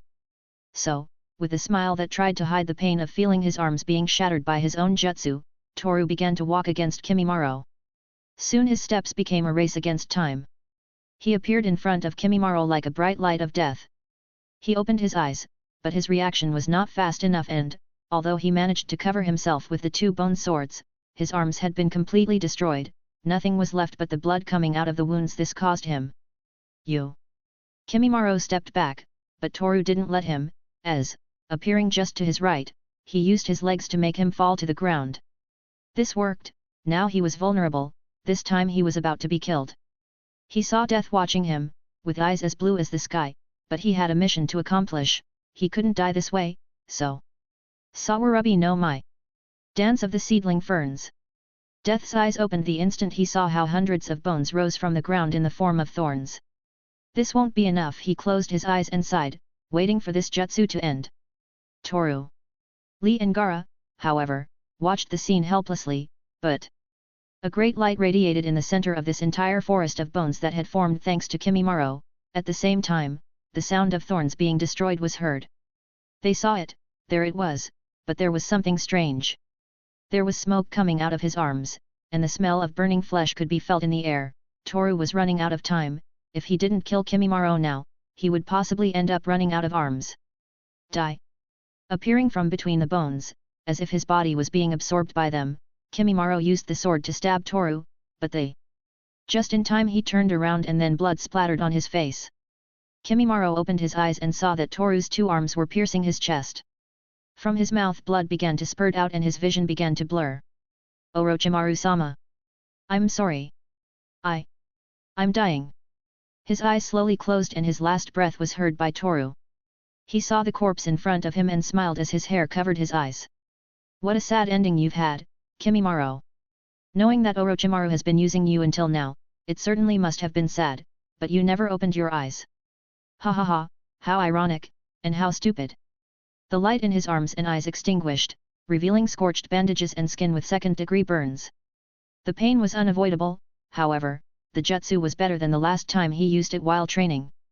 In the end, using this double-edged sword, he managed to finish off his enemy. Sitting down, with the sword resting on a tree trunk, Gaara and Lee looked at Toru. Your arms. Lee said. He saw the wounds caused by Shakutan's flames. In a way, he could understand the pain Toru was feeling right now, but luckily the burns are not that bad, in a few days they will heal completely, but they will leave big scars. It's a price I have to pay to perform this jutsu, otherwise I would have died in the attempt. A double-edged sword, He crossed his arms as he let out a long sigh. This was harder than it looked. Right now, Toru had killed Kimimaro. Well, if he didn't kill him, his illness would have done it in a few minutes, but he had no way of knowing this. However, now that this was over, there was one last thing to do before finishing that mission, the main goal of all this. Putting on new bandages that he took from a scroll he used as a first aid kit, Toru squinted his eyes thinking about what he would do next. Now that this fight is over, I suggest you two go help the others. I'll go take care of the main objective of this mission. You mean? Yes, so, Gaara and Lee, I'll take care of the rest, I'll go help Naruto. Leaving no further explanation, Toru vanished into thin air like a puff of smoke. Gaara stared into the void for a second before standing up and sighing. Let's go. A lot had happened in a single day, he felt mentally exhausted, however, it could be said that everything up to this point had gone well. My arms hurt, at least the oil I used lessened the damage caused by the Shakuton. The first time I used that jutsu I arrived at the hospital on the verge of fainting. Although I'm surprised at the stamina I've gained over the years, but the problem is in my chakra, it runs out very quickly if I use jutsu on a large scale. He jumps from branch to branch, moving at a great speed. Oh, my triggers were also damaged in battle, I guess I won't use them anymore. This time, when I return to Konoha, I'll take care of creating new jutsu, that's the most efficient, artifacts are obsolete when chakra exists. He had already thought of several things, but for that to be accomplished, he must complete this mission so he could return to the village. Minutes passed as he moved through the tree branches with hurried steps. Then, for a moment, the seemingly endless forest ended up in a strange place. Two statues that were strangely familiar and right there. Sasuke. Naruto. These two friends were killing each other. Somewhere in Konoha. While rumors of Uchiha Sasuke leaving Konoha were spreading throughout the village, in the shadows outside the village, a man was drinking a cup of tea. He looked out the window at the leaves of the trees, sighed and drank some tea. Danzo-sama, everything is ready. Appearing in front of him, a man wearing the mask of a Chinese zodiac animal bowed. Placing a fist and a knee on the ground, he bowed his head and showed respect to Danzo. In response, the man closed his eyes and took another sip of tea. Good. Then let's get this started. This is an order, spread the rumors throughout the village and deliver the evidence to the Konoha Council, the latter you will do in my name, now go. Yes, sir. The ninja's body flickered then vanished without a trace. At the same time, Danzo continued drinking that cup of tea, a bitter tea that for some reason, this time had a sweet taste. Chapter 89, Chapter 87, Memories of the Past. In front of him, two large statues rose from the ground. Two statues of great ninjas whose lives are now history, lives that were buried in the past of Konoha, and the ninja world. Sasuke. Naruto. The sound of the screeching of 1,000 birds and chakra rotating over and over again in the shape of a sphere was heard. Just a second later, a great explosion of chakra moved all the water under their feet. Toru squinted his eyes due to the wind that the chakra shock caused, and when he opened them again, he saw Naruto and Sasuke coming out of the water. Naruto was kneeling on the water, he was holding his arm in pain and a few tears came out of his tear ducts. This made Toru squint his eyes, as it brought back memories of the past, of the time he gave a mask to the boy they called Demon. Sasuke, however, kept a smile on his face as the marks of the cursed seal of heaven began to cover his body. Naruto, did you know that if your opponent is a first-class ninja, they can only read each other's minds when their fists cross? What? You're still very innocent, so, I wonder, if you'll be able to read my mind. Clasping his hands together and inhaling a large breath of air, Sasuke expelled a large fireball, which was about to impact Naruto's body. He managed to dodge it, but Sasuke appeared behind him with superhuman speed. Naruto failed to react in time, so he ended up getting hit in the face, which sent him flying into the cold water once again. Due to the force of the blow, he sank into the water and, when he tried to get out of the depths, Sasuke grabbed him by the neck and lifted him into the air. Blood splashed out and Toru opened his eyes. Years ago, when Toru was just a boy who did not know of the cruelties of the world, he met another boy, a boy like Whiskers, who, for some reason, was despised by the whole village. That child was lonely, so, on a sudden whim, Toru decided to take advantage of this, turning that lonely child into his experiment assistant. He was clumsy, he spoiled all the experiments Toru had, but still he could not get angry with him. Although he sometimes had a sad and lonely expression on his face, Every now and then he would smile. Toru listened to this boy's dream and thought that it would be impossible for someone like him, but Naruto was determined to excel, so, to become Hokage and be respected by the whole village. That lonely boy got tired of crying and decided to do something about it. This time, I will become Hokage. That's impossible, Naruto. Hey? Why? To become Hokage, you have to become a Jounin first, for that you must study hard and become strong. The people in the village must also trust you, that's how it works.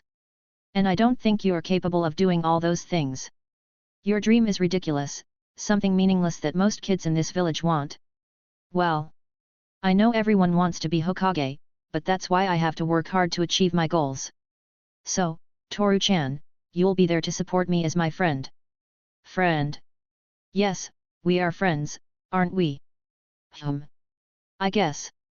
Besides, the week you had to pay me for the mask is over, you're still coming here, so, yeah, we're friends. Ha ha ha. Then I'll try my best to be the coolest and strongest ninja ever. Yeah, whatever you say. Don't yell. The drops of blood fell, mixing with the water and dissolving until they became part of the water. Sasuke, using his hand, had pierced Naruto's right shoulder. You managed to stop it from hitting your heart at the last moment, but it's useless. With that wound, you won't be able to move your arm and it will be difficult to breathe. You won't be able to use jutsu either. Holding Naruto's jacket, Sasuke removed arm from the wound and, using the same arm, held his neck tightly. However, Toru frowned as he saw the lines of death on Naruto's body begin to move at an abnormal speed. It was almost the same as with Kimimaro, only this time he wasn't trying to take his life, this was his own strength manifesting to avoid losing his friend. Tears ran down his cheeks and his eyes changed shape, they now resembled the crimson eyes of a feline. Her hair stood on end and the nails on her hands became pointed like those of a canine. This killer chakra, he's a monster. What the hell are you? Sasuke asked. And the answer Naruto gave, made Toru close his eyes and sigh. Your friend. Naruto adopted a fighting stance and with tears spilling down his cheeks, he clenched his teeth tightly and frowned.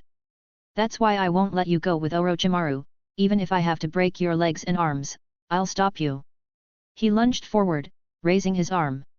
Like the claw of a beast, the attack came fast, which forced Sasuke to shield himself with his arms. However, Naruto's strength was so much, that the attack bounced him off the water. Even so, he took advantage of the position he was in and launched a fireball from his mouth, but Naruto, only using his chakra, dispersed the flames. He then kicked Sasuke in the stomach, making him crash into a mountain, leaving a small crater in the rock. Wake up at once, Sasuke. If you don't, I'll break you like a cane and take you back to Konohagakure. Shut your stupid mouth. What do you know about me? Someone like you, no parents, no siblings.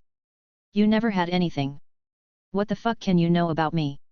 Seeing this in the front row, somehow it was sad and uncomfortable. Toru sat on the tree branch and looked up at the sky. He remembered the past once again. He was 4 years old when he met him. Sasuke of the Uchiha clan, Toru of the Asahi clan. The two met thanks to the connections the two clans had. The Uchiha, who were mostly part of the Konoha police, and the Asahi, who provided the necessary weaponry and ninja equipment to the latter. Don't worry, Sasuke-chan. Toru-chan is always like that, you just have to bother him a little and he'll pay attention to you, said that woman with the emblem of her clan embroidered on the back of her yukata. In Sasuke's eyes, the woman holding Toru's hand was beautiful, long black hair, eyes the same color as her hair, who for some reason always looked happy, with a bright toothy smile. We have a lot to talk about, Kyoko-san, how about we leave these two little ones alone to talk a bit while we go prepare some snacks? Sasuke's mother, Mikoto, smiled as she looked at Toru's mother. She responded with a smile, taking Mikoto by the hand and dragging her inside the old Japanese-style house. Sweet snacks? Yes, that's a good choice. Then what are we waiting for? Come on, Mikoto-chan. Wait. Kyoko-san, you have a lot of strength. Sasuke looked at this with a small bead of sweat trickling down his forehead. Is she always like this? He looked at Toru and asked a question, but realized that he was going somewhere with the book in his hands. So, she ran after him to catch up. Seconds later she stopped, as she saw how Toru was sitting under the shade of a tree. He is strange. What should I do? Nii-san told me that to talk to someone, I should be nice first, maybe that will work. He approached him, and leaned in a little to see this boy's face. Hey! What are you reading? Looks interesting. Hearing this boy's voice so close, Toru looked up. He sighed and then spoke. Chakra. Sasuke's eyes widened. Clearly on the cover of the book it said learn to use your chakra, so he was quite surprised. After all, he had a brother who being young could use chakra in amazing ways. So this surprised him, as it seemed that he also wanted to use jutsu at a young age. But this made him doubt. Can you use ninjutsu or genjutsu? Toru narrowed his eyes and closed the book. No, it's impossible. What? Why? Not many in my family can use ninjutsu or genjutsu. My father always trains me using taijutsu, the others in my family only use taijutsu too, so it's impossible. Well, my father can use ninjutsu since he is not an Asahi. I don't understand. Just because you're an Asahi you can't use ninjutsu. Correct, I still want to try. If my father is not an Asahi, even if it's impossible, I lose nothing by trying. That's strange. Don't you know why your family can't use ninjutsu or taijutsu? I don't know, but I've heard some adults say that my clan is cursed. So that's what they say, hey. Sometimes adults say weird things, there's nothing we can do. You know, I thought you couldn't talk. Why would you think that? Because when you came in, you didn't say anything. You just looked everywhere and then read your book. But now that I know you can talk, how about we play a little? Yesterday, my brother gave me a kunao, even though it's blunt, so there's no need to worry about us getting hurt. Okay. But first I have to put my book away. Okay, then I'll wait for you here. You don't know what it feels like to lose the people you love. At least, the only person who could understand, is Toru. Naruto dodged a kick, landing in the water again. Toru, I almost forgot that the two of you have experienced the same thing. I don't know anything about real parents or siblings. But, when I'm with you, I wonder if it's like being with a sibling. A nostalgic smile showed on his face. At the same time, Toru lowered his gaze as his hair covered his face. He sighed lightly and then looked up again. Sasuke. I know how you feel, because I too wished for revenge. I wanted to kill the man who took everything from me, I was angry, I was sad, I felt worthless. I never knew how to appreciate what I had and, when I lost everything, that feeling of regret and emptiness flooded my heart. That feeling increased when I recovered the memories of my past life. Realizing that I had a better family than the one I had, haha. I even felt like crying. But it is because of that feeling that I decided to let go of revenge. My mother would never have liked me, her son, to follow such a steep and sad path. She was my real mother. Naruto and Sasuke's fight continued, however, Toru continued to think as he watched. Every punch from Sasuke was loaded with murderous intent. Naruto, on the other hand, did not want to hurt his friend, but doing so was necessary for him to return to the village. Suki, the third Tomo has appeared in his Sharingan. That means that he, at this moment, feels pain. A battle to the death between two Konoha ninja, the two were like monsters trying to kill each other. Each used everything at hand, in Sasuke's case the Sharingan, and in Naruto's, the Kyuubi's chakra. And in a single moment, that killer chakra of that demon fox, covered Naruto's body as if it were a cloak and a tail appeared on his lower back. The battle continued, Sasuke was now at a disadvantage. It was like that for a few seconds, but then, what Toru saw next made him sigh with disappointment. Where did the guy who wished to grow stronger next to his brother go? Sasuke, the darkness is devouring you, and that cursed seal Orochimaru gave you only accelerates that process. That power you've been given. Amazing. Toru only missed one kunao out of 10 targets. Haha, I'm not going to lose this time. Look at me, Nii-san, Toru, I'm not going to miss. He threw the 10 kunao, one after another, however, he only managed to hit 7 of the 10 targets that were in the trees. Itaki applauded this, he intended to encourage his brother, but he succeeded in quite the opposite. Don't cry, Sasuke, Toru said as he saw small tears peek out of the corners of Sasuke's eyes. I'm not crying. Nii-san, I can do it again, I just have to get the kunao back. It's okay, Sasuke. You don't always have to try to be the best at everything. Toru isn't good at using ninjutsu, something you're better at. Everyone has things they're better at than others, so don't feel defeated. Besides, you have plenty of time to improve. Itaki is telling the truth. You can use Katun and, although I can too, you use it 1,000 times better than me. I can only make a small fireball that goes out a second after I summon it. Don't forget that my family specializes in taijutsu using weapons. Sasuke wiped away his tears and sighed. Every time it seemed that Toru was getting better at everything he could already do, and that frustrated him quite a bit, as he felt weak because of this, but there were things that Toru still couldn't do that he could, so before he learns that, he must improve so he wouldn't be surpassed. Well, it's late, Toru, do you want to go to our house for dinner? I'm sure Kyoko-san won't be mad if I explain it to her. I'm sorry, but I have things to tidy up in my room. Of course, yesterday your house almost caught fire because of your crazy experiments.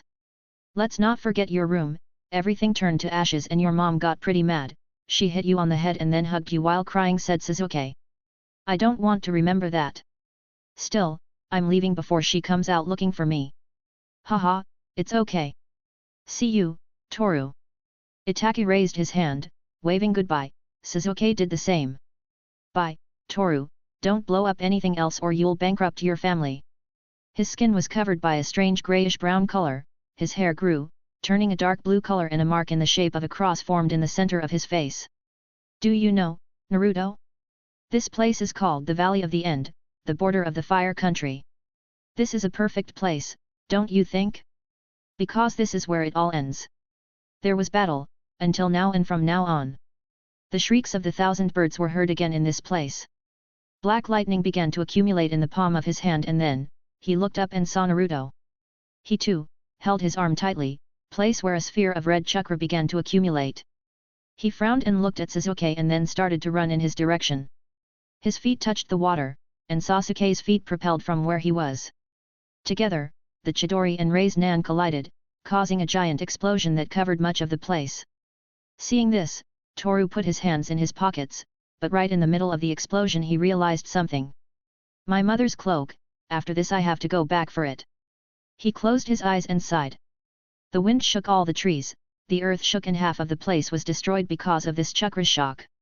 When the explosion ended, Sasuke was standing in the middle of the battlefield and right in front of him was Naruto, lying on the ground, completely unconscious. Toru was able to make sure of this because his kill lines were still moving. Still, as if the sky felt what Naruto felt at that moment, the rain started, touching the ground with small drops of water. Soon, the small drops turned into a big drizzle that covered the whole place. At that moment, Sasuke's protective band fell to the ground and a few drops of blood came out of his mouth. He looked at Naruto for a few seconds, and then walked in some direction. Toru, seeing this, jumped up, falling on the battlefield. He looked at Naruto and then at Sasuke, who was leaving without even sensing his presence. He took the injured boy in his arms and sighed. Are you always so cruel to your teammates, Sasuke? His eyes widened as he heard her voice.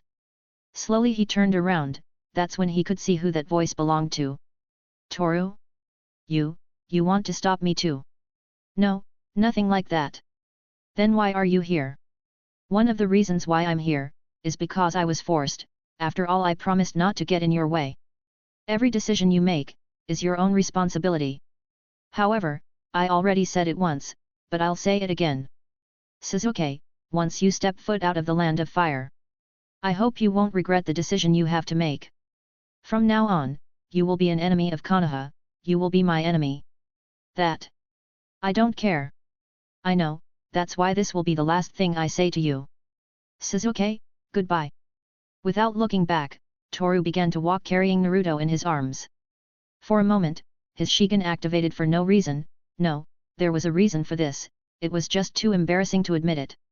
He looked at Naruto again, he didn't have many wounds on his body, however, inside his body, most of his bones were broken, the explosion sure had done it, this made him sigh. Let's get out of here, the mission has failed. After seeing Sasuke for the last time, Toru met Kakashi and Yamato, who had been on a mission, so they couldn't be here to help. Yamato-sensei, it's been quite a while since I last saw him. I've been busy lately. I'm sorry you had to come on this mission, besides failing. No, that's okay. It's better that everyone made it out alive after being involved in this farce. Still, 2 of them are in critical condition. Nara Shikamaru only has some bumps and scrapes, Inyazuka Kaiba has a deep wound due to a kunao, but after that he's fine.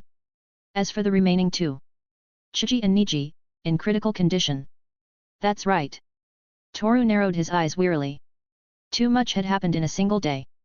And now everyone had paid the price for messing with Orochimaru. Some got the worst of it, while the others, though they are doing well, having failed this mission hurt them mentally. They're just kids playing at being ninjas, that's what Sasuke told Naruto when he found him on the statue of that man, the one with the same last name, Uchiha Madara. Somewhere near the border. He hid in the shadows and watched patiently. Ha ha ha, this just got interesting, don't you think? He looked at his companion with a smile. He replied as he stepped out of the shadows, as if he were one of these. Yet. The black cloak with the red cloud embroidered on the fabric danced to the rhythm of the wind, as these mysterious ninjas disappeared, going back to hiding in the darkness. Konoha Hospital. The other members of Sasuke's recovery team had been treated by the medical ninja, so they were now out of danger. Right now, Toru was in one of the rooms, where a nurse was treating the small wounds he had received during his battle against Kimimaro. He looked through the window and sighed. When the nurse finished her work, she gave Toru a small pat on the back and left the room, leaving him alone. Now, all he could think about was Hinata and Ino. If he was tired, surely seeing them would instantly recharge his energy, but apparently they still hadn't arrived at the hospital, or they just didn't know yet that the mission was over, in failure. Hokage-sama will walk through that door any moment and yell at me like when I was training to perform Lee's surgery. He shook his head as he accepted his fate, however, after a moment, he felt watched again, that feeling was all too familiar. Just at that moment, Tsunade entered the room accompanied by a man with his right arm and eye bandaged. Accompanying them, 4 ninjas whose masks were similar to those of the ANBU organization, appeared and for some reason surrounded Toru. It was then that the man next to Tsunade decided to speak. Asahi Toru, we need you to appear in front of the Konoha Council to stand trial for your crimes of treason against our village. WH. What? To be continued. Chapter 90, Chapter 88, One Last Goodbye, 1. It has been a whole day since Sasuke's recovery mission began. In fact, they had just found out that this mission was already over, so now the ninjas who were sent have returned to Konoha. I hope Toru isn't hurt, I'm quite worried about what happened during that mission.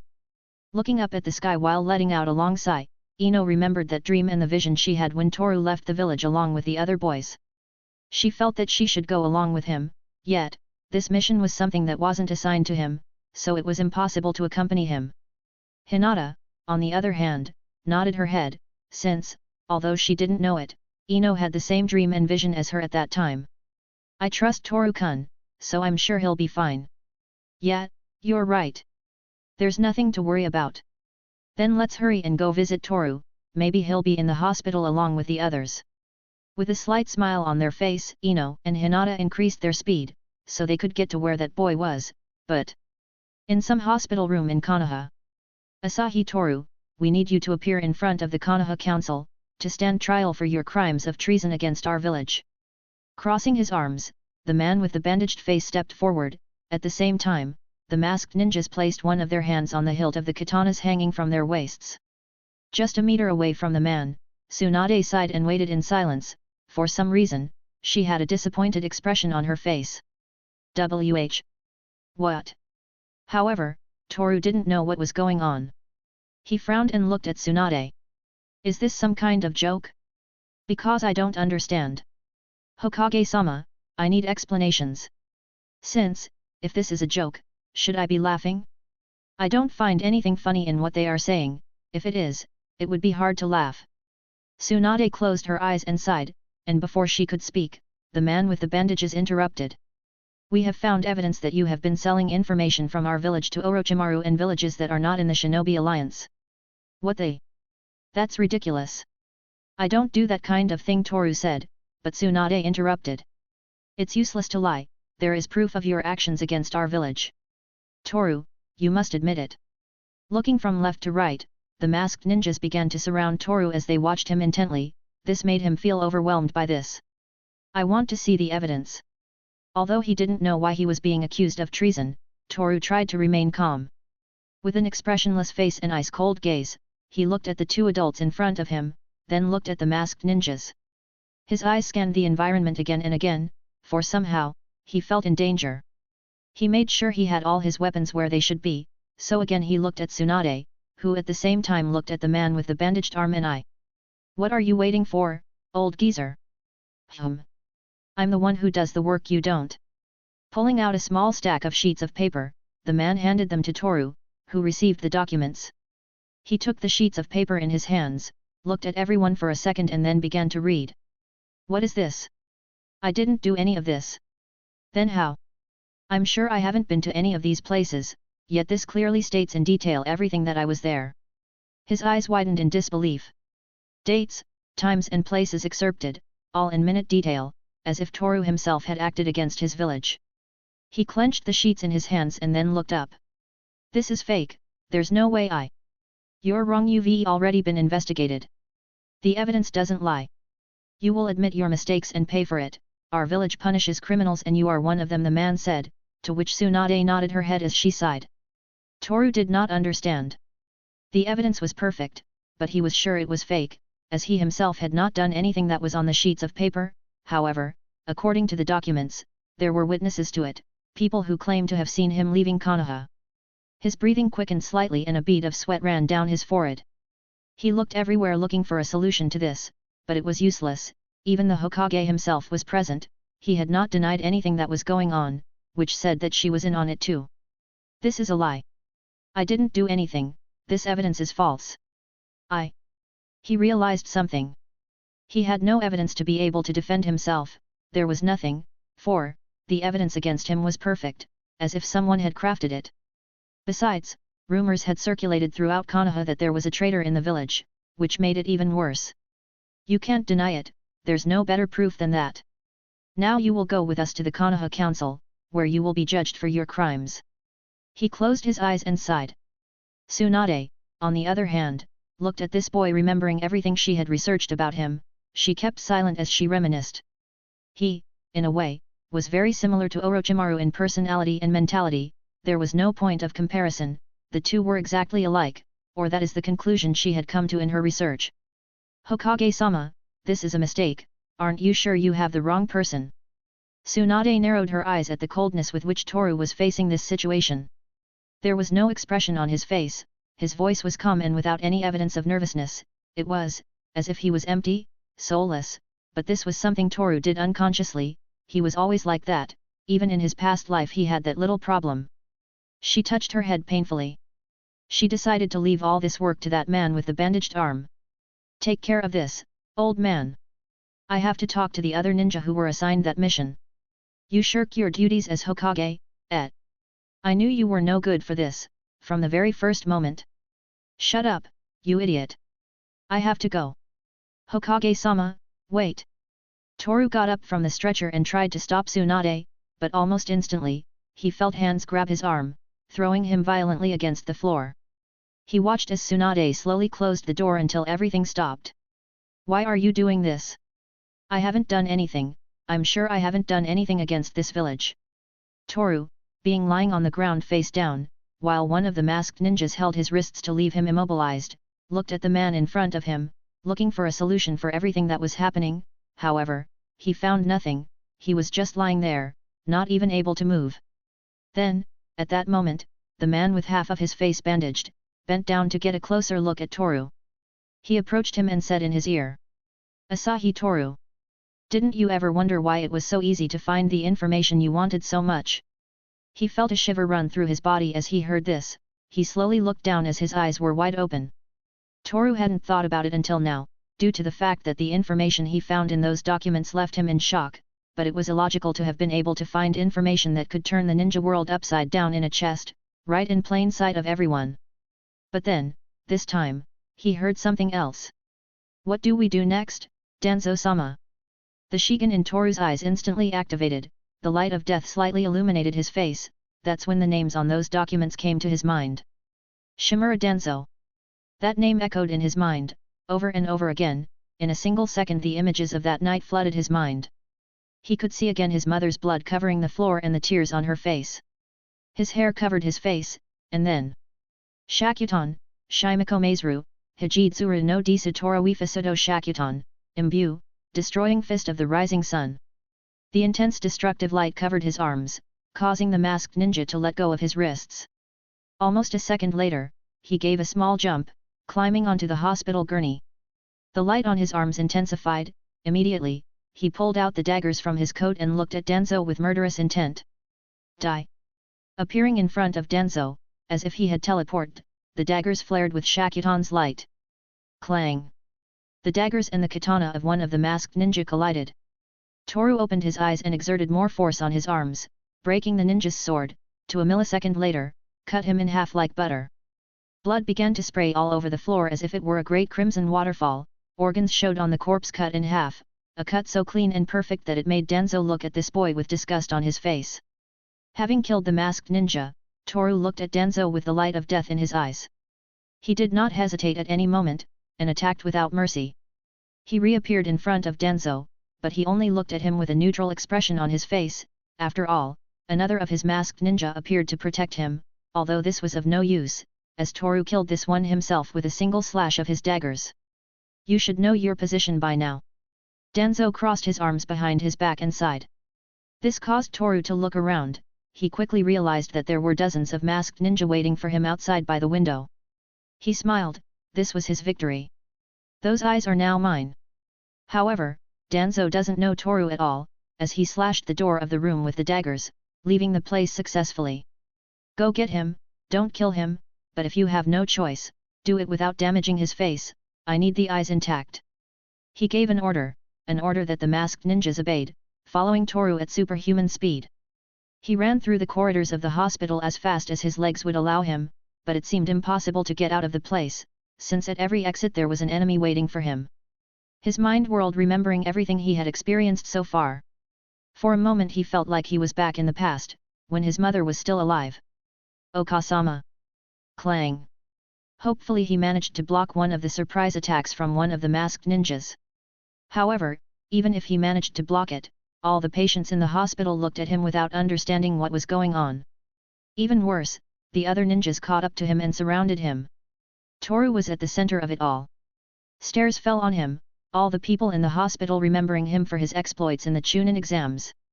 These stares somehow reminded him of his past life. The stares of all the people who knew that research scientist whose name made the world tremble. Toru looked at the ceiling of the place, and then the ninjas around him fell, blood spilled on the floor and the screams of the innocent were heard. Toru's face was covered in blood, as were his daggers. His clothes, stained with the bright crimson red, then, sighed. He walked slowly on his way to the exit. At the same time, the people present looked at Toru with horror on their faces. They quickly tried to communicate with the ninjas who were in the hospital, forcing him to hurry his pace. But where would he go? Why was all this happening to him? Why did his life have to be this way? Why? He held the daggers in his hands tightly, as he looked at the ground with a lifeless expression. He finally left the hospital, but the first thing he found when he came out was a large number of masked ninjas. There were about 100 of them. There were too many. At this moment, only one thought exploded in Toru's mind. He disappeared in front of all the ninjas. They looked for him with their eyes and managed to find him. He was running so fast that it was difficult to see him. He was jumping between the roofs of the houses at superhuman speed, but it still wasn't going to be enough. Toru breathed heavily. He had burn wounds on his arms and not much chakra left due to his body unable to store that much chakra. The bandages on his arms were scorched, but he still had his mother's cloak, one of the few things he was able to salvage from his former home. This was the thought that was on his mind. He wished to return home, to go back in time, to return to that era. The enemies did not take long to catch up with him. They were after him, for it was easy for them to catch a tired ninja. Kage Bunshin no Jutsu. 3 clouds of smoke appeared, from which 3 exact copies of Toru emerged. Together with his clones, they descended to the lowest part, blending in with the people walking around the place. This gave him a chance to escape, so now he could go to his destination without being interrupted for a moment. He opened the window of his small apartment and stepped inside. He almost collapsed due to his condition, but he stood upright and took some scrolls out of the closet. He quickly opened them and threw all the things he could see upwards. He clasped his hands together, completing a seal and then seal. Seal. Seal. Everything his eyes could see was stored in the scrolls. 6 scrolls in all. He looked at them for a second, as then his gaze remained fixed on the cabinet where that trunk with the few things he had retrieved from his former home sat. He opened the cabinet and pulled out the trunk. Inside it, there was an engagement ring, golden and shining like the sun, with a small heart-shaped ruby fused to the golden metal. He took a small string and tied the ring around his neck as if it were a necklace. Okasama. Inside the trunk was also a picture of the main family of the Asahi clan. Asahi Kyoko, Asahi Toru and Kitamura Kenji, who later went by the Asahi surname due to his marriage to the clan's heiress. Toru saw this and squeezed the photo frame gently. However, he put the photo back where it was, sighed and touched his head painfully. Why is this happening to me? He couldn't understand no matter how much he thought about the situation. Danzo had set him up, but despite that, he acted recklessly in discovering the identity of the man with the bandaged arm, attacking him without even a second thought. He had clearly read it in the documents. Danzo's name was there, along with the name of the elders of the Konoha Council and Sarutobi Hiruzen. They were somehow involved in the murder of the Asahi clan, especially Danzo. Toru knew the truth behind everything that happened that night when blood stained the walls of his house. Asahi Toru, come out of the apartment and surrender your weapons, or we will be forced to use force. A voice was heard outside the house. He sighed tiredly as he closed the trunk. He looked at it for a second before his mouth let out a few words. Looks like I won't be able to take everything. He stood up due to kneeling to see the contents of the trunk. He held the daggers in his hands and Shigen's light intensified. He looked at the door and squinted. Meanwhile, outside the apartment, the masked ninjas were waiting for Toru. They knew he was inside, for they had already killed the 3 clones that were used as a distraction. Now they waited for him, holding weapons in their hands, ready to attack. Clang! The shuriken were stopped by the edge of the katana. At that instant, Toru came out of the window like a swift shadow. Almost instantly, he disappeared into thin air, materializing again behind the masked men. He saw them for a second as he ran at full speed. Everyone thought Toru was too fast for his age, however, that thought was now unimportant, as right now they had to capture him alive or, at the very least, with his head intact, so they could extract the eyes of death from his face. Thus, the chase resumed. Toru was ahead of everyone by 20 meters. The people below watched as a large number of ninjas chased a single one, so they quickly deduced that it was a criminal who had escaped, so most of them applauded the work of the masked ninjas. One of them gave a small wave to the villagers, then waved his hand, indicating to everyone not to pay attention to them. And, although Toru was tired, he had enough energy to escape and fight at the same time. Even so, his mind reminded him again and again of everything he had experienced up to this point. The cold expression on his face slowly changed to one of worry, and as part of his hair covered his face, he found himself back in that place, that endless sea of blood with the crimson sun rising in the sky. He ran through the vast sea without holding back. Drops of blood splashed every time his feet touched the ground. In addition, behind him there were about 100 shadows chasing him. It was difficult to see their faces, as they wore masks, but despite that he could easily distinguish the weapons their hands held. Katana, shuriken, kunao, staff, the weapons that most ninjas used. Toru sighed seeing this and questioned himself. What will happen if I let them catch me? Will they kill me? Will they gouge out my eyes? Will they beat me like my past life's mother did? Will they break my mind? Will they turn me into useless, eyeless trash? Is that what will happen to me? All because I fell into a trap? What is this? Why do I feel this way? He touched his chest, right where his heart is. He tightened his cloak a little as he increased his speed so as not to be caught. When he realized, he was no longer in that place full of blood. He had returned to reality. He was jumping between the branches of the trees. At the same time, the small army of ninjas were chasing him relentlessly. He looked at the road with nothing else to do. What have I been doing all this time? I don't understand. Why am I being treated like a criminal? I haven't done anything to be treated like this. Until now, I had completed missions together with Yamato-sensei, Hinata and Ino. Then why? Night slowly began to fall over the land. Everything was getting darker around him, just like the darkness that was embracing him right now. He remembered again what he read in those documents. Itake was not to blame. Chapter 91, Chapter 89, One Last Goodbye, 2. Night slowly began to fall over the land. Everything was getting darker around him, just like the darkness that was embracing him at this moment. He remembered again what he read in those documents. Itake was not to blame. He gritted his teeth tightly and closed his eyes. Konoha used him as if he were a mere disposable tool. They forced him to kill his family, to kill his girlfriend, his father and mother, but he couldn't kill his brother. But then, why am I alive? I should have died that day. Why didn't you kill me too, Itake? I wasn't someone as close to you as Shizuke was. I don't understand. I'm really glad to know that Shizuke has a friend. Somehow he looks happier. What's your secret, Toru-kun? Itake looked at the boy in front of him. The two had been training while Shizuke was at school. Since Toru's mother refused to enroll her son in the ninja academy, he had no choice but to learn on his own while at home.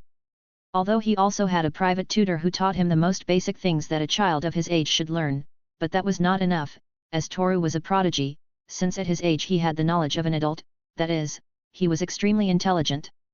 Itake knew this, so he thought he would be good company for his younger little brother, Shizuke.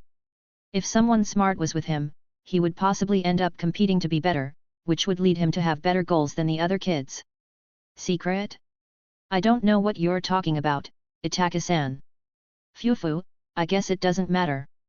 Besides, it makes your mother happy that you also have a friend to play with. She always talks a lot, she talks too much. She's always happy about everything, sometimes she's overwhelming and annoying.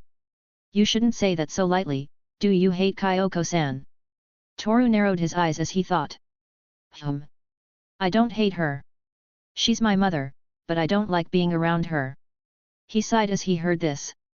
Itake knew that Toru was a rather antisocial child, someone who didn't talk much, someone who locked himself in his own world leaving no chance for anyone to enter.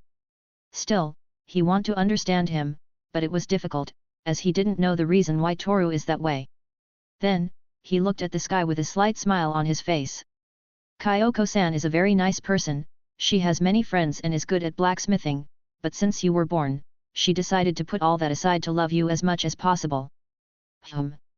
Toru was confused by these words, something that made Itake close his eyes, thinking about everything that woman has suffered. Even though he's smart, he's quite clumsy when it comes to other people's feelings. Well, there's nothing he can do about it, he's still a child, he's lived in a peaceful place, far away from wars and suffering. Someday he'll understand the pain his mother went through in his whole life, then he'll understand why she overprotects him so much. He stood up from the grassy ground and held out his hand to Toru. We have to get going.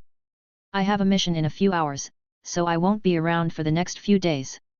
Tell Shizuke for me, okay? Okay. When I get back, I promise we'll train the three of us together. But I have one condition. Condition? What kind of condition? Don't say Kyoko-san is annoying, she's a very kind person. If she ever gets to hear those words from your mouth, she'll be sad and won't be happy about everything again. If that earns me some free taijutsu lessons, then I won't say it again. Fufu, then that will be the condition. If you don't fulfill it there will be no training. Looking ahead, Itake saw Kyoko and waved to her. Toru, on the other hand, walked in some direction ignoring her completely. This made him sigh wearily, for he thought that this boy still didn't understand the teaching he wants to give him. Still, he shook his head and walked following Toru. I hadn't thought about it until now, but in every memory I have of Itake, he was always kind to everyone. He was respected by many, he was an exceptional ninja. Everyone spoke well of him, even my parents. Shizuke too, whenever he mentioned him, he talked about him being completely proud of his brother. Now everything makes sense, everything is connected to what happened that night and the strange attitude Itake started to have days before the massacre. Denso, the third Hokage and the elders of the Konoha Council, they took advantage of someone who loved his homeland and the people who inhabit it. Even if the higher UPS had taken advantage of Itake, that did not take away the fact that he murdered his own family and the Toru clan. Yet he was controlled like a puppet, his mother's blood was on Itake's hands. But unlike Shizuke, revenge was something he had let go of long ago. He held no grudge for whatever his childhood friend's brother had done, but that changed when he found the documents and discovered the identity of Shimura Denso, the man behind it all. He clenched his fists tightly and began to slow down. He took a small jump to reach the ground. Once there, he continued running, but each time he slowed down. Root. Danzo, the massacre of the two most influential clans in the village. My father and Sasuke's father, they were both planning a coup to take over Konoha, but they used Ataka to stop that.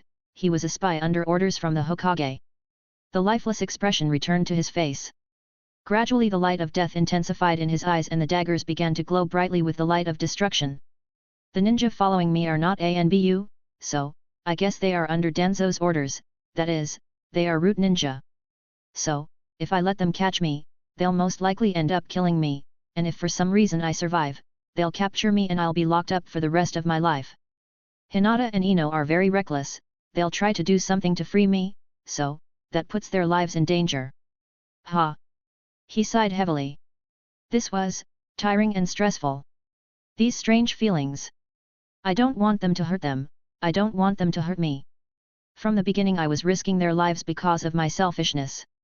Since those Danzo spies started watching me, my whole life felt empty, since my family was killed. I felt lonely even though I had always been surrounded by people. Since I had been orphaned, I was given the option to join the Ninja Academy, so I didn't wait any longer and enrolled without a second thought. Years later, Team 11 was chosen. Hinata, Ino, me, and Sensei. The root ninjas saw Toru, who had stood in the middle of the forest, staring at the sky with the glowing daggers in his hands. Everything I've lived through so far, everything I'll live through. Can I be happy like when I'm with them? A small smile formed on his face. He tried to hide his feelings, but his face betrayed him, as the expression on his face was sad but with a nostalgic smile. He watched the night sky and then a small drop of water fell on his cheek. Little by little, the drops of water fell, starting a rain that somehow felt familiar. I don't know what to think. I guess you guys will try to capture me, if you don't succeed you'll kill me, but I won't allow that. He turned around and saw them all. About 100 ninjas surrounded him completely. They held their weapons tightly and waited for the captain's order. They already had a plan, so they had to capture him alive. If they failed, they would have to cut his head off and take it to Danzo. The captain raised his hand and instantly 10 ninjas appeared in front of Toru. What are they waiting for? Although due to the rain, his hair covered his face, the intense glow of his eyes could be seen through his bangs. Will they stand watching me or are they going to attack? He looked up and slightly closed his eyes. It was then when the enemies raised their weapons and attacked. Each one with his respective weapon, they tried to hit him, but it was impossible. Toru moved from one side to the other with smooth and elegant steps, like a relaxed dance. Seeing this, the army captain raised his hand again. 10 more ninja joined the battle. Each connected hand seals and touched the ground. The rock began to rise from the ground, creating an unevenness in the place, but here the attack does not end, for, while the first 10 tried to stab Toru, the remaining 10 connected the seals again, summoning large pockets of fire aimed at the enemy. Toru saw this while dodging and sighed. He took a long leap dodging the first 10 enemies, causing the fireballs to impact the trees, destroying them in the process.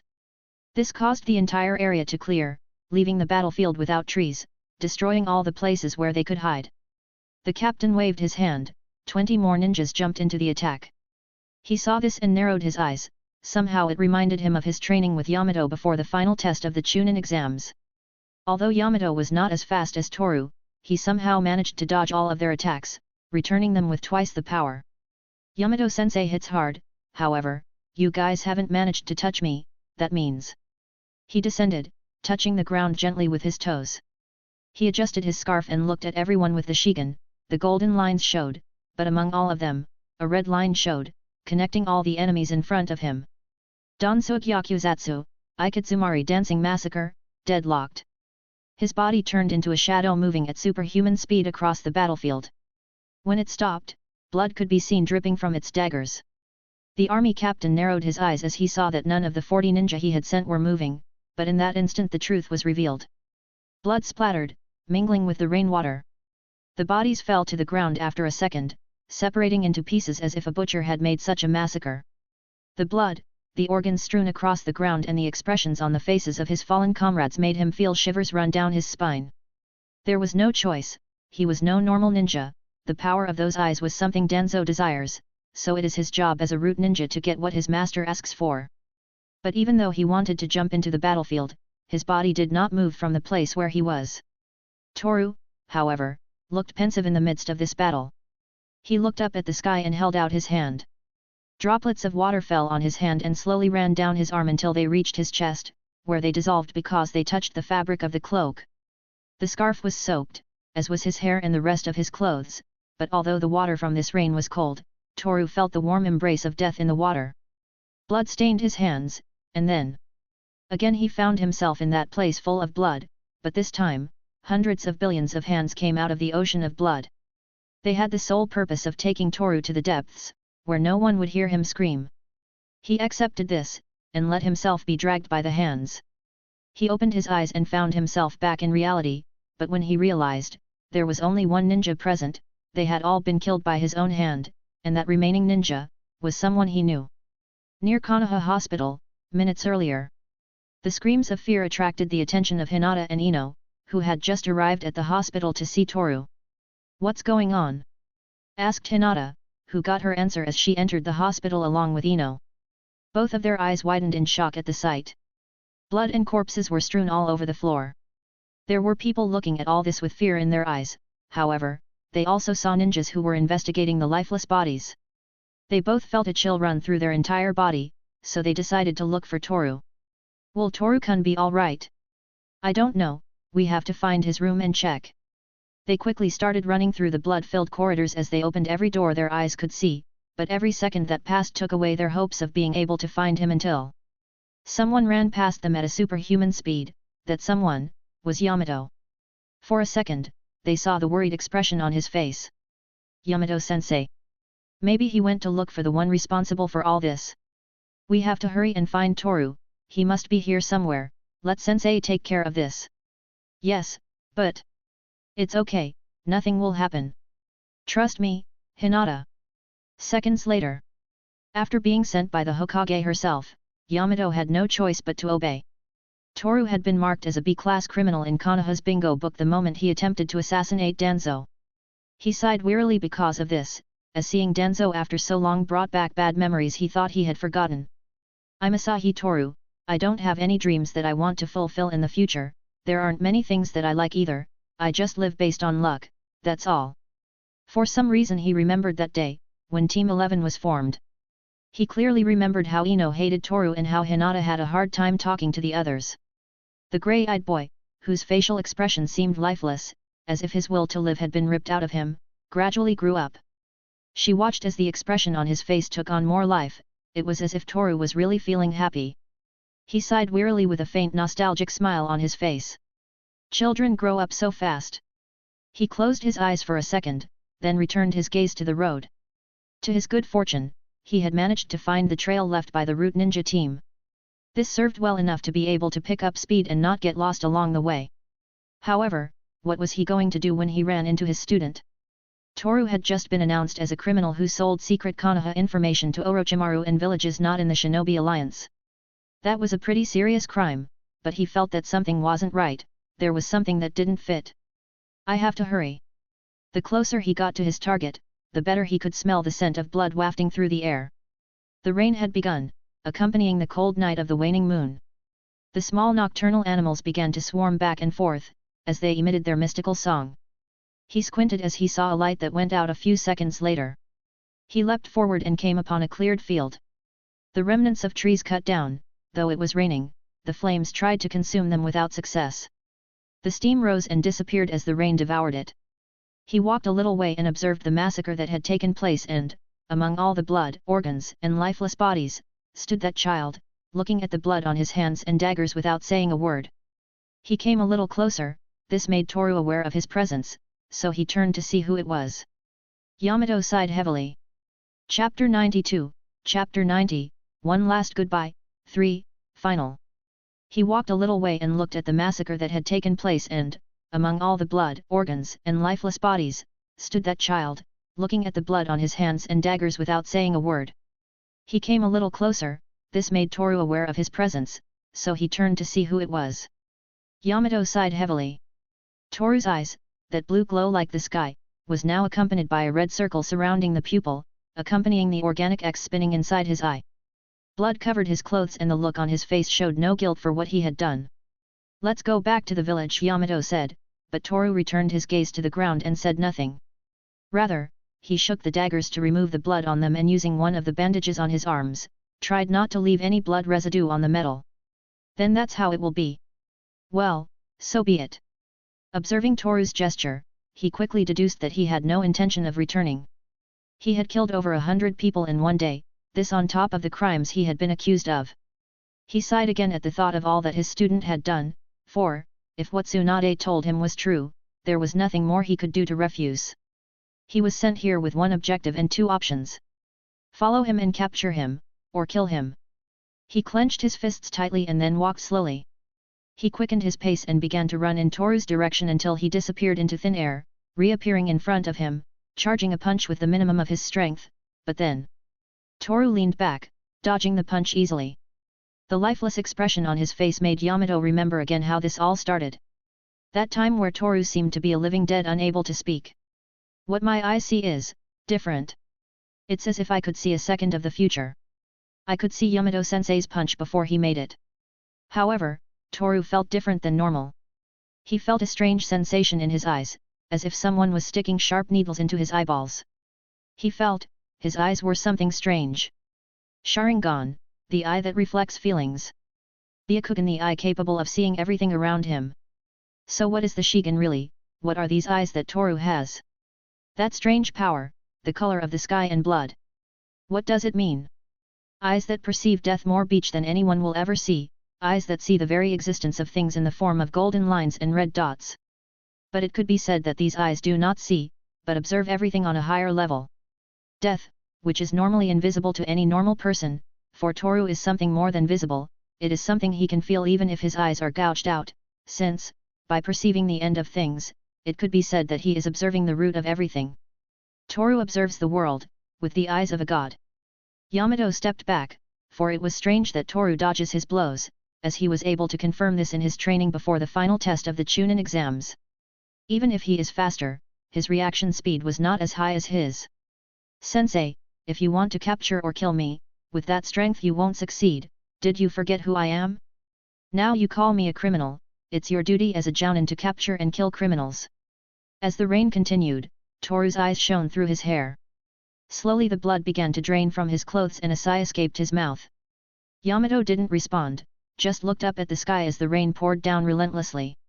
"I don't have that much chakra left, my arms hurt and I feel tired. This situation is not the most favorable for me, besides my opponent is Yamato-sensei, there's no way I can beat him, but it's because of things like this that I have to leave, sacrifice something, in exchange for something, I must fight. However, I can't use Shakutan combined with imbuing, that will only increase the chakra expenditure, I'll faint before I can hit him." The sound of water droplets hitting the ground was the only thing that could be heard, as the silence of these two ninjas was never going to be broken. Slowly they lowered their gazes and their eyes met. Master vs pupil, Mokutan vs Shakutan. Yamato quickly clasped his hands together and concentrated his chakra. Toru saw this, he could see the chakra going to Yamato's hands and feet. He realized which jutsu he was going to use by the amount of chakra used. So he started to run around him at superhuman speed, avoiding the jutsu could get to hit him, but it was his master he was fighting against, this won't be easy. "Mokutan, Shikra no Jutsu wood style, 4-pillar prison," Yamato said. Then, he opened his eyes as he saw that the ground was changing. 4 wooden walls came out of the ground quickly, completely enclosing him in a huge wooden box. Yamato, seeing that his jutsu had worked, approached slowly, as he thought this was easily over, but boom! The wooden prison broke into pieces easily due to Toru's eyes and daggers, which acted together to break as many death lines as possible, allowing him to break through the wooden walls and chakra with ease. Toru obviously knew that Yamato is a jounin experimenting, so a single wooden jutsu was not going to be enough. And he was not mistaken, as his teacher appeared behind him, coming out of the ground as if his body had become the root of a tree. He raised his arm in an attempt to throw a punch, but Toru dodged it again with ease. It was as if his eyes allowed him to see a second into the future. Not only that, he could also see the chakra in Yamato's body as he performed a jutsu.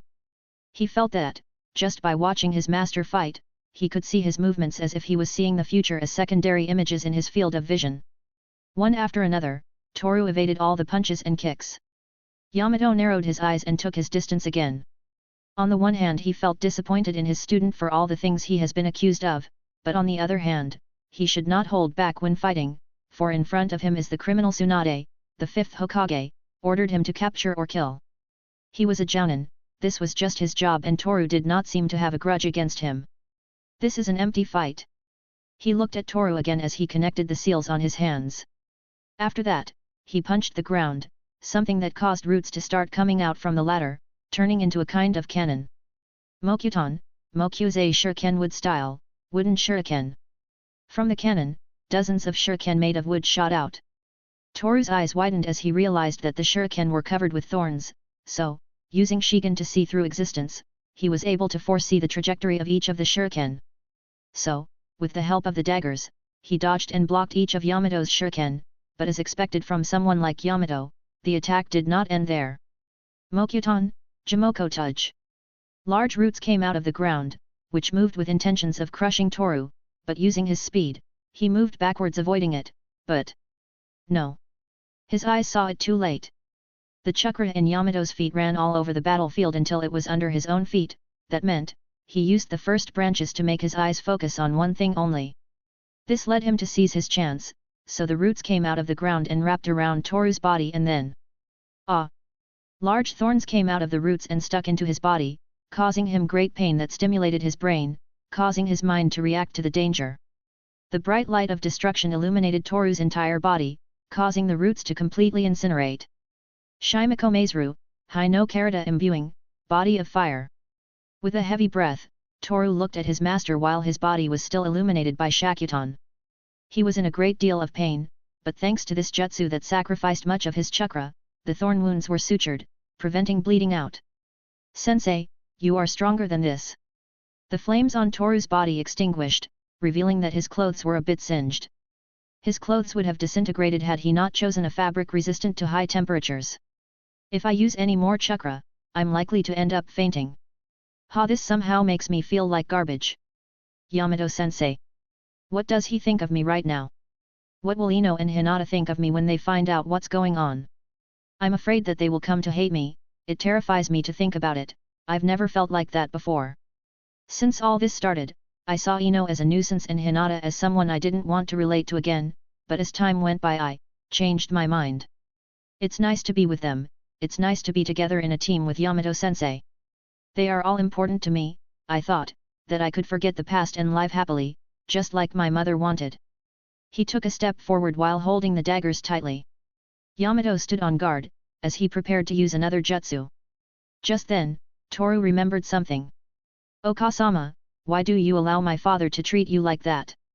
She just sighed and answered right away. Because love makes fools out of people. Love makes fools of people, that's what Toru's mother said, with a bright and full of life smile on her face. That memory still lingered in his mind, a memory he thought had been erased from his mind until he discovered the truth behind the massacre of the Asahi clan. He disappeared from Yamato's sight, appearing behind him again. He raised his arm with the intention of stabbing him, but a large pillar rose up from the ground, striking him in the stomach and rising into the air. Blood spurted from his mouth due to the organs that were damaged in the attack. As he was suspended in the air, he looked at Yamato, saw the expression on his face. He smiled bitterly, as he never thought to see that kind of expression on his sensei's face, an expression of disappointment. My happiness. Is it something that can never be fulfilled?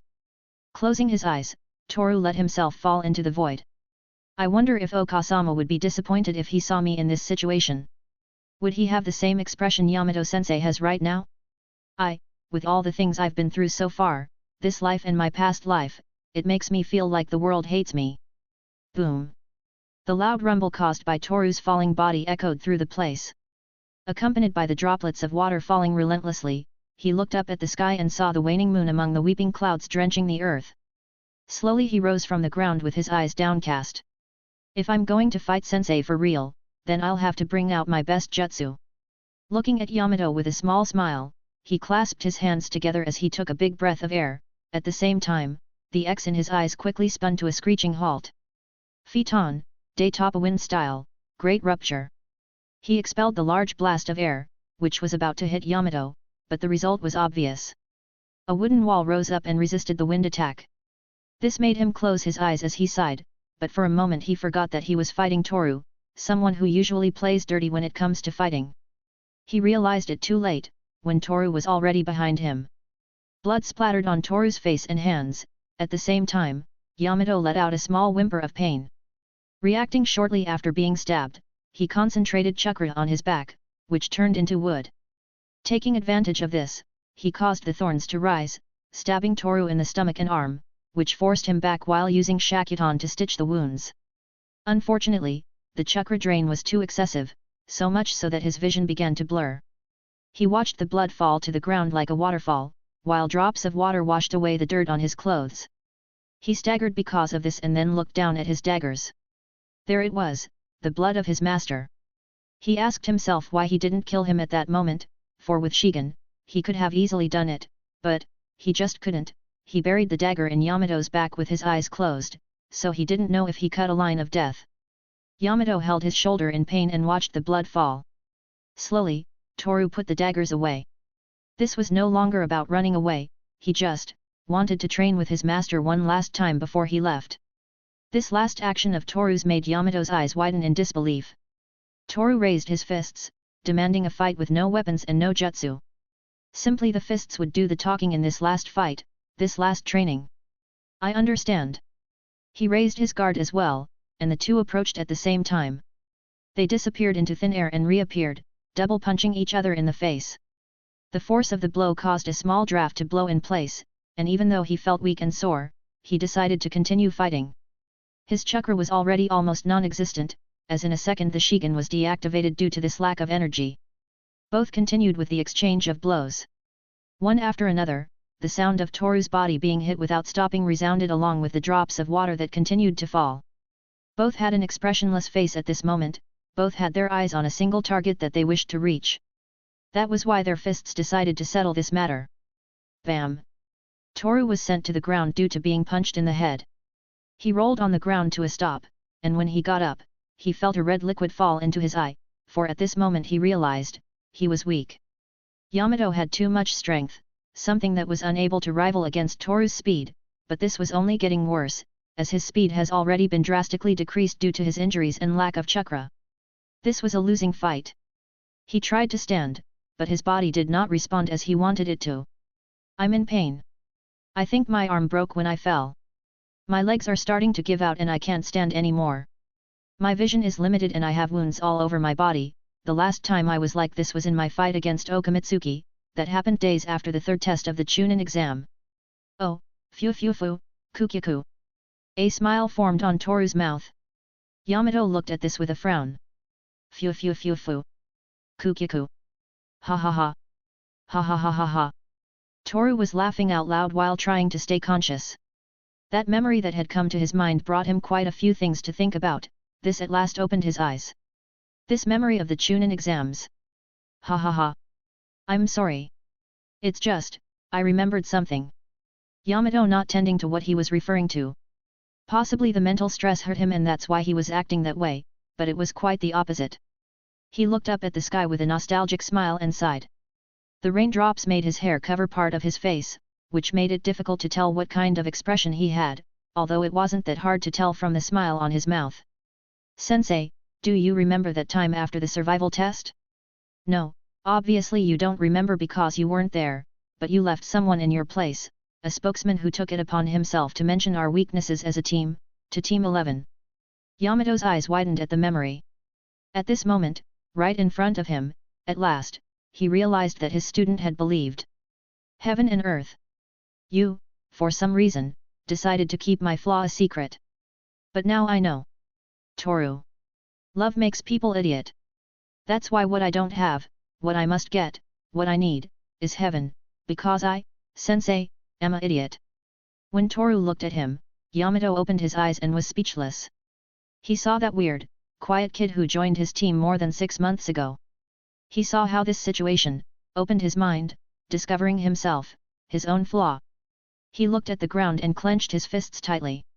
He asked himself, what have I done? Seeing Toru with wounds all over his body and blood staining his clothes.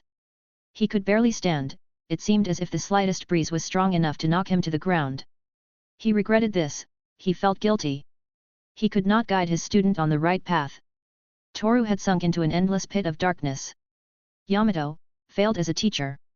He sighed one last time and turned away. He stood like that for a second before he started walking away from that place, away from his student. Sensei, thank you for everything.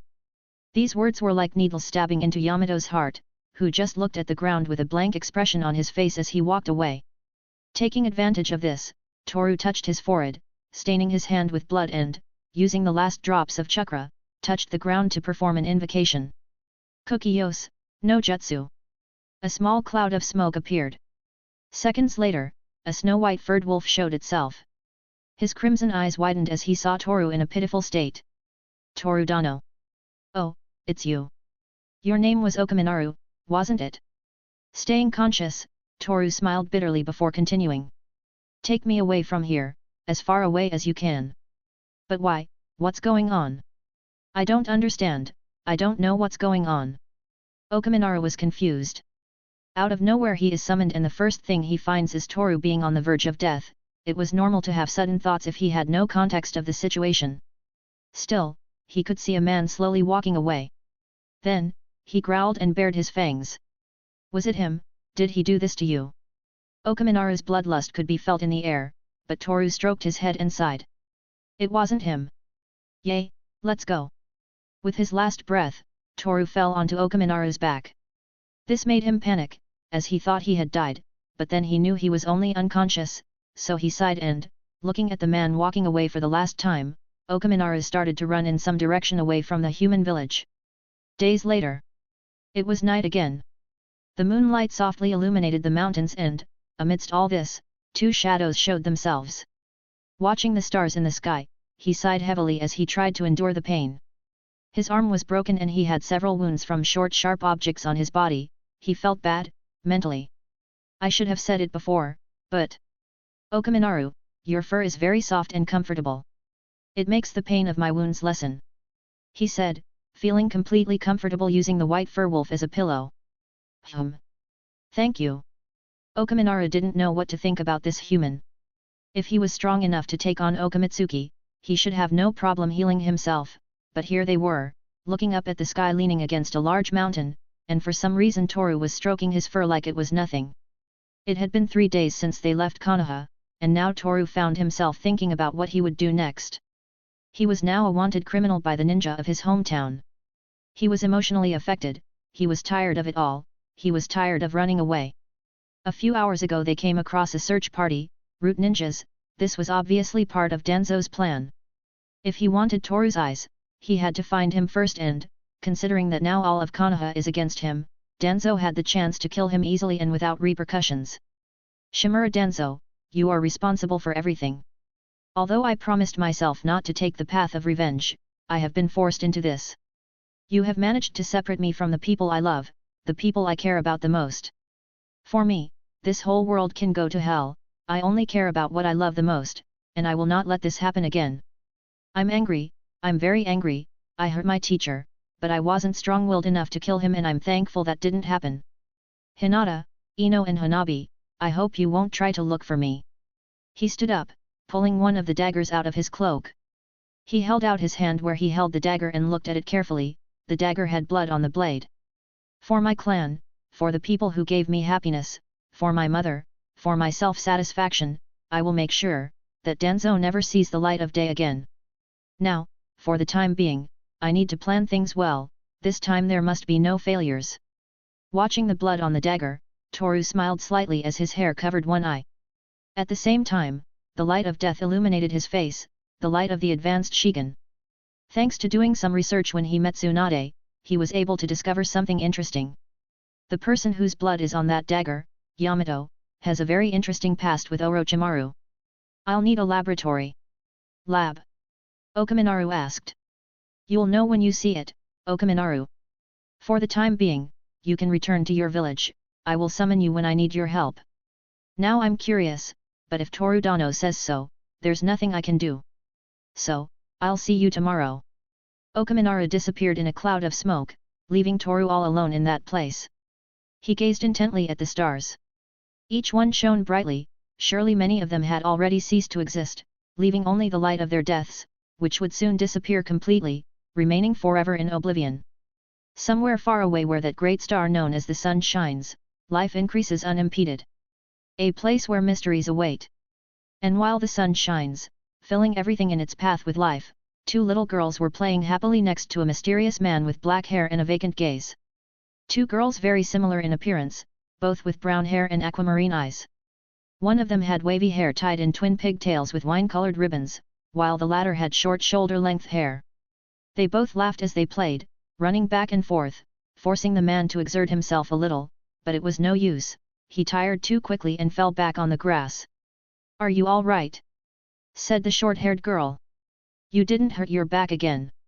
Approaching the man, they both looked at him with concern. Well, the pig-tailed girl worried in her own way. Still, for a second they heard their mother's voice calling them, so they grabbed the man by the hands and pulled him along with them. "Come on, Mom's calling us." With a slight smile on his face, the man let the girls lead the way. Present in that mountain of corpses, the sky turned golden, showing the sunset.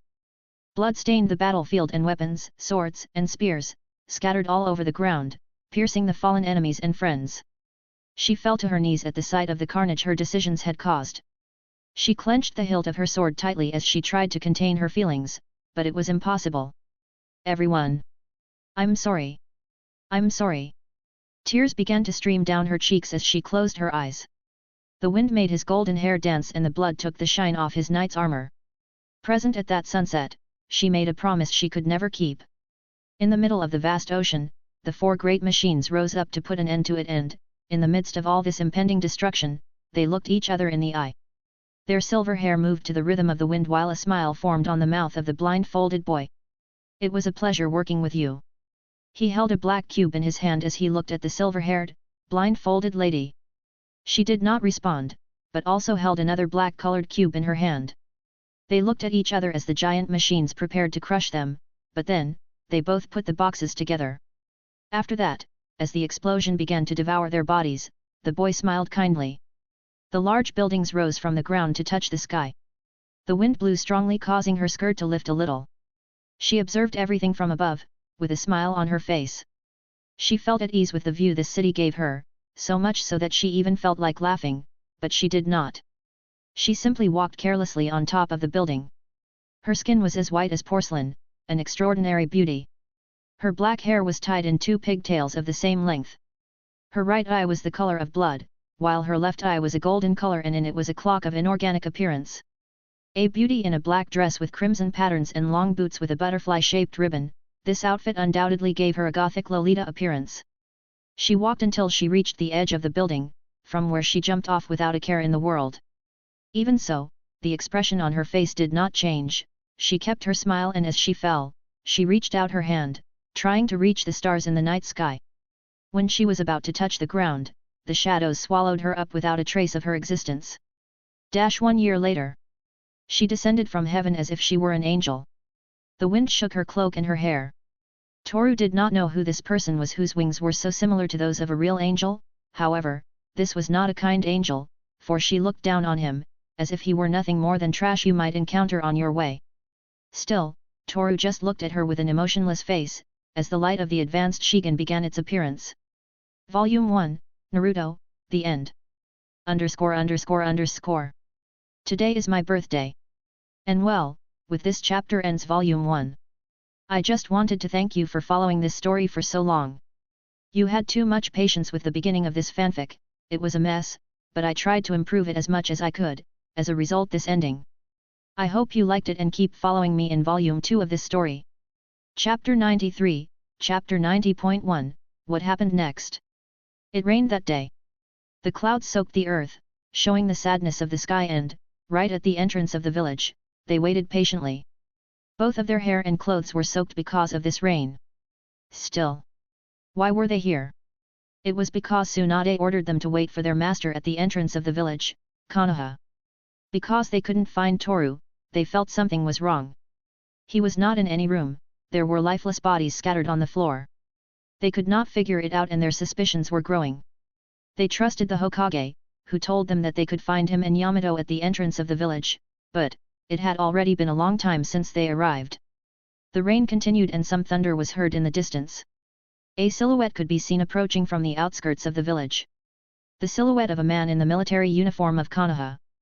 Hinata and Ino ran to where the man was, for that man was Yamato. It didn't take them long to get there, but he passed right by them without even looking at them. He was holding his shoulder in pain, where a small cascade of blood was spilling out. He had some mud on his clothes and a lifeless expression on his face. "Sensei, what happened to him?" Ino asked. However, Yamato continued walking without giving an answer. "Follow me," Yamato said. This made both Hinata and Ino feel confused. They wanted to ask Yamato what had happened to make him be in that condition. It was as if he had been in a battle. They also wanted to ask where Toru was, but it just seemed that Yamato didn't want to answer questions, so, with many questions in their minds, those decided to follow their sensei. The atmosphere became uncomfortable, they began to feel nervous, as they could not understand anything that was happening. They were cold, their clothes were soaked with rainwater, but that was not the worst of it, since that unknown feeling invaded their hearts, that feeling we all know as fear. They walked through the streets of Konoha in the rain. They were not carrying umbrellas, so at no time were they able to cover themselves from the rain. All was silence until they realized they had returned to the hospital. When they entered, they saw that the lifeless bodies were no longer there, everything had been cleaned, the blood, the organs and the cut pieces of flesh, everything was clean, because ANBU always works fast. Taking advantage of this, Ino approached Hinata and whispered in her ear. "Are you all right?" Ino watched as Hinata's body shivered. Not from fear, not from the cold of the rain, simply, she felt a strange sense of loss. "Yes, I'm fine." But her words were the opposite of what she felt. Still, she managed to fool Ino, who nodded her head and continued walking. They came to a door. This was the room where Toru was supposed to be. Seeing this, Hinata used the Byakugan for a second to see through things, her eyes widened as she saw the silhouette of that woman they all call Hokage, for she was the one who ordered them to go to the outskirts of the village to wait for Yamato. He opened the door and his eyes quickly met Tsunade's eyes. Yamato looked at the ground as he closed his eyes. "Hokage-sama, I have failed my mission." "Mission?" Hinata and Ino asked each other in unison, however, they got no answer. Instead, Tsunade sighed and from her shirt pulled out a small book, which was handed to Yamato. He received it and looked at it for a few seconds, before Tsunade, with a slight frown, walked past him, only to stop at the door a second later. "I'll think about your next mission, don't fail again." Having said that, she left the room, closing the door softly. All was silent until Yamato walked over to the window and looked out at the scenery. The rain wouldn't stop and some thunder could be heard far away from the place. The cold breeze came through the window, so he closed it to prevent his students from catching a cold, although doing so was useless, as they were waiting for a long time at the entrance of the village, in the middle of the night and in the middle of the rain. "Yamato-sensei, what's going on? I don't understand, where's Toru, why is he hurt, why hasn't he said anything since we got here?" Ino got tired of this awkward silence and decided to speak. Hinata was about to ask too, but her friend took the words out of her mouth. In response to this, Yamato sighed and looked them in the eyes. There was a 3-second silence and, after that, with a slight smile on his face and with the same empty look as the day they met, he finally spoke. "I failed as a teacher." But his words were something that neither Hinata nor Ino expected, indeed, they did not understand what he meant. He simply said that, at the same time that he extended his hand to hand them the book that Tsunade gave him. They accepted it and took it in their hands. Turn to the last page. Obeying their sensei's words, they both opened the book. They turned the pages one by one. It didn't take them long to realize that on each page, there were pictures and names of people who seemed to be criminals. No, they were, for there were also their crimes written under their personal information. 2 seconds passed until they could reach the last pages. Then, as they reached the end, both of their eyes widened as they felt their hearts clench. On the last page of that book they found Asahi Toru, Renegade Ninja, Rank A. Age, 12. Height, 5.08, 1.55 m. Weight, 38.5 kilograms. Nickname, Shinigami. Nationality, Fire Country. Village of origin, Konohagakure. Chakra nature, Fiton, Katon, Shakuton. Kekii Genkai, unknown dojutsu.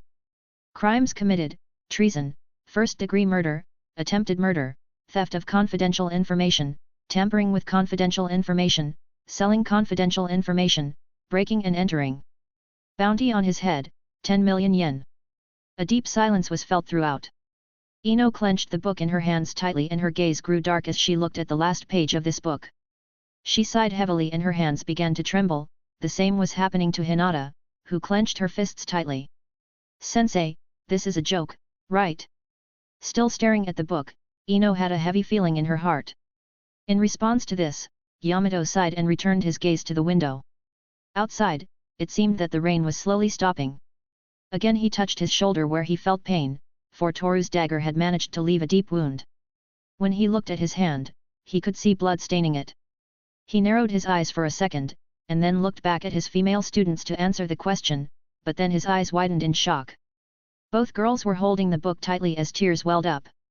They both looked at the floor and said nothing more. They knew, that nightmare they had just a few days ago, had come true. Now everything made sense, why Toru was acting so strangely that day, the last date they had and that false promise he made when he left Konoha to rescue Suzuki. Why? Hinata and Ino asked themselves inside their minds. Yamato looked at this, and could only remain silent, staring out the window as he listened to his female students cry silently. Far away from Konoha, Okaminaru's hurried footsteps and heavy breathing could be heard in the emptiness of the forest. It had already been quite a while since he crossed the border of the fire country. Besides, it seemed that the rain was already stopping, which was good for Toru's health, who was on his back, completely unconscious. Toru Dano has used all his chakra. I still don't know what happened, but I guess that doesn't matter now. Besides, the chakra he used to summon me is about to run out, at any moment I'll disappear. I must do something fast. My mother told me that I must respect and protect Toru Dano. I won't break my promise. Men don't break promises. He narrowed his eyes and looked ahead with determination. I will try to share my chakra with Toru Dano. That way I can keep the summoning going a little longer. While I do that, I must go further and find a place to hide. It's sad that I can't bring him to my clan. If there are people who are following him, then it is dangerous to take him. I would be risking my family. The location of my clan must still be kept hidden, otherwise, the same thing will happen again as it did back then. The human in the mask. Okaminaru shook his head. Thinking too much would get him nowhere, so he would simply finish this errand before getting lost in his thoughts. Toru Dano, is he awake? He looked at the unconscious boy on his back and asked. After not getting an answer, he sighed and turned his gaze back to the front. No, he obviously isn't. If someone was able to cause him these injuries, it's very likely that he won't wake up for a long time. I'll look for a quick shelter and try to prepare some medicine for his wounds, so the healing process will speed up a bit. The only problem is that I don't know the prescription of the medicine I should use. Increasing speed, Okaminaru continued to move farther and farther away from the land of fire. Days later. Slowly he opened his eyes and a small moan of pain came out of his mouth. He felt pain all over his body, but he could also smell something, as if he had been stuck in a bush. When he was able to open his eyes fully, getting used to the light that spread in front of him, he looked at his body, which had a kind of green plaster on his wounds. The smell emitted by this strange viscous mass was that of some flowers and herbs mixed together. He quickly remembered that he ordered Okaminaru to take him away from Konoha, so being in this place was surely the work of that wolf. Apparently it was a small cave, hidden somewhere unknown. The walls seemed damp from the surrounding environment. There were also some ants walking back and forth, carrying small bits of leaves and seeds. I feel strange. This feeling, I feel a strange pain in my chest, as if something was squeezing my heart. I had to run far away to avoid being killed by Danzo's ninjas. I also hurt Yamato-sensei. I wonder what Ino and Hinata's reaction was when they found out what happened. Haha, it's possible that they may have developed feelings of hatred towards me. After all, I'm a criminal and it's normal for everyone to hate criminals. Although I feel it's better this way. If they hate me, they won't come looking for me. That will keep them safe. I, on the other hand, feel a strange taste in my mouth. Are they sweet berries? That taste is weird. It reminds me of the bread with fruit filling that Xiao-san used to make. I'm hungry. How long was I unconscious? Getting up from the ground, another small groan of pain came out of her mouth. Even moving was difficult. Apparently, the thorns that stabbed him had poison on them. Still, how did the poison disappear so quickly? Did this slimy, green stuff on his body have something to do with it? He walked slowly through the cave, getting closer and closer to the light that stretched out at the exit of the place.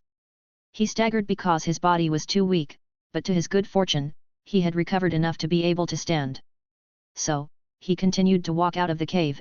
At that moment, he frowned a little due to the sunlight that hit him in the face mercilessly. A forest, This doesn't seem to be the wolf village, so I guess it's okay. I don't want to cause trouble for anyone else for the next few days anymore. Now, where is Okaminaru? He wasn't in the cave, I can't see him out here either. Surveying the surroundings, Toru began to explore the place. The trees were rising from the ground, as if they wanted to reach the sky. Birdsong could be heard echoing easily in the vast forest that stretched out endlessly and, though it was strange to him, it was all peaceful in some way or another. He took a deep breath and looked up at the sky. He still felt a lot of pain in his body, but he could bear it. This was nothing compared to the tortures his father inflicted on him. It could be said that he was grateful for this, because thanks to his father, his body was resistant to pain and beatings. He continued to stand there, looking at the sky and thinking about everything that had happened. He did not know very well how long he was unconscious, nor what happened after this. However, this time he should not make mistakes in his actions. Hiss! A high-pitched whistle was heard. Immediately after, a gigantic shadow appeared before him. Its long tongue and the hissing sound coming from its reptilian mouth made Toru's eyes widen in shock. A large red-scaled snake looked him in the eye. Toru's breathing became heavy from one second to the next, for his wounds would not allow him to defend himself, so this would be his end, devoured by a snake. Or so it should be, but something strange happened. Reacting to his imminent death, the red and blue light flared in his eyes like a torch whose flame is eternal. Little by little, the pupil in his eye deformed until it became a mystical-looking X that slowly turned on its own axis. The snake opened its eyes, for the chakra emitted by those eyes gave it a strange sense of danger. It gave a small hiss again and turned around to leave the human with the dangerous eyes. What was that? Toru touched his head in pain. He felt as if his eyes were burning, at the same time that sharp needles were sticking into his eyeballs. The sensation bounced around in his brain before finally returning to his eyes and disappearing completely. A strange sensation, that's what it was, that's what he thought it was, since he felt no pain other than the first second that the needle sensation appeared. My eyes. I feel that they are different from normal. Toru Dano. At last I find you. Spotting the human boy in the bushes, Okaminaru ran so fast that, upon reaching where Toru was, he had a hard time slowing down, causing his hind legs to give a small skid on the ground, kicking up a bit of dust in the process. I was looking for food and when I came back to the cave you were gone. I got really scared, I thought that red snake I saw a few days ago had eaten you. If anything happens to you, I won't be able to keep my promise. Promise? But that doesn't matter now, let's go back to the cave before that snake appears. Those kind of snakes are very agile, even my speed wouldn't have been enough to beat it. A red snake? I met it a while ago, but it left when it looked at me. Really? How strange, it looked hungry, I thought it would jump up and eat the first thing that came in front of it. I guess that's good, with those wounds you won't be able to fight like before. He looked at the ground remembering what happened with the red snake. He sighed a second later as he just woke up and already felt tired again. How many days has it been since we left Konoha? Days? I think it's been almost a week, 6 days to be exact. Your wounds were very serious, there was poison in your blood, it was difficult to remove it since your wounds had closed due to the burns. When we got to the cave, I left you there and cancelled the summoning jutsu. After all the chakra you used to summon me was about to run out, so I could quickly return to my village to get some scrolls, I needed them to treat your wounds. I ran as fast as I could, it took me almost 8 hours to get back. When I returned to the cave, you had a very high fever, so I immediately used one of my scrolls to turn into something smaller, a squirrel.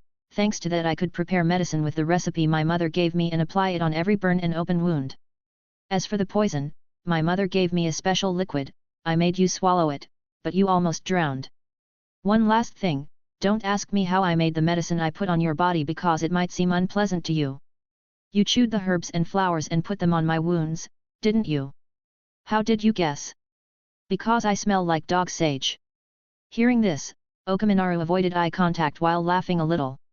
Well, that doesn't matter anymore. Your wounds are healing fast thanks to my special medicine. Helping those who can't get up is a man's duty, so I will always be there when you can't get up.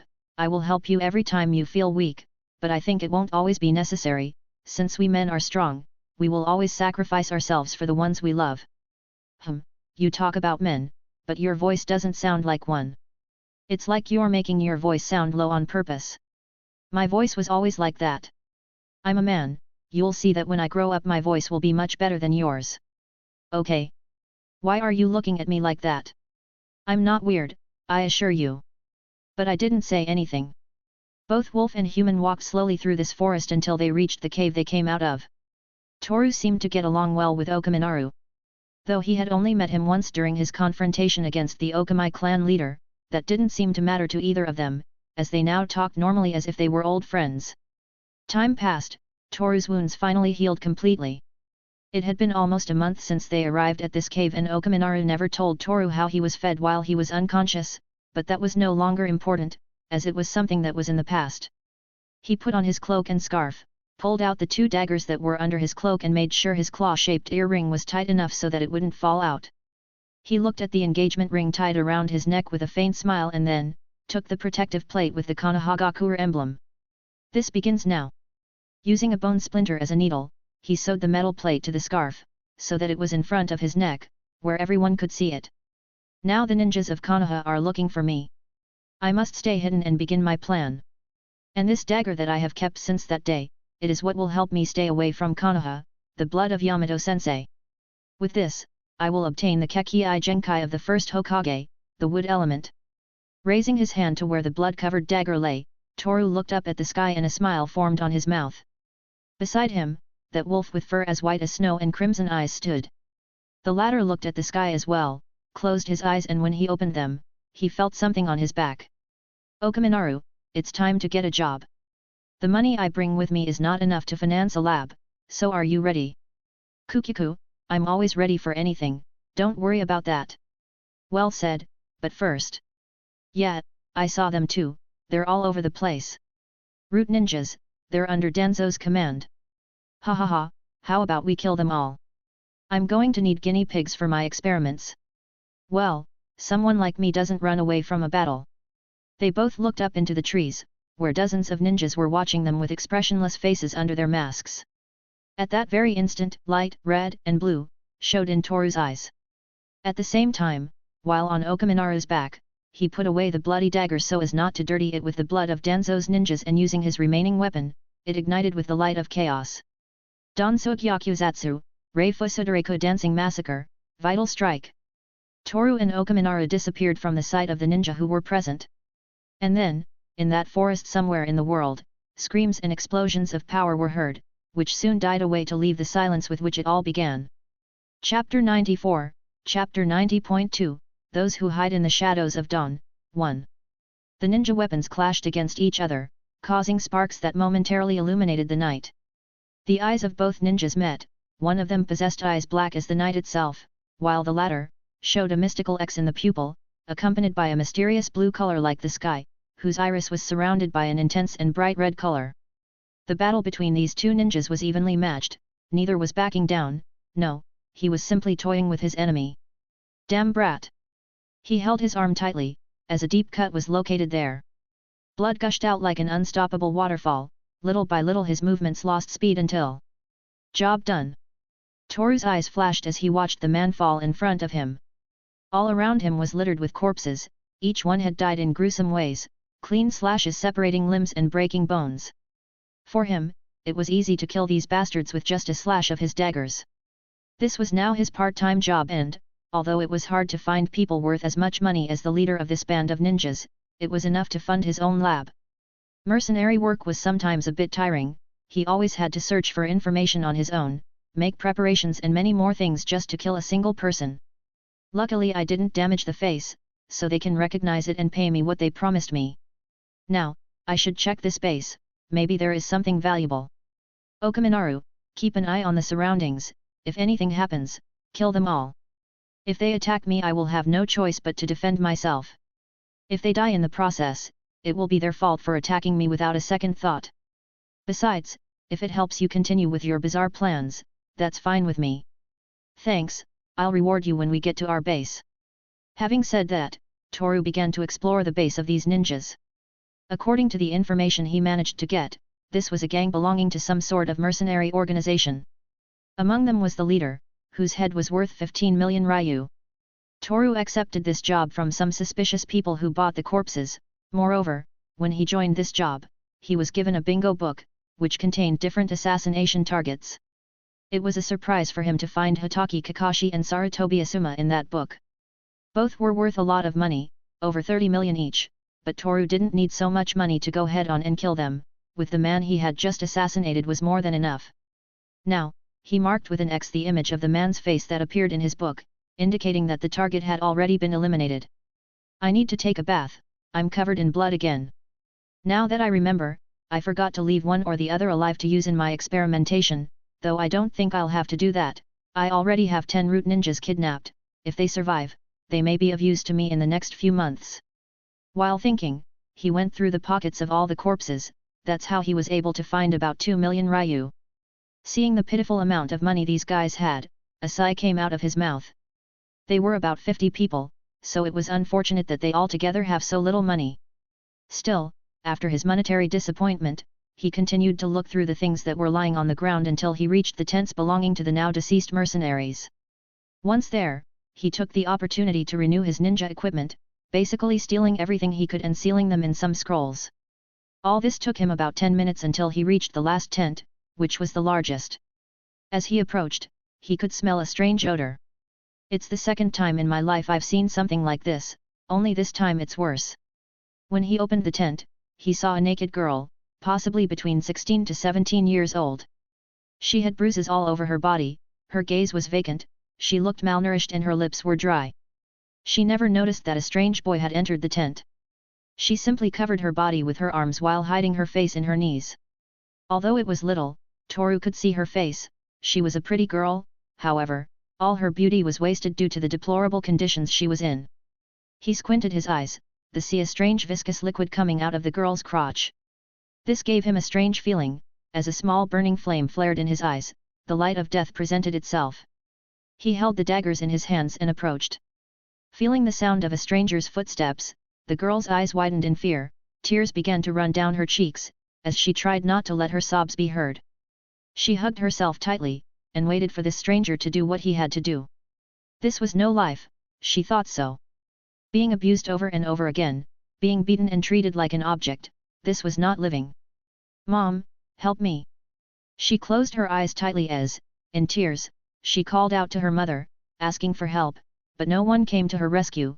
All she got after suffering so much, was a crushing silence that only made the fear and despair she felt increase. There was no hope anymore, even death would be a prize for her. That's what she wished, that her suffering would end. She didn't want to go on living like this, no more, no more. Mom, why did you leave me alone? She gritted her teeth hard, waiting for whatever this man was going to do to her. Kill me already, kill me, please. Resigning herself once again, she had forgotten how many times she had asked these men to murder her, yet they only laughed as they used her body as if it were an object. And, though she waited patiently for these men to use her body, the silence only continued. Although she heard someone's footsteps, nothing happened in those seconds of silence. So, with curiosity and tears on her cheeks, she slowly looked up. Her eyes opened when she saw him, that boy. He was looking at her with an expressionless face, with a beautiful color of eyes that shone as if they were the lights of fireflies at night. He was a boy, with very fine easy features, black hair, just like hers. And on his scarf, there was the badge indicating that he was a Konoha ninja. However, she paid no attention to this and looked at this boy's face. The mystical color of his eyes, with an X stretching across his pupil, she thought, this was something strange. Kami-sama? God. She did not understand what her eyes were seeing. However, her mind came up with a simple explanation for this occurrence. He was God, a God who came to end her suffering, a God, who would take her to her mother. This God, this false God sighed wearily. He raised his dagger as the X in his eyes slowly rotated. Do you wish to die? Toru's eyes widened at the sight of that girl's face. A sad smile, and one of relief, with tears running down her cheeks, falling to the floor. She had dark circles under her eyes, yet she was a pretty girl, she was just a girl, whom some bastards tainted with their filthy seed. This led him to understand, that this world was, somehow, cruel and beautiful, for this girl, accepted the end of her suffering with a smile on her face. So he did not have to minimize the wishes of this young lady whose innocence had been taken from him, he simply decided to fulfill her wish, like the false god that he is. So, in a single second, his right arm moved and blood splattered, staining the entire tent. Right there, inside that place, lay that girl, whose head had been completely shattered by the daggers of her false god. She died without any pain, with a smile on her face, and as for this false god who only existed for a few seconds, she sighed as she left that sad place. I walked slowly and observing the surroundings, where all the lifeless bodies of the mercenaries were. The massacre he had caused, was finally satisfactory for him. A smile formed on his face as he appreciated the chaos he had caused. This was pleasurable, the sensation of death covering his body, the stars and the moon rising in the sky. This was the perfect place, the perfect setting for a death artist. The show is over. He closed his eyes, keeping the smile on his face. At the same time, he stretched out his arms as he let out a long sigh. He kept the daggers in his cloak and wiped his face with a handkerchief. He kept a relaxed and calm expression after that, however, this expression soon changed to one of concern and annoyance. Kill them. It was love. With the knife. I don't want this. Forgive me. You fucking murderer. I wanted to. Die, you bastard. Damn brat. Tonight. Ha ha ha. There is no escape. You'll suffer for the rest of your life. Mom, help me. Dozens of voices began to echo in his head, each one saying something completely different. Like whispers, over and over again they sounded close to his ears, the whispers echoed in his brain, only to return to his ears again, repeating this process over and over again. He touched his head in pain as the light in his eyes intensified, at the same time, the X in his pupils began to swirl violently and a tear of blood ran down his cheek to finally fall to the ground. At that moment, he looked up. The whole atmosphere became dark, but he kept everything around him, the trees, the lifeless bodies, the flames that tried to devour the forest. However, blood began to flood the ground, the moon turned blood red and the stars became a crimson-red rain. Right there, dozens of human silhouettes made of blood began to emerge from the ground, men and women alike, all stretched out their hands to reach Toru. He, in the midst of all this mess of blood, fell to his knees, holding his head tightly. Get away from me! The blood silhouettes didn't hear him and together, they began to whisper louder, closer to Toru's ears. Soon those whispers became screams, screams that echoed in his mind, over and over again without stopping. Get away from me! Toru's shout echoed through the forest. In that instant, everything returned to normal. The moon, the stars, there was no more blood on the ground. However, this made his breathing heavy, with small beads of sweat running down his forehead. The silence that came after this was despairing, something that disturbed the calm in her heart, but... Thank you. Kami-sama. He looked up without knowing what was going on. A girl's voice was heard in front of him, that's when he saw who it was. With a peaceful smile on her mouth, her eyes were the color of an emerald, her hair was black and her skin was snow white. She was that girl, whom his false god killed to end her suffering, and now, that girl was thanking God for saving her from that endless darkness. Slowly, that girl disappeared, as if her body turned into glowing particles that rose up to the sky, and then, silence returned to the place, but somehow, everything became more peaceful after that. Toru touched his chest, feeling a sense of relief. This kind of thing started to happen to him very often, just after a month of leaving his home village. However, it was the first time someone thanked him for something like killing him. -6 months later. It's been a few months since all this started. Just now, funding his next project, everything was ready to start the investigation. About 20 people were spread out on stretchers, bound at the arms and legs with thick straps to prevent the use of their limbs. Even the instruments he would use were near each stretcher. It was time to start this show, a show full of screams and tears, the definition of a tragedy. Each test subject has the same blood time as I do. It was hard to find so many, but now everything is ready. I'm surprised that most of them are root ninjas, though. Danzo doesn't give up and keeps sending his ninjas. I should think about how to kill him, but for the moment I can't return to Konoha, I must first obtain this Kekkei Genkai. Finishing washing his hands, Toru put on his lab coat. He walked a few meters until he reached one of the metal trays located next to one of the stretchers. Once there, he took some white gloves and put them on, taking care not to let any bacteria reach the surface of the gloves. With that finished, he looked at all the stretchers, trying to choose his first guinea pig. There was one in particular that interested him. He seemed to have a good resistance to taijutsu and ninjutsu strikes, he was also good at using these two equally, so it could be said that this kidnapped ninja was the strongest of all present with the exception of Dr. Toru. I'll start with you, get ready, these are going to be a long few months. With a look as cold as ice, Toru took one of the small glass containers, whose content was Yamato's blood, only this one had small modifications. He obviously had to modify its cellular structure to avoid mishaps in the assimilation of the cells, so the human body would not have so much chakra load when the new cells were integrated into its system. However, he stared at the blood in the container for a few seconds. That bright red blood brought back memories he thought had been buried in his mind, never to appear. Yamato-sensei. During the training before the final test of the Chunin exams, the loud punches were heard reverberating throughout the place. Speed versus experience, Toru was trying his best to be able to connect even one punch, however, it was impossible.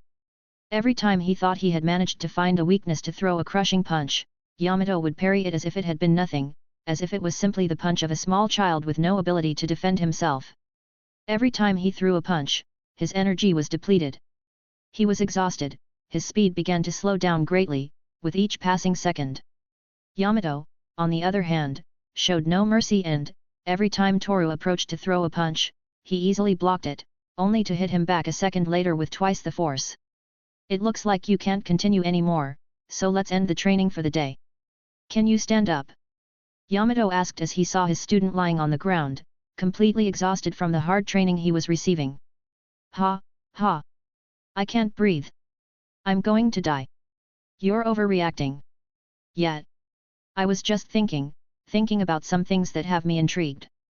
Yamato-sensei, how did you get your Kekkei Genkai? I mean the Mokyuton. Squinting his eyes as he heard this question, memories of his dark past came back to his mind.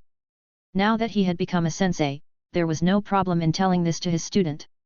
For a team of ninja, trust must come first, this made him think things over a bit more. Let's go to some restaurant for something to eat. I'll tell you about it there. The aroma of meat was in the air. This reached his nostrils, causing his hunger to increase. He felt as if his mouth would start producing more saliva than normal, but something like that is common in humans, after all Toru is hungry too, and if Yamato is the one who will pay the bill in this restaurant, he should make the most of it to fill his stomach, after all the opportunity to eat for free didn't always present itself. Together they took one of the tables that was farthest away from everything and took a seat there. They ordered large amounts of meat to be able to prepare, as this was a barbecue restaurant, so preparing their own food was something that could be done. How about eating a little first? Training is heavy and wears the body down, however, you can regain your fitness by eating and staying healthy. A ninja should eat enough, so he can stay alive and healthy. That's fine, if you say so. Although that's something I already knew. That's good to know that. Now, while we're eating. Earlier you asked a question that caught my attention. You asked about my Kekkei Genkai, so I'll ask a question too. What kind of question? A simple question to answer, depending on your intentions as a ninja. So, why are you hiding your ninjutsu? You refused to train the ninjutsu you already know in advance, why? I'm sorry to give such a flat answer. You'll simply be able to find out when it's my turn to fight in the final exam. So I'll have to wait to get my answer, hey. Then so be it. As for your question, I suppose you must know who the first Hokage is, right? Senju Hashirama, the man everyone called Shinobi God. Good, then this will be easier to explain. Picking up some meat with the chopsticks, Yamato placed them on the grill and then continued with his answer to Toru's question. Shode Hokage-sama was an exceptional ninja, so much so that everyone considered him a god among the shinobi. He possessed hundreds of hidden jutsu, powerful enough to massacre entire villages. Among those jutsu, was Mokyuton, the Kekkei Genkai that was created by his own hands. Sudan water style in one hand, Doton earth style in the other, by joining his hands, the chakra of these two elements combined, creating what is known as Mokuton wood style. This is a powerful jutsu, possessing a high attack and an almost impenetrable defense. Having explained that, the reason why I have this jutsu that belonged to the first Hokage, is because I am an experiment. Can you guess who is the author of this experiment you have in front of you? Touching his chin with his thumb, he analyzed all the information he had so far and tried to look for someone capable of making an experiment capable of transplanting a Kekii Genkai, however, no idea came to his mind. I don't know. Yamato closed his eyes and took the piece of meat that was on the grill with the chopsticks, then, he brought the meat to his mouth and made sure to enjoy its taste before swallowing it. Orochimaru. Toru's eyes widened as he remembered the snake man. He was the one who used Shode Hokage-sama's cells on me to make my body capable of replicating that Kekii Genkai. He used me as a guinea pig in that experiment. There were more children with me at that time, they all died except for me. However, it's been a long time since that happened, so I'm better now. I became the sensei of 3 rookie genin and, even though it was against my will, I can say that I enjoy being the sensei of the 3 of you. Looking at the meat on his chopsticks, Toru sighed. He felt he shouldn't have asked that. You question yourself, don't you? That's something we all do, we think about everything around us, and right now you're thinking about what I just told you. The reason why I told you all this, is because I trust my students. Leaving some bills on the table, Yamato wiped his lips with a handkerchief to then leave Toru eating without any worries. I'll see you early tomorrow morning, training has only just begun. He glanced at his sensei before he walked out the door of the restaurant. For a second he observed the meat on his chopsticks to then bring it to his mouth. Free food doesn't go to waste, neither does information. Back to the present. Ugh. He tried to free himself from his restraints, but it was useless. The straps were too strong to break with his physical strength, even the gag in his mouth was too strong to break with his teeth. He simply continued to writhe on the gurney as he felt a strange cold fluid running through his veins. The sensation was strange, but he felt no pain. For a moment he came to feel that everything was fine, that nothing was going to happen. What a wrong thought. He arched his back in pain and his eyes were bloodshot as his screams of pain were barely audible due to the gag in his mouth. He desperately tried to break free, but it was the same as before.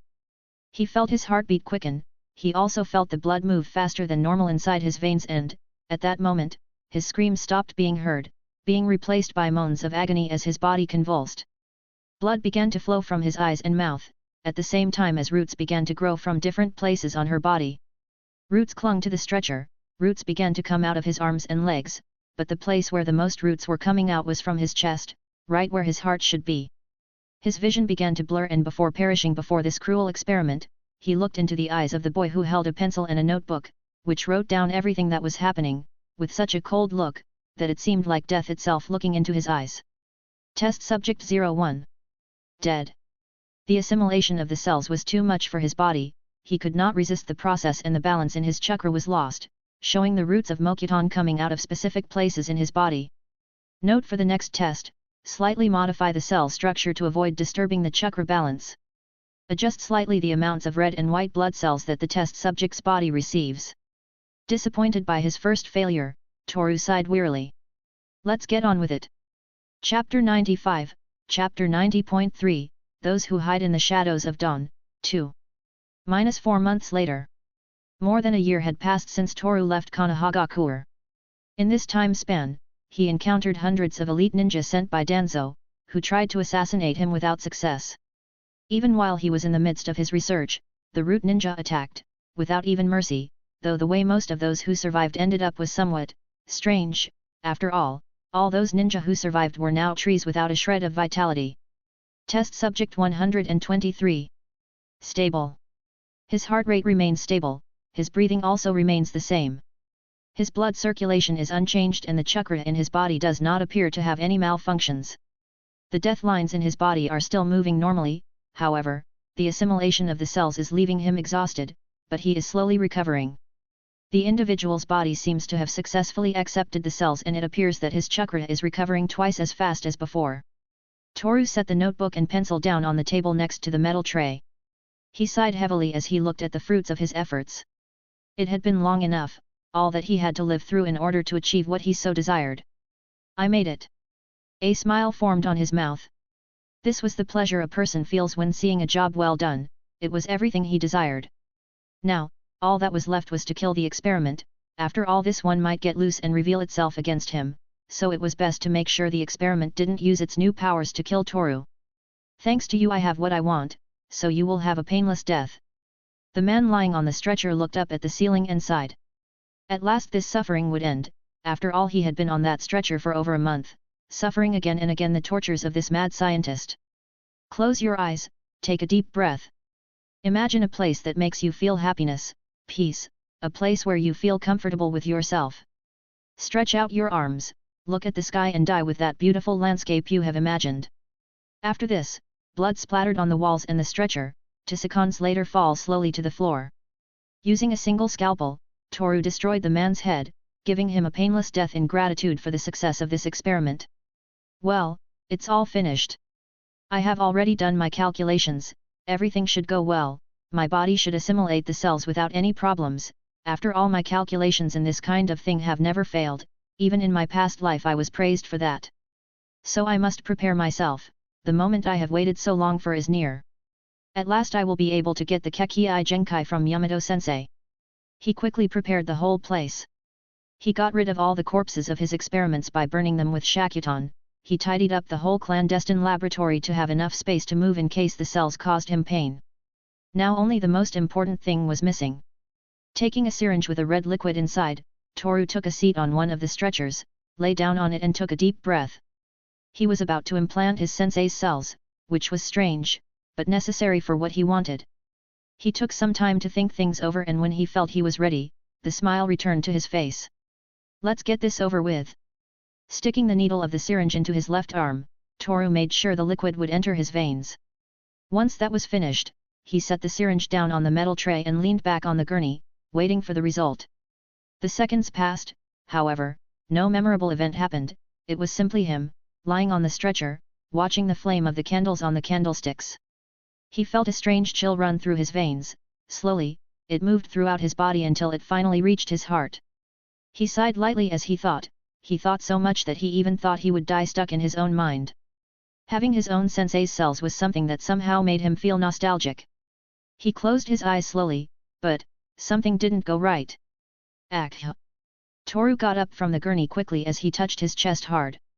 Digging his fingernails into his skin, he felt a horrible pain shoot through his entire body, starting from his heart all the way to his brain. Slowly this sensation, over and over again, echoed through his body, as waves of hot, cold, aching, burning, different feelings of suffering flooded his body. He fell to his knees, still touching his chest hard. Why? I'm sure my calculations were right, then, how? Writhing on the ground, as the veins began to become visible on his skin, his eyes became bloodshot. At the same time, from his ears, mouth and nose began to pour out a great cascade of blood that seemed to have no end. He continued to touch his chest with force, as the pain was unbearable. He did not know what he had done wrong. Toru was sure that none of his calculations had failed, everything was perfect, his experiment had succeeded, so he could not understand it. His suffering continued, without stopping for a second. From his mouth, a strange viscous foam began to come out. At the same time, his body presented continuous spasms, which happened in intervals of a second. Tears began to come out of his tear ducts. It was not because he was sad or angry, these tears showed the pain he was feeling at that moment, an unimaginable pain that forced his brain to release the stress in the form of these tears, but that did not work. The pain did not subside, it could be said that it got much worse. Shit, shit, shit, shit, shit. I'm going to die, I'm going to die. Damn. Damn. Crawling on the floor, even if his own body disobeyed him, he tried to look for a solution, but it was too late. This was going to be his end. His vision became blurred, little by little the darkness took over his field of vision, and then, a long silence was the only thing that remained in that laboratory, nothing more than that, silence. 1 year later. The pencil being scraped on the paper, that small soothing sound was heard in that place while the rain hit the roof without stopping. Right next to it, a large being with canine appearance and silver fur stood. The wolf was sleeping, being used by his friend as if it were a pillow. Long strokes on the sheet of paper, he looked at this and sighed. For a few seconds, his eyes were fixed on the window, watching the incessant rain in this place. It had been a week already and it wouldn't stop raining. Still, this place was perfect for hiding, since due to the constant rains, his trail was easily erased, leaving no chance for Danzo's ninjas to find him. Toru Dano, is it training time already? No, not yet. We'll train that nature jutsu later, it's still early, so, we should eat something. I saved some fruits I collected yesterday, they should still be edible, do you want some? Yeah, because I'm hungry. Well. Getting up from the floor, he walked around the small hut until he came to a small room.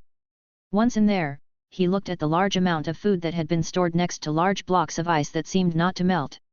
He stayed there for a few seconds, as he only took the fruits he had mentioned and returned to where his canine companion was. Catch it! He tossed 2 apples and some grapes into the air.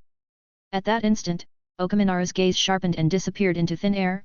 Instantly, he appeared at the other end of the room with the fruits in his muzzle. He had a small smile on his face as he chewed on those sweets of nature. Seeing this, Toru just kept his expressionless face and sat back down on the floor. After all, that place didn't have a bed, indeed, it didn't have any furniture, it was just an empty house. Although, there was a hidden place that Toru used as a laboratory, however, it had been quite a while since he used it. In these past 2 years, he had traveled most of the continent, running away from the ninjas of Konoha and, above all, running away from the root ninjas, the idiots who obey Danzo, so it was not strange to think that he had more than one laboratory in his entire journey. Since that day, he's just been on the run. We should start training shortly. My chakra reserves are 1,000 times larger due to Yamato-sensei's cells, so it's hard to tire me out. Okaminaru will end up fainting before I run out of a quarter of my chakra. Biting into an apple, Toru remembered everything that happened a year ago. When he thought his experiment had failed, when he thought his death was assured. However, when he lost consciousness, he woke up a week later, lying on the ground and in the same place he remembered. It was strange, for when he awoke, there were no roots on his body or anything resembling wood. This was a mystery that was solved in the first second. He quickly deduced that the experiment had been a success and that this suffering was just a small payment in exchange for such a powerful Kekkei Genkai, but, the experiment was a failure, everything failed, since, although he tried, Toru could never use Mokuton. And to his bad luck, the same day he woke up, he was visited by Danzo's ninjas. He had no choice but to destroy all evidence of his experiments and flee with his most important belongings. However, all this sacrifice did give him a reward, for, now his capacity to store chakra had multiplied drastically. His chakra reserves were so large that, Toru himself, was fighting Okaminaru for an entire week without depleting himself. Which was strangely frightening and suspicious, so, that experiment failed, successfully. Something, I can't complain. I can't complain, those ghosts keep bugging me, every day, at random times. I'm tired of listening to them, they always say hurtful things about me. I want to kill them, I want them to disappear, to stop talking to me, to get away from me and leave me alone. Okaminaru, let's go train. After that, you will return to your village, I will use the summoning jutsu to return you at the end of training. I don't want Okamitsuki to show up here like last time just to take his son with him. Sorry, she's always like that. I'm not a puppy anymore, I can take care of myself. I know, but I can't do anything about it. Now, let's keep training that jutsu, I've almost mastered it. And by using my clones I can learn faster. Leaving the hut, Okaminaru and Toru disappeared into the trees and the endless rain of this place, a place full of trees where he could easily hide, the land of rain. Looking at his face in the mirror, he could see that his easy features had changed a lot in the last 2 years. Now Toru is 14 years old, this obviously brought changes to his life. He had become taller, his face now had more masculine features, this implied that this boy is no longer a boy and is becoming a man. The clothes don't fit again. I'll have to go shopping for something new later. The good thing is that I can still keep my mother's cloak, this thing always outgrew me. Also, I have mercenary work to finish. In a few more months I'll be able to kill Danzo, it won't be long now. Besides, the sun is finally out, this is going to make things easier for me. Washing his face, Toru sighed and put on his cloak, along with his claw-shaped earring, his scarf with the Konoha badge and the engagement ring tied around his neck. Everything was ready to go, all that remained was to summon Okaminaru and begin the quest. However, the advanced Shiken in his eyes activated without warning. He felt a large amount of chakra hovering over the hut. So, closing his eyes and pulling out his daggers, Toru thought that, after so long, Konoha had finally sent one of its most powerful ninja, all for the sake of capturing or killing him. He was confident enough to take on someone so powerful. After all, his chakra reserves were now gigantic, so it was only a matter of time before victory was achieved. With this in mind, he approached the door having confidence in himself. Once there, he opened it and stepped out. A great gust of wind greeted him as he exited the hut, and right above him, there was someone. Like an angel descending from the sky, she had large papery wings stretched across her back covering the sunlight. She was a beautiful woman, with short straight blue hair. Her eyes reflected a bright amber color, with shadows around her blue-purple eyes and a piercing under her lower lip. She wore a paper flower in her hair and had an emotionless look.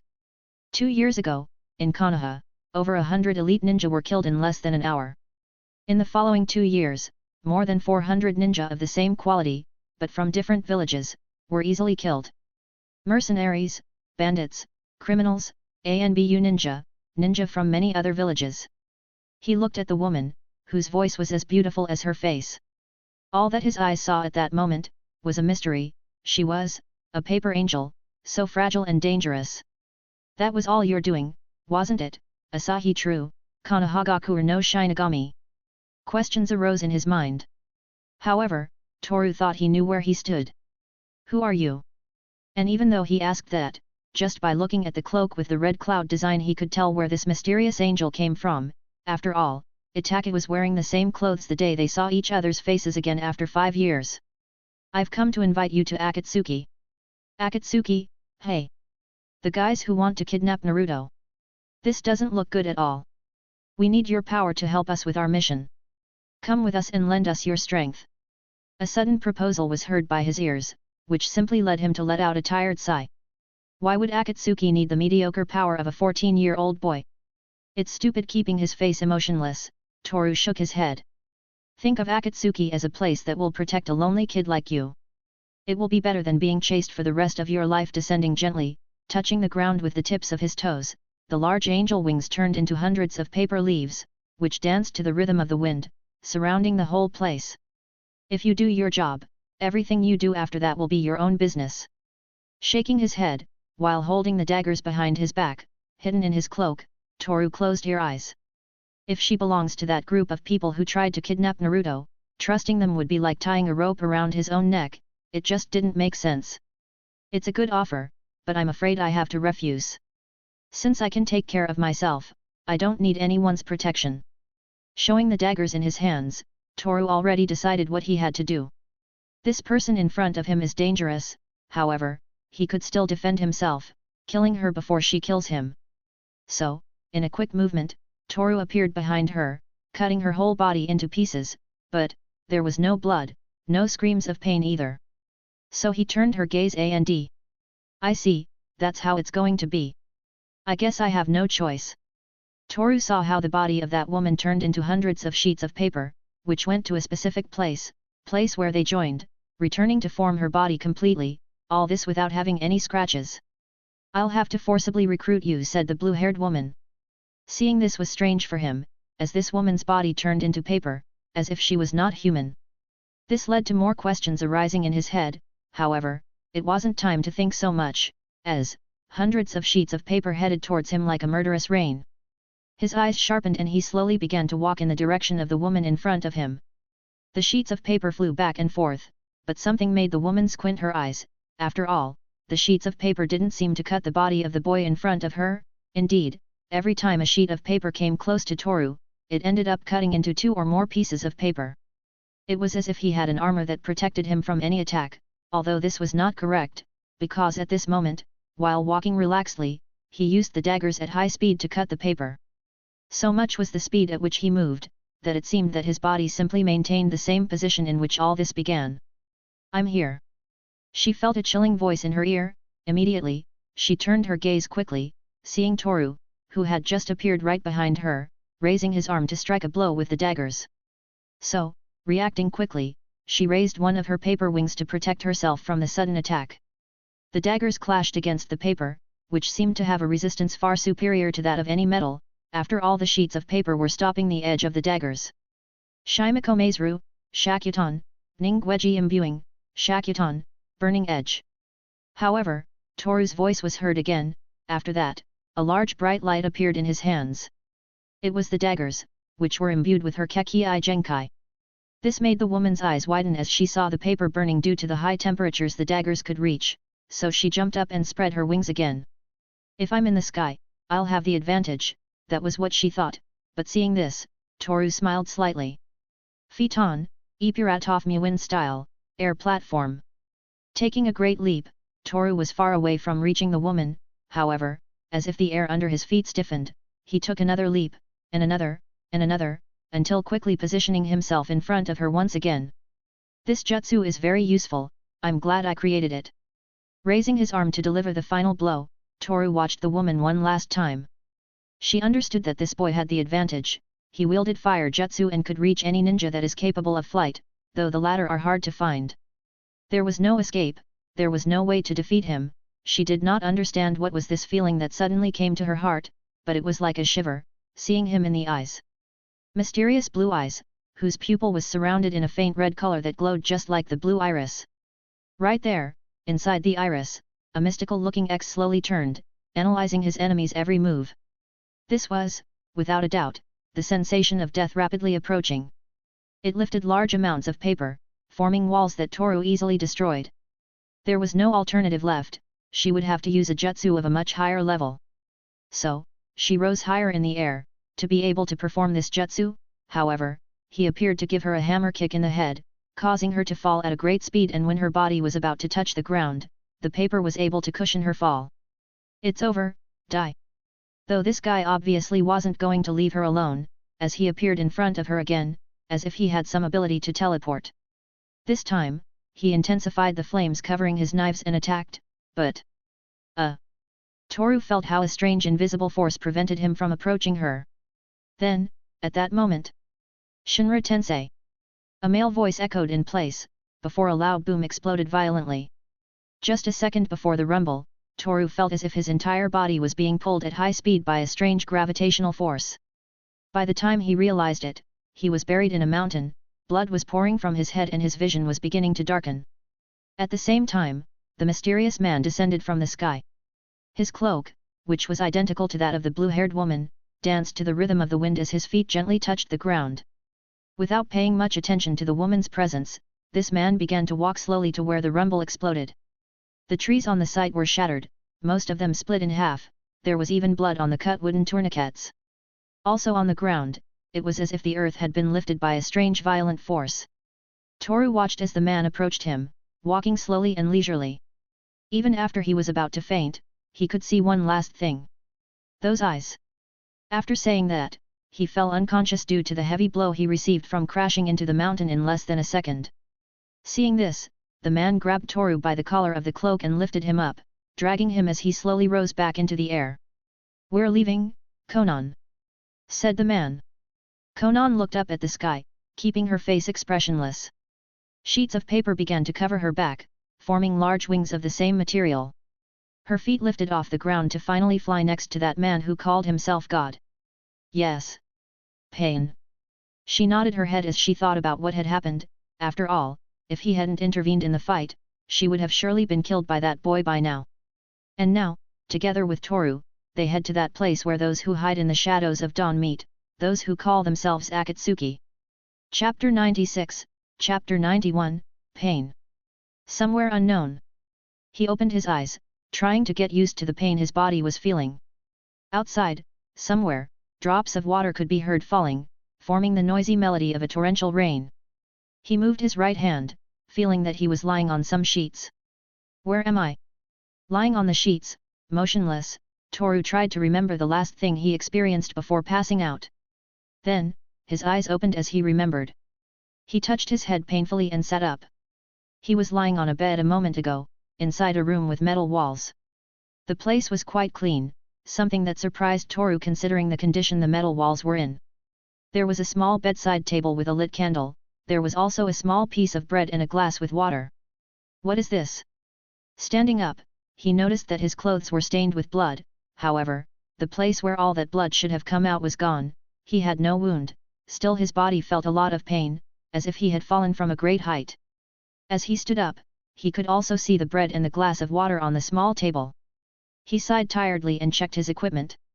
Everything was in its place. He still had his daggers, the scrolls where he kept important things regarding his ninja equipment, and his clothes were the same except that they were stained with blood. In that instant, he narrowed his eyes, which at the same time glowed a blue color like the sky, with a small red light in the center of each eye. Those eyes. The last thing he saw before he passed out, were the eyes of the man who attacked him, eyes that were different from the ones he had seen so far. They didn't look like Sharingan or Byakugan, much less Shigan. He didn't know what those eyes were, but that was something he shouldn't care about, as he had other things on his mind, killing Danzo. Still, he could get an idea of who brought him to this unknown place. Anyway, I have to find a way out and summon Orochimaru to get the hell out of here. Slowly passing through the door of the room, Toru looked from left to right, encountering long corridors whose walls were metallic. There were dozens of doors stretching the length of the hallway. So, observing everything with advanced Shigan activated in his eyes, he sighed and started running as fast as he could. Moving at superhuman speed, he quickly ran through all the corridors and dead ends he came across. Every movement caused a slight breeze due to his cloak. I still have my weapons with me, that's a strange thing. If someone is kidnapped, the normal thing to do is to take away all the objects they can use as weapons, so they won't have problems later. Then why do I still have my weapons? Do you think you can defeat me? Are you so confident that you can defeat me? Even so, I'm not going to fight anyone unless they try to kill me. It's best to find a way out and run away while I have the chance. Squinting his eyes, Toru hurried. If he was trying to look for a way out, he should do it as fast as possible. After all, if the man with the mysterious eyes had anything to do with his stay in this place, it was best to get away as fast as possible. After all, he wasn't a normal ninja. After that, a few seconds passed. Toru stopped in a kind of observer, which left in sight the great landscape that this strange city gave him. Large buildings of different heights rose from the ground, as if they wanted to reach the sky. He saw this with amazement, for this view was very different from that of his home village. Somehow, it reminded him of the buildings in the world of his past life.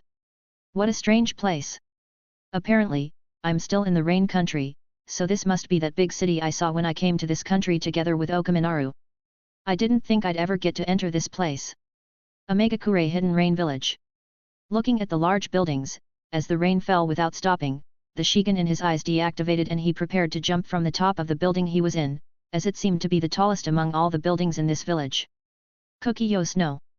Stop! Interrupting Toru's summoning jutsu, a male voice echoed behind his back. He stopped just before he jumped, for he had a great sense of danger. He narrowed his eyes and tried to think of a solution to this sudden problem. After all, that voice. Love creates sacrifice and in turn creates hate.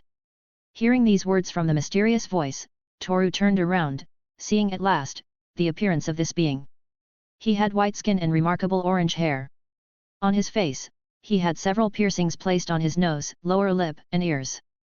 But what caught Toru's attention the most and made his eyes widen in shock at the sight of them, are the eyes of this mysterious man, eyes with a strange wave pattern, extending along the eyeballs, with thin grayish-purple irises and sclerae. The man possessed an expressionless face, with a slight frown. He stepped forward, stepping out of the shadows next to the blue-haired woman, a woman whose name was Konan. The advanced Shigan did not take long to reactivate, at the same time that he took out his daggers from his cloak. Adopting a defensive position, he decided to analyze the movements of his enemy, but it was strange, they did not attack or anything like that, they just stood there before the voice of the orange-haired man could be heard again. All of this creates pain. Pain that you have already come to experience. Taking a few steps forward, approaching Toru, the man looked him in the eye. Those who know pain, know true peace. Even the most ignorant child will grow as they learn what real pain is like. It affects what they say, what they think, that way they become real people. What is this guy talking about? He doesn't seem to want to attack me, I should leave as soon as possible if I don't want to get hurt, Toru thought, while looking all around. Then, in a single second, he ran as fast as he could to jump off the building, but 5 cloaked human figures stopped him.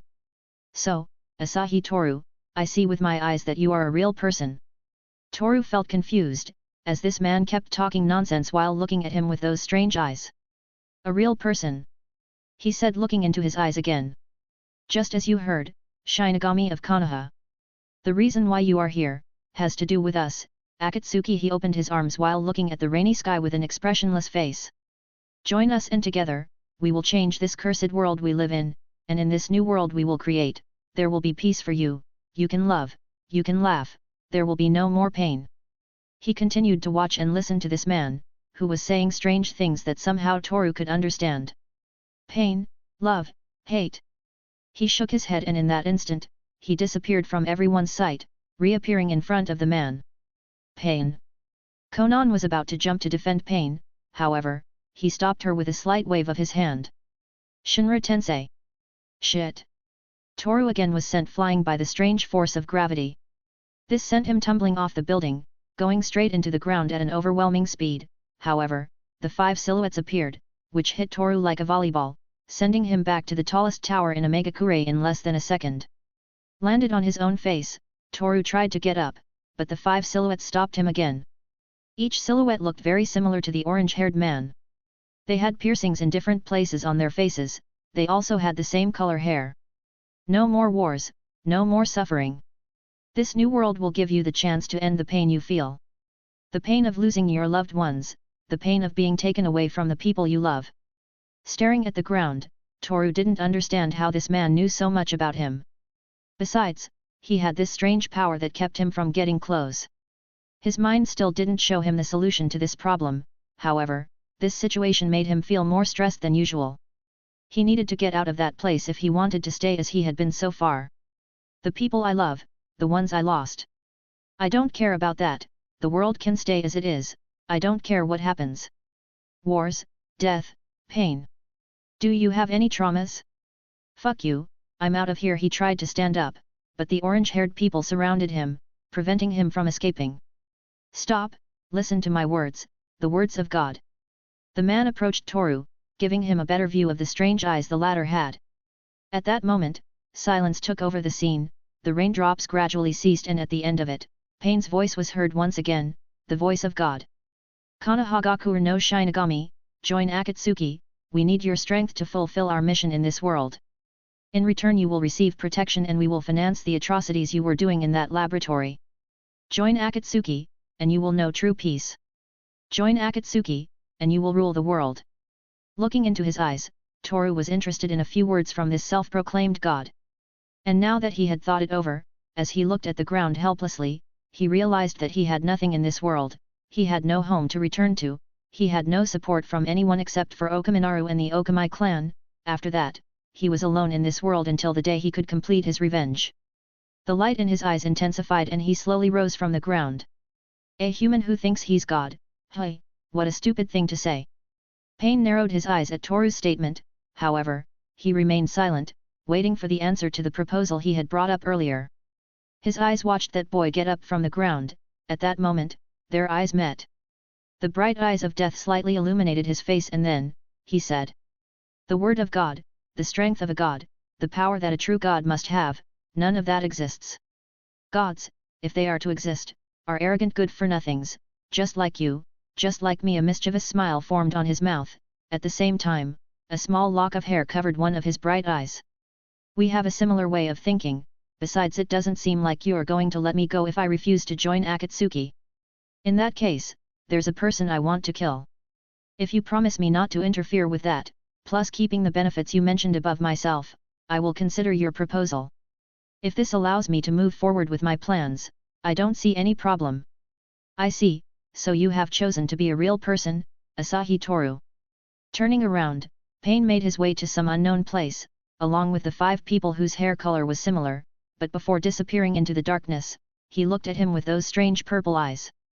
From now on, you belong to Akatsuki, that means you will follow the orders of your god. Having said that, Pain disappeared along with the other similar-looking ninja mysteries. However, Konan still remained in that place, looking at Toru with an expressionless face. She stood there for a few seconds while the boy watched the sky. What am I supposed to do now? I got too excited. But they're supposed to fund my experiments now in addition to protecting me from the root ninjas. In a way it wasn't such a bad idea, after all I am a criminal. But, those eyes, what exactly are they? I've never seen anything like it, and that my advanced Shigan is rare, even I don't know where this dojutsu came from. So it will be hard for me to know what those eyes are. Well, for the time being, I'll stay here a little longer. The view of the city now that the rain has cleared is good. Sitting down on the edge of the building, Toru sighed. For a second he felt like laughing, as it all happened so fast he couldn't believe that he was just now relaxing a bit on top of the tallest building in Omegakure. He was now part of Akatsuki, that place where Itaka belongs. Asahi Toru, follow me. Interrupting his small moment of relaxation, Konan spoke a few feet away from where Toru was. This made him look her in the eyes. Where to? Konan didn't answer and walked away from the spot. This made Toru frown a little to then run after that woman. Once he caught up with her, he walked behind her without saying a word. After all, she didn't seem to want to engage in conversation either. That's how the minutes passed, as the two walked down the long corridors without even saying a word. Everything was so silent, that Toru could hear the breathing of the woman in front of him, he could hear her heartbeat and feel her scent. It was strange, but peaceful at the same time. Still, he could not believe the fact that Konan possessed such an interesting ninjutsu. She turned her body into paper, it was strange. Looking at Konan's blue hair, Toru smiled slightly. After all, it was hard to keep quiet. That ninjutsu you use, that's interesting. How did you learn it? How did you get it? Curiosity began to itch in his brain, unable to help but blurt out a few questions. But even though he spoke loud and clear, causing his voice to emit in faint echo that spread throughout the hallway, Konan remained silent, ignoring him completely. Her footsteps, one after another, slowly slowed down, until they finally stopped in a room. Konan entered the place and closed the door. This left Toru with an expressionless face as he stared at the metal door. For a second he thought that she brought him to this place to leave him alone. However, she came out of the room a few seconds later with two objects in her hands. Here, put on your cloak and hat, too. Handing him what appeared to be a black cloak with the red cloud design embroidered on the fabric and a conical straw hat with strips of cloth used to cover the face, Konan looked down the hall, where a small paper butterfly was flying with a small shiny object on its wings. This butterfly landed on Toru's head and dropped the object. Toru took it in his hands and looked at it, realizing that the object was a silver ring with the word K Heaven on the small oval stone embedded in it. This stone was slate blue in color, shining slightly from the candlelight on the walls. That's all she said, then left the place, leaving Toru alone again. Toru looked at the clothes Konan had handed him and sighed wearily. Is this like a work uniform? It looks comfortable, but, where am I supposed to put my scarf? Looking at the design of the cape, he shook his head, as this scarf that he always wears tied around his neck is supposed to be something important that he's had since his mother gave it to him, so he couldn't find a way to wear it next to the long-necked cape. I'll see what I do next. For the moment, I'll have to look for the exit again. I'm lost. Still with the cloak and hat in his hands, Toru looked at the end of the hallway, before starting the search for a way out or finding pain. Days later, the shadows of the Akatsuki were displayed on the fingers of a large stone statue. Each, with a similar manner of dress, they wore rings of different colors and some of them wore a conical straw hat that covered their faces. The Akatsuki are gathered once again. They all looked at the man who stepped forward. This man whose eyes were strange and powerful. Konan, Itaki, Kisame, Sasori, Deidara, Kakuzu, Haiden, Zetsu and Toru. Stepping out of the shadows, as he removed the hat that hid his face, the large scarf with torn edges danced to the rhythm the wind. At the same time, his eyes shone with the intense light of death. I hope we can get along. Where I come from, they call me Shinigami. With a grim smile, Toru looked Itaki in the eyes, who also returned his gaze. Chapter 97, Chapter 92, Bidge. 7 years ago. Hello. That was the first time she talked to him, to his younger brother Sasuke's best friend. The first impression he had of Kyoko's son was that of a shy and quiet boy, who spoke only a few words, without looking people in the eyes. Itaka smiled slightly and returned the greeting to little Toru. Hello, little Toru, is Kyoko-ne-san home? Yes. I see. Then can you call her? I have some things to talk to her about. Maintaining his friendly smile, Itaka looked at little Toru, who nodded in response, then entered the house without closing the door. To him, this boy's appearance was much like Kyoko's, with a bit of Kenji thrown in. The way he looked at others and his black hair were very similar to his mother's, yet physically he resembled his father.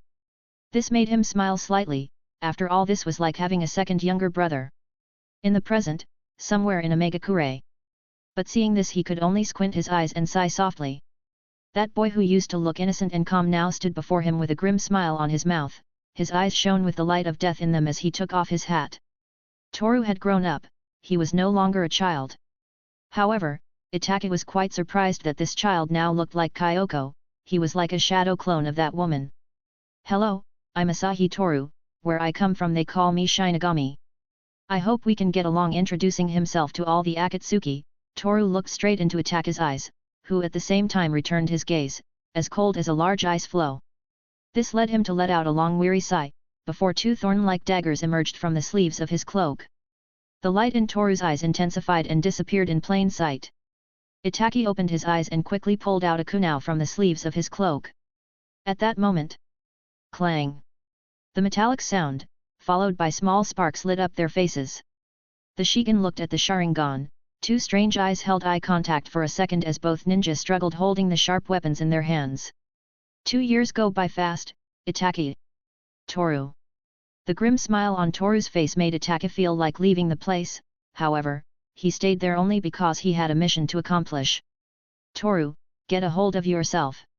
However, Pain interrupted this encounter with a small sigh as he looked at these two ninja.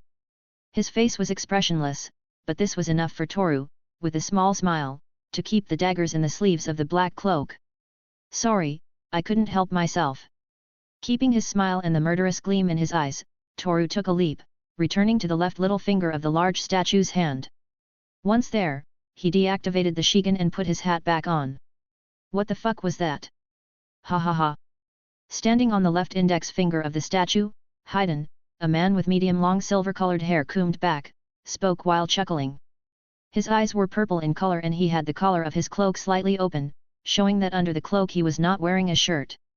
In addition, strapped to his back, a large red three-bladed scythe could be seen. This made Toru raise an eyebrow curiously. This was the first time he saw all the members of Akatsuki, not taking into account Itake. After all, the last few days he was locked up in that huge metal building, waiting for the construction of his laboratory to be finished. A few hours ago, Konan took Toru to Pain, who told him that they should meet with the other members of Akatsuki to get to know each other, plus he will finally know what Akatsuki is planning. This left some questions in his head, as since arriving in Omegakure, Pain hadn't said a word about what Akatsuki is up to. But considering that Itake tried to kidnap Naruto, who has the nine-tailed fox sealed inside him, he could already imagine a bit of what these people are up to. "That guy, his eyes somehow make me feel sick." On the right index finger of the big statue, Deidara, a young boy with blue eyes and blonde hair, combed in a ponytail and loose locks which covered the left side of his face, pouted when he saw Toru's eyes, which gave him a strange feeling of disgust that reminded him of Itake's eyes. For a second he adjusted the protective band on his forehead and tried not to think about it anymore. "Shut up, Haiden." Feeling tired from his teammates' annoying laughter, Kakuzu, a tall, dark-skinned man, the second tallest of all present, glared at Haiden. He wore a white hood and a black mask over his face, and his eyes were the only part of his body visible. Toru opened his eyes slightly. After all, his Shigen detected more lives in Kakuzu, more lives than a normal person would have. This made him tilt his head slightly. After all, he felt curiosity starting to itch in his brain, so he couldn't help but ask unnecessary questions. "Your body has more lives than it should. How do you do it? Did you rip other people's hearts out or were you born that way?" Everyone in the place looked at Toru. After all, they saw him as a curious child who had just found something entertaining. "I'd like to know, is it some special ninjutsu? Would you let me see it with my own eyes? My daggers are quite sharp, just one cut will allow me to see it all. Then would you give me permission to see all the lives your body guards?"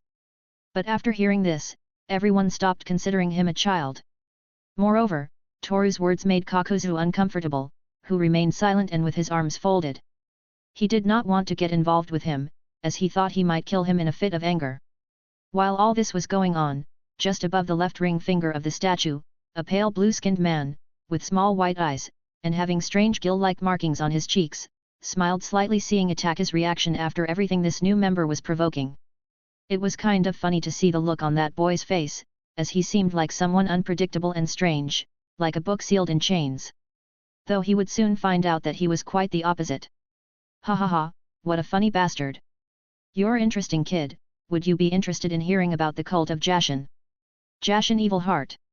At Haydn's question, Toru raised an eyebrow as he did not know about the subject. No doubt he felt it was something boring and unimportant. In the end he was not wrong, after all religions were not his thing, but he decided to listen to Haydn. After all he is also a member of Akatsuki, so now they are co-workers, so getting along and getting to know a little about each other was within what he could do in this organization. That's right, you should become part of the cult. I already am, why aren't you? I don't see the need to be in a cult. I have more important things to do, it seems illogical to waste time on something so ridiculous. Ridiculous? You damn heretic, you really piss me off. I thought we could get along, but it looks like you'll end up becoming a sacrifice for Jashin-sama in the end. Ha ha ha, you're going to die and I'll enjoy your pain. Taking the three-bladed scythe in his hands, Haydn looked at Toru with an arrogant smile. Preparing to kill this boy, he tried to leap to get to him, however, everyone sighed as he felt the chakra pressure from one specific person. Silence! Pain said, which made everyone look at him in complete silence. Haydn on the other hand, clicked his tongue, insulted Toru and Pain with whispers and returned the scythe to the same place he took it from, strapped to his back. Because you are new to Akatsuki, some things have not been explained to you. So, listen carefully. Pain took a step forward and looked at the other Akatsuki, who simply kept quiet, as dealing with this man was difficult, so they preferred to save themselves the trouble. Akatsuki's goal, our goal, is divided into 3 stages. The first is to raise money, a stage which we have already achieved. The second would be to assemble the biggest and fiercest mercenary shinobi axis the world has ever known. Listening to this carefully, Toru couldn't help but think that this was something that all ninja villages had been doing for a long time, however, he would soon realize that this was completely different. After all, he remembered that Itaki and the fish-like man wanted to kidnap Naruto, who has the Kaibi sealed inside him. This is why he continued to listen to Pain's explanation, as it had already been a few days since he joined Akatsuki, there were many things he didn't know about this organization. With the first 2 stages complete, we will accept all kinds of conflicts, wars, massacres, albeit low budget. This is where the third stage comes in, the capture of the tailed beasts. We will use each of these beasts to provoke global conflicts, large-scale wars against entire nations. If this is carried out, these 5 major nations will collapse and be forced to surrender to Akatsuki. With all stages complete, the result will be world domination. World domination. This was not something I was expecting. Although it was one of the possible options. If Pain wants to achieve world domination, I believe that would be extremely difficult, even if I take into account the other nations, which I know very little about. Even if I was running all over the continent, the information I managed to gather from all the nations is very little. Well, the only thing that matters to me now is to kill Danzo, after that maybe I'll end up leaving Akatsuki and try to find a quiet life. He shook his head as he thought. He now knew that Akatsuki is after the bitch with the sole intention of acquiring military power. That meant, at some point he will have to go after Naruto due to the fact that he has the Kaibi sealed. I don't know what I got myself into, this makes me feel tired. Toru understood that this was now his job, and that if he denied, Pain would possibly end up killing him. He has this weird power that prevents him from getting close, so fighting him would be stupid and basically suicide. That's why he had to strengthen himself in the time he would last being in this organization. Blah, blah, blah. Wars, pain, power. This is the second time I've heard that ridiculous speech. Let's get it over with already, I don't want to be in this place full of heretics. Haydn, shut up before I feel like killing you. Even if you tried you couldn't, you fucking moron. You. Fufu, there they go again. Looking at Kakuzu and Haydn, Zetsu, a being that has half of its body from head to toe colored black, while the other half maintains a pale white color, chuckled. Around its neck, it appears to have strange green-colored branches that take the shape of a flytrap plant. Like the branches around his neck, his hair retains the same color. Now that I've explained this, let's get to the main topic. Itaki. Yes. Kisame defeated the Jinchuriki of the four-tailed bitch. In fact, he is already in position to initiate the extraction of the beast. Looking down, where a short old man with a red-colored mustache and beard stood, Pain closed his eyes and nodded his head slightly. After that, he raised his palm and "Then let's start with the extraction of the bitch. The process will take 3 days and 3 nights, so, Zetsu, use the clones to guard the entrance. Toru, get ready." "Understood." Pain-san. Toru looked at the man lying on the ground. He was bound hand and foot. This made him sympathize with him a little, but since this world is cruel and beautiful, a smile formed on his mouth. 3 days and 3 nights, all to rip a demon out of an old man. What does this remind me of? Anyway, it should be interesting. Sitting down, he folded his arms and sighed in a relaxed manner, for he didn't want to be on his feet for 3 days. "Let's begin," Pain said. 4 days later. Looking at the plaque with the Konoha emblem on it, Toru closed his eyes and took a breath of air. At the same time, using the dagger, he drew a line down the middle of the emblem, all this, to show that he no longer had ties to his home village. Now only Toru, the Shinigami of Konoha, remained, although the latter thought that this nickname was too exaggerated. "Well, then, let's go." Leaving the room, he looked at Deidara and put his scarf back on. After that, taking the conical straw hat in his hands, he slowly placed it on his head. "Hurry up, I don't like to be kept waiting." Right next to Deidara, a person wearing the same hat spoke. He was hunched over and the cloak covered most of his body, only exposing that face that somehow looked fake. "Sorry, I had things to prepare earlier. But I'm done now, so, let's get going at once." "Don't do stupid things or I'll blow you up," Deidara said. "I'm sure I won't do anything like that." "I hope so." And so, these 3 ninjas walked slowly through the corridors of that large metal building. Now they had a goal to accomplish in the Land of Keys, a goal that involved wars. Chapter 98, Chapter 93, Art and Death. Facing the mysterious male figure, Pain nodded his head. "Asahi Toru, hey. I must say it's been a good choice. He's powerful and naive. He was also betrayed by Konoha, that makes him a great pawn we can use in our plan." The mysterious voice echoed in the place, making Konan feel uncomfortable listening to it. It was a strange foreboding emerging from deep inside her brain. She felt distrustful. This led her to listen to the man's words carefully, analyzing his every move. Pain realized this, but did nothing about it. "Zetsu was watching him for 4 months. He informed me every detail regarding his way of acting, thus I came to the conclusion that we could use him as Orochimaru's replacement.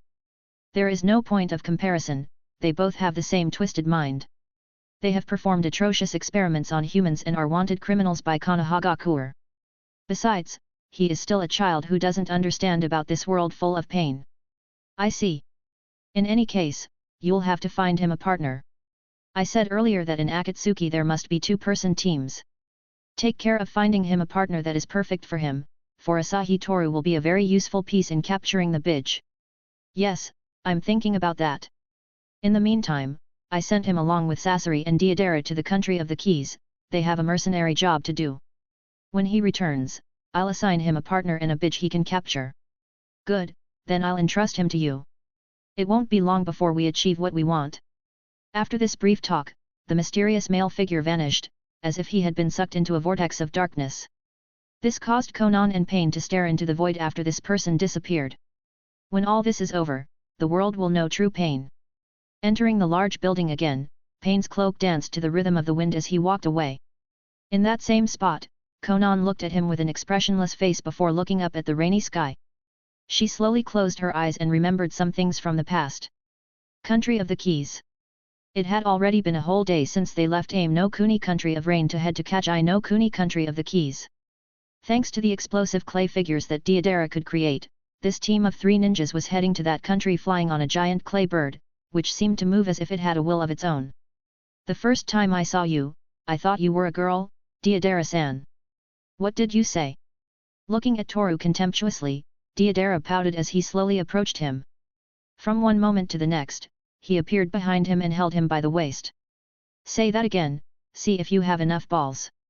Lifting Toru into the air, Deidara performed a perfect suplex that left Toru's head buried in the clay that made up the bird's back. After this, with a small vein swelling in his forehead, he breathed heavily, for he had had to endure the strange things Toru spoke of. He felt uncomfortable every time he listened to this boy talk, so much so that he had grown tired of it, resulting in what just happened. At the beginning of this trip, at the time of summoning the big clay bird, Toru spent more than 2 hours asking Deidara about his ninjutsu. He had no choice but to explain everything to him, as he didn't want to keep listening to this boy's flat voice. And even though the two were the youngest in Akatsuki, they didn't get along well, at least Deidara did, as Toru had no problem. On the other hand, Sasori was feeling overwhelmed by this, as watching two kids play was stressful for him. Plus he was impatient to get to his destination, so this only made him feel more tired than usual. Sasori-sensei, we should do something about him. If I spend any more time around that guy he'll end up becoming my next work of art, mh. Well, he's just like you. Oh? The same as me? No, I don't think so. I'm an artist, whereas he's just pitiful, hm. Watching Toru putting on his hat after managing to pull his head out of the hole in the clay, Sasori and Deidara didn't know what to think about him. On one hand, Pain himself was the one who recruited him, but on the other, they knew he was someone unpredictable and strange. It won't be long now. What will we do when we get to the Gear Village? I understand we'll be participating in a war, but I haven't been told the details. You just told all the details we have. We're going to participate in a war and that's all. Deidara said. However, this will possibly take a few days to finish. We will arrive at the Gear Village, meet up with the soldiers the village has gathered and go to the front lines.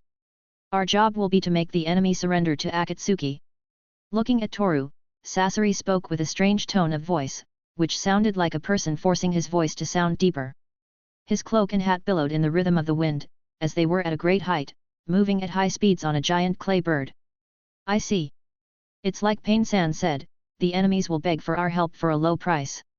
A progressive world domination, though I feel it's a strange plan, but somehow it's working. TCH, that's not artistic at all, hm.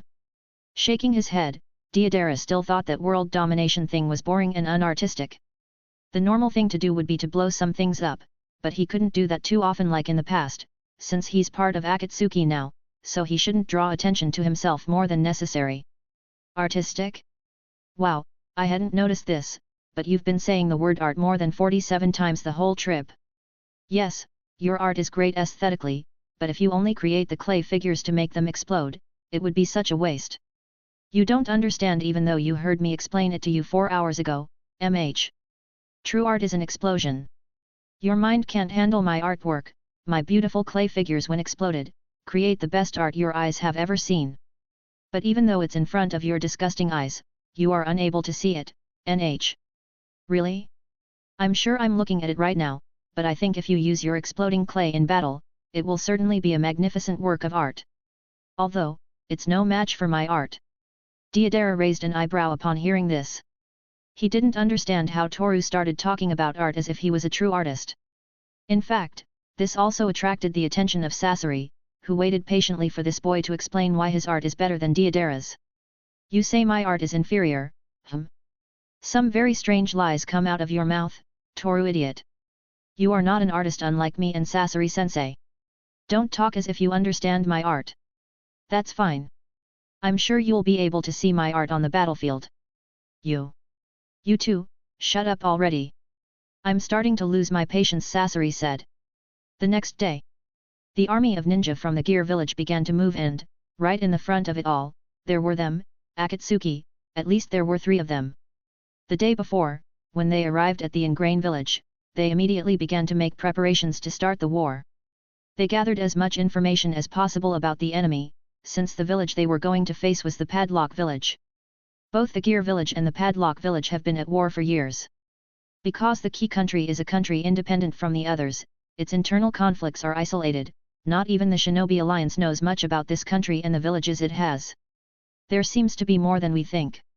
Also, if I take a closer look, I can see that there are 4 times as many ninja as on our side. That means they have the numerical advantage. Sasori-san, Deidara-san, we'll have to overcome the enemy's numbers with power. Needless to state the obvious, my art will end this as quickly as possible, Hearing this, Sasori thought that Toru and Deidara were getting along better than the day before, that in a way was good, as he wouldn't have to endure the stress of watching 2 kids fighting. This made him reflect a bit on the situation and how these were going to perform in battle.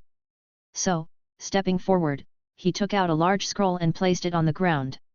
Okay, let's start with this. Deidara, you will go by air, you will attack as you do best. I'll go by ground using my puppets to stop as many enemies as possible.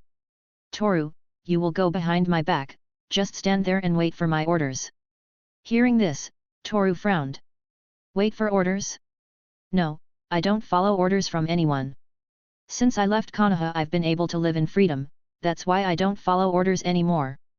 Besides, killing is my specialty, if I hang back, you'll be wasting my skills. So I'll go to the front, and end this war in 20 minutes. Toru didn't like the idea of waiting, so it was to be expected that he flatly refused. Although this left Sasori with some doubts in his mind, which he somehow couldn't resolve. At the same time, Deidara let out a small mocking laugh. Finish a war in 20 minutes? Other than your art, that's the second best joke you've ever said, MH. Deidara-san, weren't you ever taught not to underestimate others? Pain invited me to Akatsuki for 2 reasons, at least the ones I managed to find out. The first is my mind and my experiments, the second, is the reason why in Konoha they call me Shinigami, although I still think that nickname is too exaggerated. So, I will not follow your orders, however, I will fulfill the objective of this assignment. A small laugh came out of Sasori's mouth, who placed his hand on the scroll, causing a small cloud of smoke, which disappeared, revealing a human-looking puppet, that was, a human puppet. This made Toru frown, trying to assimilate what he was seeing in front of him. If you want to fight so badly, then go to the front of the army and show us why they call you Shinigami, Asahi Toru. Although he couldn't be seen, Sasori was smiling underneath the veil, no, underneath that pile of wood shaped like a person that covered him. This was something Toru could easily discover to the advanced Shigen in the lines of death. Well then, we should get started. Walking slowly, being the head of the army of Ingrain Village Ninja, Toru displayed the daggers in his hands. His eyes began to change, the pupil began to deform, extending into the iris, taking on the strange shape of an X slowly rotating on its own axis. In addition, a mystical bluish glow illuminated the iris, showing in the center, a circle that glowed faintly blood red. At the same time, Deidara reached into his clay bag, from which a mouth began to chew the material, giving it the shape of a small bird. He threw the clay bird into the sky and it grew, turning into the giant clay bird they traveled in earlier. Everyone will appreciate my art, even you, Toru idiot, NH Deidara said, however, under his hat, his left eye twinkled a little and a smile formed on his mouth. These words also elicited a smile from Toru, who looked at the enemy with the glint of death in his eyes. Kukiku. My daggers are brushes, the world my canvas. Deidara-san, you are about to witness true art. Slowly he began to walk and in less than a second, he was running. Seeing this, all the ninja soldiers let out a battle cry and ran alongside Toru. Deidara was flying over the clay bird, while Sasori was walking leisurely. Death is a spectacle, and this spectacle will be art. Saying this, Toru disappeared in the blink of an eye. All the ninjas in the Gear village were confused for a second, however, they continued to run with murderous intentions. This is when they realized that the people they had hired were more than just ninjas, they were monsters. 4. Seeing Toru appear in front of the enemy, their expressions showed that even the friendly side felt fear for them. At the same time, Toru was in front of the ninjas of the Padlock village. The show has begun. Gyakuzatsu Dansu, Dodoraku Dancing Massacre, Deadlock. All the death lines began to move extremely fast. This lasted for a single second until they all stopped, coming together to form a single line of death. This line was red, connecting all the bodies of the enemy ninjas. Toru smiled at the sight and his hat was blown away by the wind. Now, his show had finally begun. This was what he considered art, art in death. He immediately disappeared in front of everyone and reappeared behind the first group of ninja. His daggers were stained with blood and he carelessly threw one of them into the sky and snapped his fingers. At the same moment the group of over 100 ninjas fell to the ground with their bodies cut to pieces. The world is my canvas and my creativity will paint it with death. Kukiku, hi hi hi hi, ha ha ha ha ha ha ha ha ha. Laughing out loud, the X in his eyes began to spin rapidly and then. Ha ha ha, my canvas needs warm colors too. Shimako Maizuru, Atakai ha imbuing, warm blade. His leftover dagger began to glow brightly with the light of a sun. The wind swirled within it like blades destroying everything. This was complete destruction in the palm of his hand, this was the chaos that will color his canvas. And, although they were afraid, the enemy attacked Toru with different elemental jutsus. Great waves of water rose up, fireballs shot out one after another, the earth rose up as if it had life and lightning began to fall in the form of rain. It was as if Mother Nature herself was rushing at him with murderous intent. However, this only caused the smile on his face to widen. Almost in a second later, the dagger he had thrown earlier fell and Toru caught it easily in his right hand. Then, thunder began to sound and a gigantic bolt of lightning fell on top of a large number of enemies. When two cumulonimbus clouds of negative and positive charges collide, what is commonly known as lightning is produced. That's why I previously imbued my dagger with Raiden and hurled it at a positively charged cloud. It's amazing what Shimakome's Ruimbur can achieve. Just look at this, it's just simple bags of burnt, lifeless flesh. This somehow gives me pleasure, but I don't think they have time to listen to my explanations. While giving his explanation, Toru easily dodged the ninja's attacks, but he soon realized that it was useless to explain to them, since they were trying to kill him. So, he raised his arm and cut off their heads like butter. Blood splattered, covering the ground in crimson. At the same time, up in the sky, stood Deidara, watching everything with wide eyes. He couldn't believe it, every time Toru moved, blood splattered upwards, like a crimson rain covering the ground in pain and despair. All this, he did with a smile on his face and the odd glint in his eyes. I couldn't understand how this boy was so powerful. All the other ninjas were just a game to him, besides, everything he did in a strangely elegant way. With a calm dance while swinging the daggers. All there was death, everywhere I went, there were always corpses strewn on the ground. This was, the art of war, the art of death. And Deidara couldn't help but think, it was a very amazing and disturbing art. TCH, you'll see everyone, NH. I brought the C2 with me today for this special occasion. I won't let my art go to waste. Those nasty eyes ain't gonna beat my art, HM. A gigantic dragon appeared on the battlefield, which flew over the armies of ninja who were fighting intensely. It quickly began to throw small clay figures that exploded as it made singing with the ground. Because of this, the enemy began to lose too many soldiers. At the same time, Sasori just watched this with narrowed eyes. It looks like I won't have to do anything, however, I'm not going to stand here waiting. With this last, screams and blood flowed in the place, which, soon disappeared into oblivion. Days later. The mission had ended in complete success, there were no mishaps and now Akatsuki had 2 more villages eating out of the palm of his hand. Well, the time has come. Looking at the door of the place, Pain saw Toru, who had just arrived from his mission. This made a small sigh come out of his mouth, as it was time to assign him his partner and respective bidge. Chapter 99, Chapter 94, Cries of Agony. Gently touching the sand with his feet, Deidara looked up at the bright desert sky.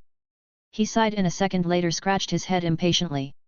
Sasori looked at this and knew instantly how his teammate felt, but shook his head and continued walking. After all, thinking about what happened at the end of the war between the Gear village and the Padlock village was useless. Even though Deidara hated Toru at first, it seems that last thing that happened made him change his mind. That kid, it's strange. -15 hours ago. The war was about to come to an end. Toru laughed as he slaughtered every ninja that crossed his path. Blood splattered back and forth, painting the ground with the color of death and despair. Slightly the gleam in his eyes began to fade, as enemies stopped appearing, fearful of this boy's power. This was his victory. Moreover, blood covered his body, giving him a strange sensation that disturbed anyone who looked at him. How do you like my art? With a dangerous glint in his eyes, Toru shook the daggers to remove the blood that had stuck to the metal blades. At the same time, Deidara and Sasori finished their part of the job, so there were no more ninja to fight. After all, the few that were left ran for their lives. With this in mind, they walked to where Toru was, but stopped when they saw the expression on his face. Inside their own mind, as if this was superimposed with reality, their eyes saw clearly as the sun turned crimson red, as the sky darkened and hundreds of shadows began to rise from the ground, emerging from the corpses scattered across the battlefield. The eyes of the shadows glowed brightly as they watched him.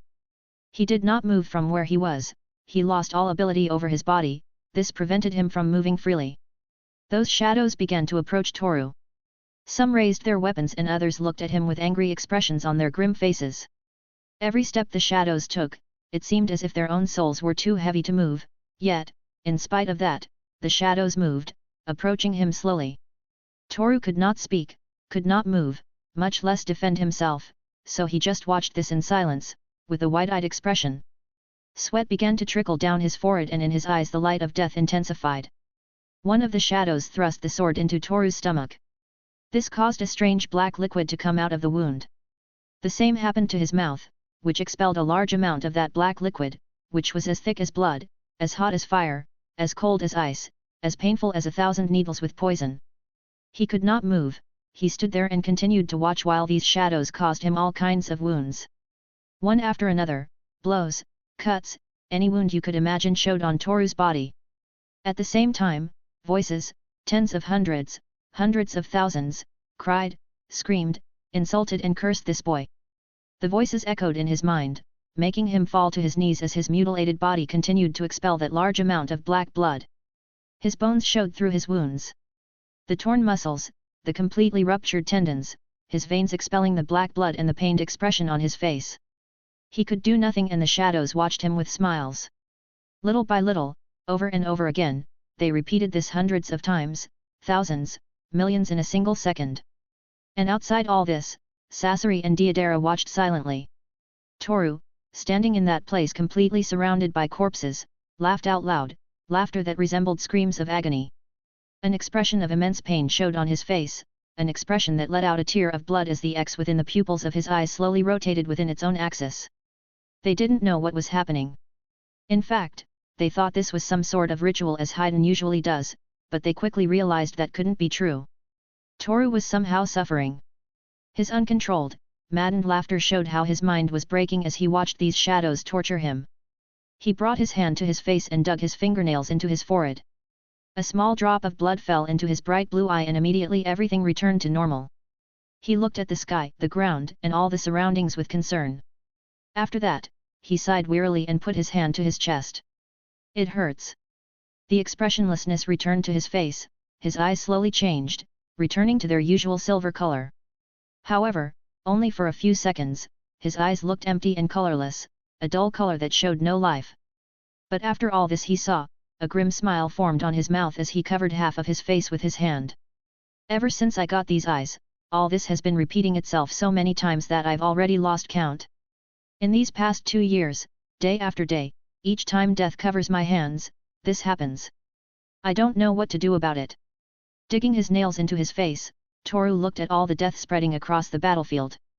It felt pleasant, it felt painful, it felt strange.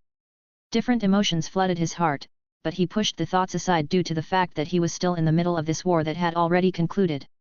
He turned his head slowly, even as blood poured from the wounds he had inflicted on himself with his own hands. He sighed again. Looks like we're done, let's go get our reward. With the same lifeless tone of voice, Toru walked past Deidara and Sasori without looking at them, while wiping the blood on his face with his scarf. Deidara looked at him and said nothing about it. He just followed him without paying attention to him. Sasori on the other hand, was curious to see this boy in that situation. He wondered to himself what had happened and if this had to do with those bright and strange eyes. I guess I shouldn't get involved in other people's business. With that said, the team of 3 ninja left the battlefield, disappearing among the hundreds of corpses on the scene. -15 hours later. Are you worried about him? Sasori asked, causing Deidara's eyes to widen as he slowly frowned. I don't worry about anyone, least of all that idiot Toru. I never mentioned that kid. What? Forget it. Avoiding eye contact, Deidara looked up at the sky, wondering again and again what he had seen on the battlefield. That uncontrolled laughter, the expression on Toru's face and the sickening, dangerous gleam in his eyes. Nothing made sense, this thing he had seen was completely new, though he shouldn't think so much of it, for in Akatsuki almost everyone is a weirdo, Toru was no exception. So, with a little mocking laugh, he surveyed the road, which was littered with sand, and death. At the same time in Omegakure. His mission in the Land of Keys was over, so he had no choice but to return to Omegakure. Walking calmly through the corridors of the large building, Toru observed the walls carefully, he touched them with his hands feeling the metal and somehow verified that he was still alive. He was alive, he could feel the cold material on his fingertips. He could see the colors clearly and felt that life was brimming in his body. Still, he closed his eyes and took a breath. Toru was tired because he also felt dead. After everything he saw just now, it was as if he had really died when he saw the shadows coming out of the corpses, but it also seemed that this did not affect him in the least, for his eyes glistened with bloodlust and he licked his lips with a smile. I came up with a few things to keep me busy, plus this will help me achieve my ultimate goal, Danzo's death. For now, I must ask Pain's permission to leave this village unguarded. If I succeed, I will be able to go to places I haven't gone yet and get more information about Konoha's past. I will also be able to learn more about him. With his eyes glowing that strange, mystical blue color, the grim smile on his face grew larger. This was becoming a part of him, that murderous, maniacal expression, with a sadistic smile that would freeze the blood of anyone who looked at him. Toru was slowly sinking into an infinite dark pool, he was losing himself in the eternal abyss of madness. So, looking at the road with his glowing eyes, he tried to look for Pain in this immense building. Minutes later, opening his eyes with that strange wave pattern, Pain felt someone approaching the watcher of the building. So, he turned around and waited for this intruder to appear. Though more than an intruder, it was someone walking carelessly, with his hands in his pockets and with a strange and potent bloodlust.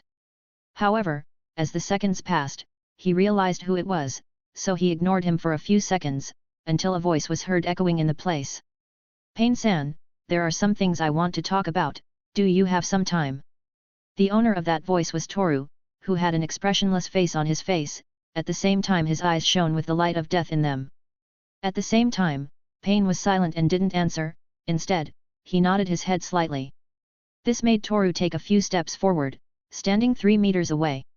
I finished my mission in the key country, so I decided to go back. But a few things occurred to me along the way that I must do. You and Konan promised me that you weren't going to meddle in my personal affairs when I joined Akatsuki, so I wanted to tell you that I'm going to be away from Omegakure for 2 months. I need to do some research on Konoha and one specific person. If you have important military information about Konoha, I would like to have it in my possession, my research will become easier that way. Looking Pain in the eyes, the death glare intensified. Toru folded his arms and waited for his answer. I had planned to assign you a partner and a bitch whom you will have to capture. However, the other members of Akatsuki are already in search of the beasts we are missing, so, you will have those 2 months to finish what you have to do, after that, you will return and begin your search for the bitch. If you betray us, the only thing that will await you is pain. Hearing this threat, Toru smiled and covered his eyes with one hand, after that, he lifted his bangs allowing to see his face clearly. I understand. I'm not going to betray them, after all I have nowhere else to go. Besides. With a grim smile, accompanied by the dangerous gleam in his eyes, he walked in the direction of the exit, but before that he turned around looking at Pain once more. When I return, I want to talk to the real Pain, for you are not the real one, as I sense false life in your body. So, when I finish what I have to do, I would like to meet you. Leaving the observer, Toru's cloak danced to the rhythm of his quick movements. Pain on the other hand, narrowed his eyes, for this was something no one knew, so he wondered to himself how Toru could discover the truth behind his revived body. Chapter 100, Chapter 95, Investigating the Past. Before fulfilling his job as a member of the Akatsuki organization, Toru decided it was time to look for more information about Konoha that would be helpful in his plans. Right now, he was on the back of Okaminaru, who was running at an overwhelming speed. The two were moving so fast that it was difficult to make out their silhouettes through the leaves of the trees. Well, I know where to start. Going to Konoha is out of the question, so I'll have to go to the villages that have made their peace treaties with my home village. If I kidnap some ninja soldiers, I can get some information out of them that will be of use to me. Who else would know about Konoha other than their own friends? This will give me the advantage over all the villages. Also, by the time I've finished the preparations, I'll need to find a way to defeat Pain. After all, if I betray them they're just going to want to kill me. So I'll kill them all before that happens. Staring straight ahead, with a lifeless expression on his face, Toru's eyes momentarily lit up with the light of death. At the same time, he noticed that Okaminaru's fur was changing as time passed. The tips of his ears were a dark brown color, as were the tips of his tail and the fur on the ankles of his paws. This was a strange change that I could understand, since, some animals undergo some changes as they grow up, possibly that is the case with Okaminaru, who is moving from adolescence to adulthood. We'll have to get there fast before dawn, Okaminaru. I also have to find a way to infiltrate Iwagakure, so they won't notice someone from Akatsuki sneaking into the village without anyone's permission. If this village is still as I read it in the books, any jounin should have useful military information about Konoha and its past. Then I'll be able to know 100% what happened 7 years ago. But Toru Dano, it's dangerous to enter enemy territory while alone. Besides, if I go with you they'll instantly realize that you're an intruder. I know, it's a pity I don't have the affinity to use genjutsu, so I could have slept and kidnapped some people. Still, you have nothing to worry about, I'm sure this is going to turn out fine, I'm just going to look for some information, after all. The only one who could ruin everything would be the Tsuchikage, but now that I've learned that jutsu that you and Okamitsuki taught me, I'm sure I can take on a cage, besides, using my eyes this will be even easier. With his eyes glowing dangerously, squinting and looking at the vast amount of mountains rising from the ground, Toru already had a simple plan to enter the village. Hours later, standing atop the tallest mountain in Iwagakure, his cloak with the strange red cloud design and his hat swayed to the rhythm of the wind. His eyes glowed brightly with the light of death, at the same time a small smile showed on his mouth. I'm up here, where everyone can see me. Yet no one has come out, they haven't even noticed I'm here. It's like my father's books said, they take so much pride in their impenetrable defense composed of mountains, they simply don't care who enters the village, after all, they know that intruders, once they enter they never come out again. Kukiku, in a way I understand how proud they feel, but I don't care about that anymore. I will bring some ninja alive, I will torture them until they release the last word about the past of Konoha and the other villages. The information will be my secret weapon in case the world turns against me, although I only plan to kill one old man, I don't plan to attack villages like a madman. Taking a step forward, Toru launched himself off the mountain, now finding himself in free fall. As he descended, he observed all the houses made of mountainous rock. The place, meaning the village, was gigantic, as big as Konohagakure.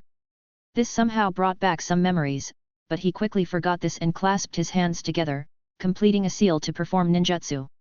As he did this, the air beneath his feet stiffened, forming a platform on which he landed. After that, he took another leap, using the invisible platforms to break his fall. Now, I should look for some jounin who look a bit old. They're the ones who have the information I need.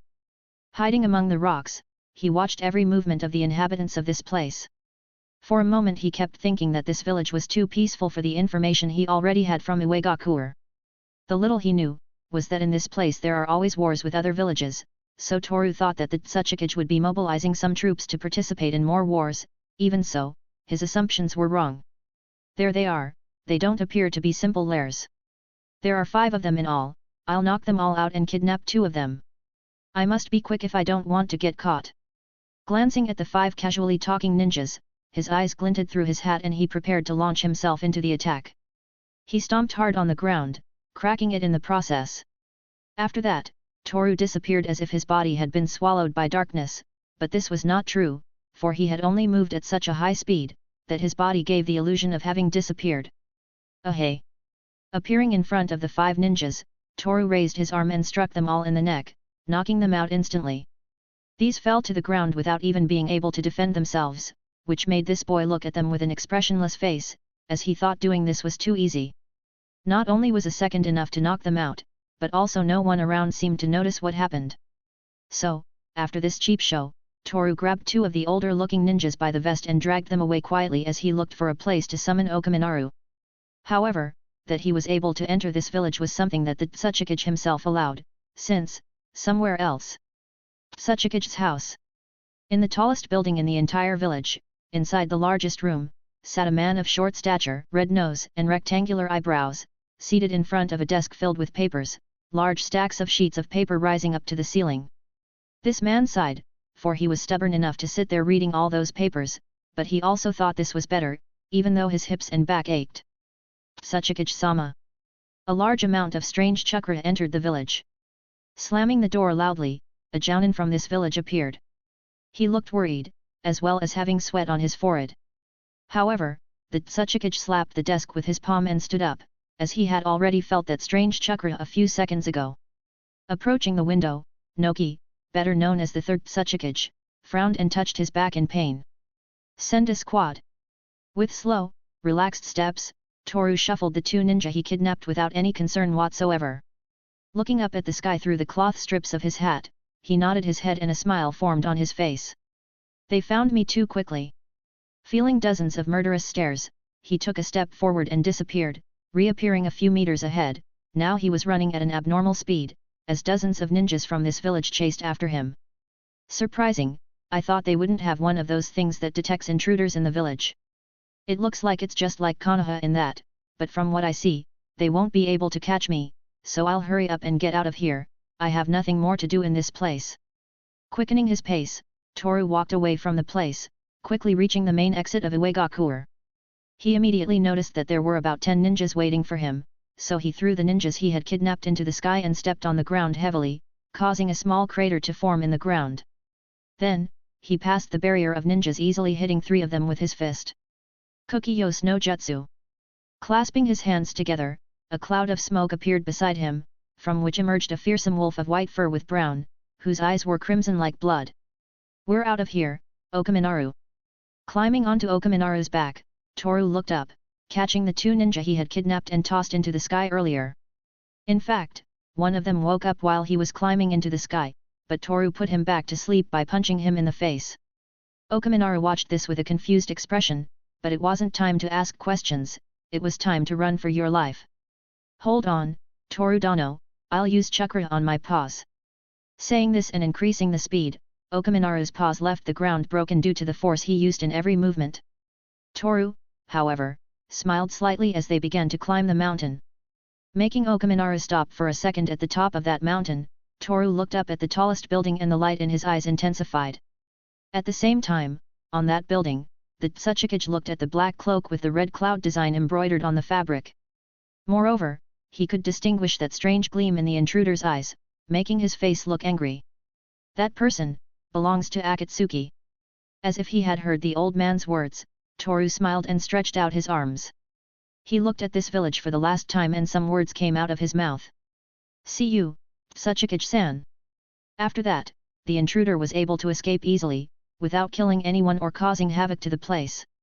The appearance of this intruder was mysterious, from one moment to the next, without warning. That same day, a messenger bird was sent to Konoha, warning that Akatsuki has become active again and that they have someone strange with them, someone riding a large 4-meter-tall wolf. This information reached Konoha within 2 days, so they were quickly informed of the situation. 1 month and 5 days later. Toru had already visited as many villages as he could in this short time he had. Thanks to Okaminaru, he could reach any village in a matter of days. Obviously he had to give his friend some breaks, since he didn't have infinite chakra and it was depleting quite fast. But that's not the important thing. Right now, all the information he had managed to gather was being sorted inside his mind. But it was all confusing, since most of it was hearsay, or so all those people who died were saying. A coup d'état, the KBS attack. Uchiha and Asahi. Looking at the daggers in his hands, Toru frowned. All the information he had managed to gather about the past of his home village, Konoha, was strange and confusing. It was all starting from the attack of the Kaibi, who was said to be being controlled by a Sharingan. After that, the strange things began, suspicions, the plan the Uchiha and Asahi had to take the village into their possession. Yes, this was strange, but what confused Toru the most was knowing that the Asahi are descendants of the Uchiha clan. If this is true, then these eyes of mine might have an explanation. But there are still a lot of gaps to fill in this story. I didn't manage to discover much beyond that. Though I also managed to find out some interesting things about Ataki, and those things involve the higher-ups in Konoha, but this still remains as if they were rumors. I could fill this story with the information I got thanks to Denzo's trap, but that doesn't mean that information is true. For the time being, my investigation is winding down and there's one last place I have to go. Standing up, putting away the daggers he was cleaning a few seconds ago, Toru looked off into the distance, where a set of 3 large mountains stood. I wonder what Ataki is coming to this place to do. Thanks for listening.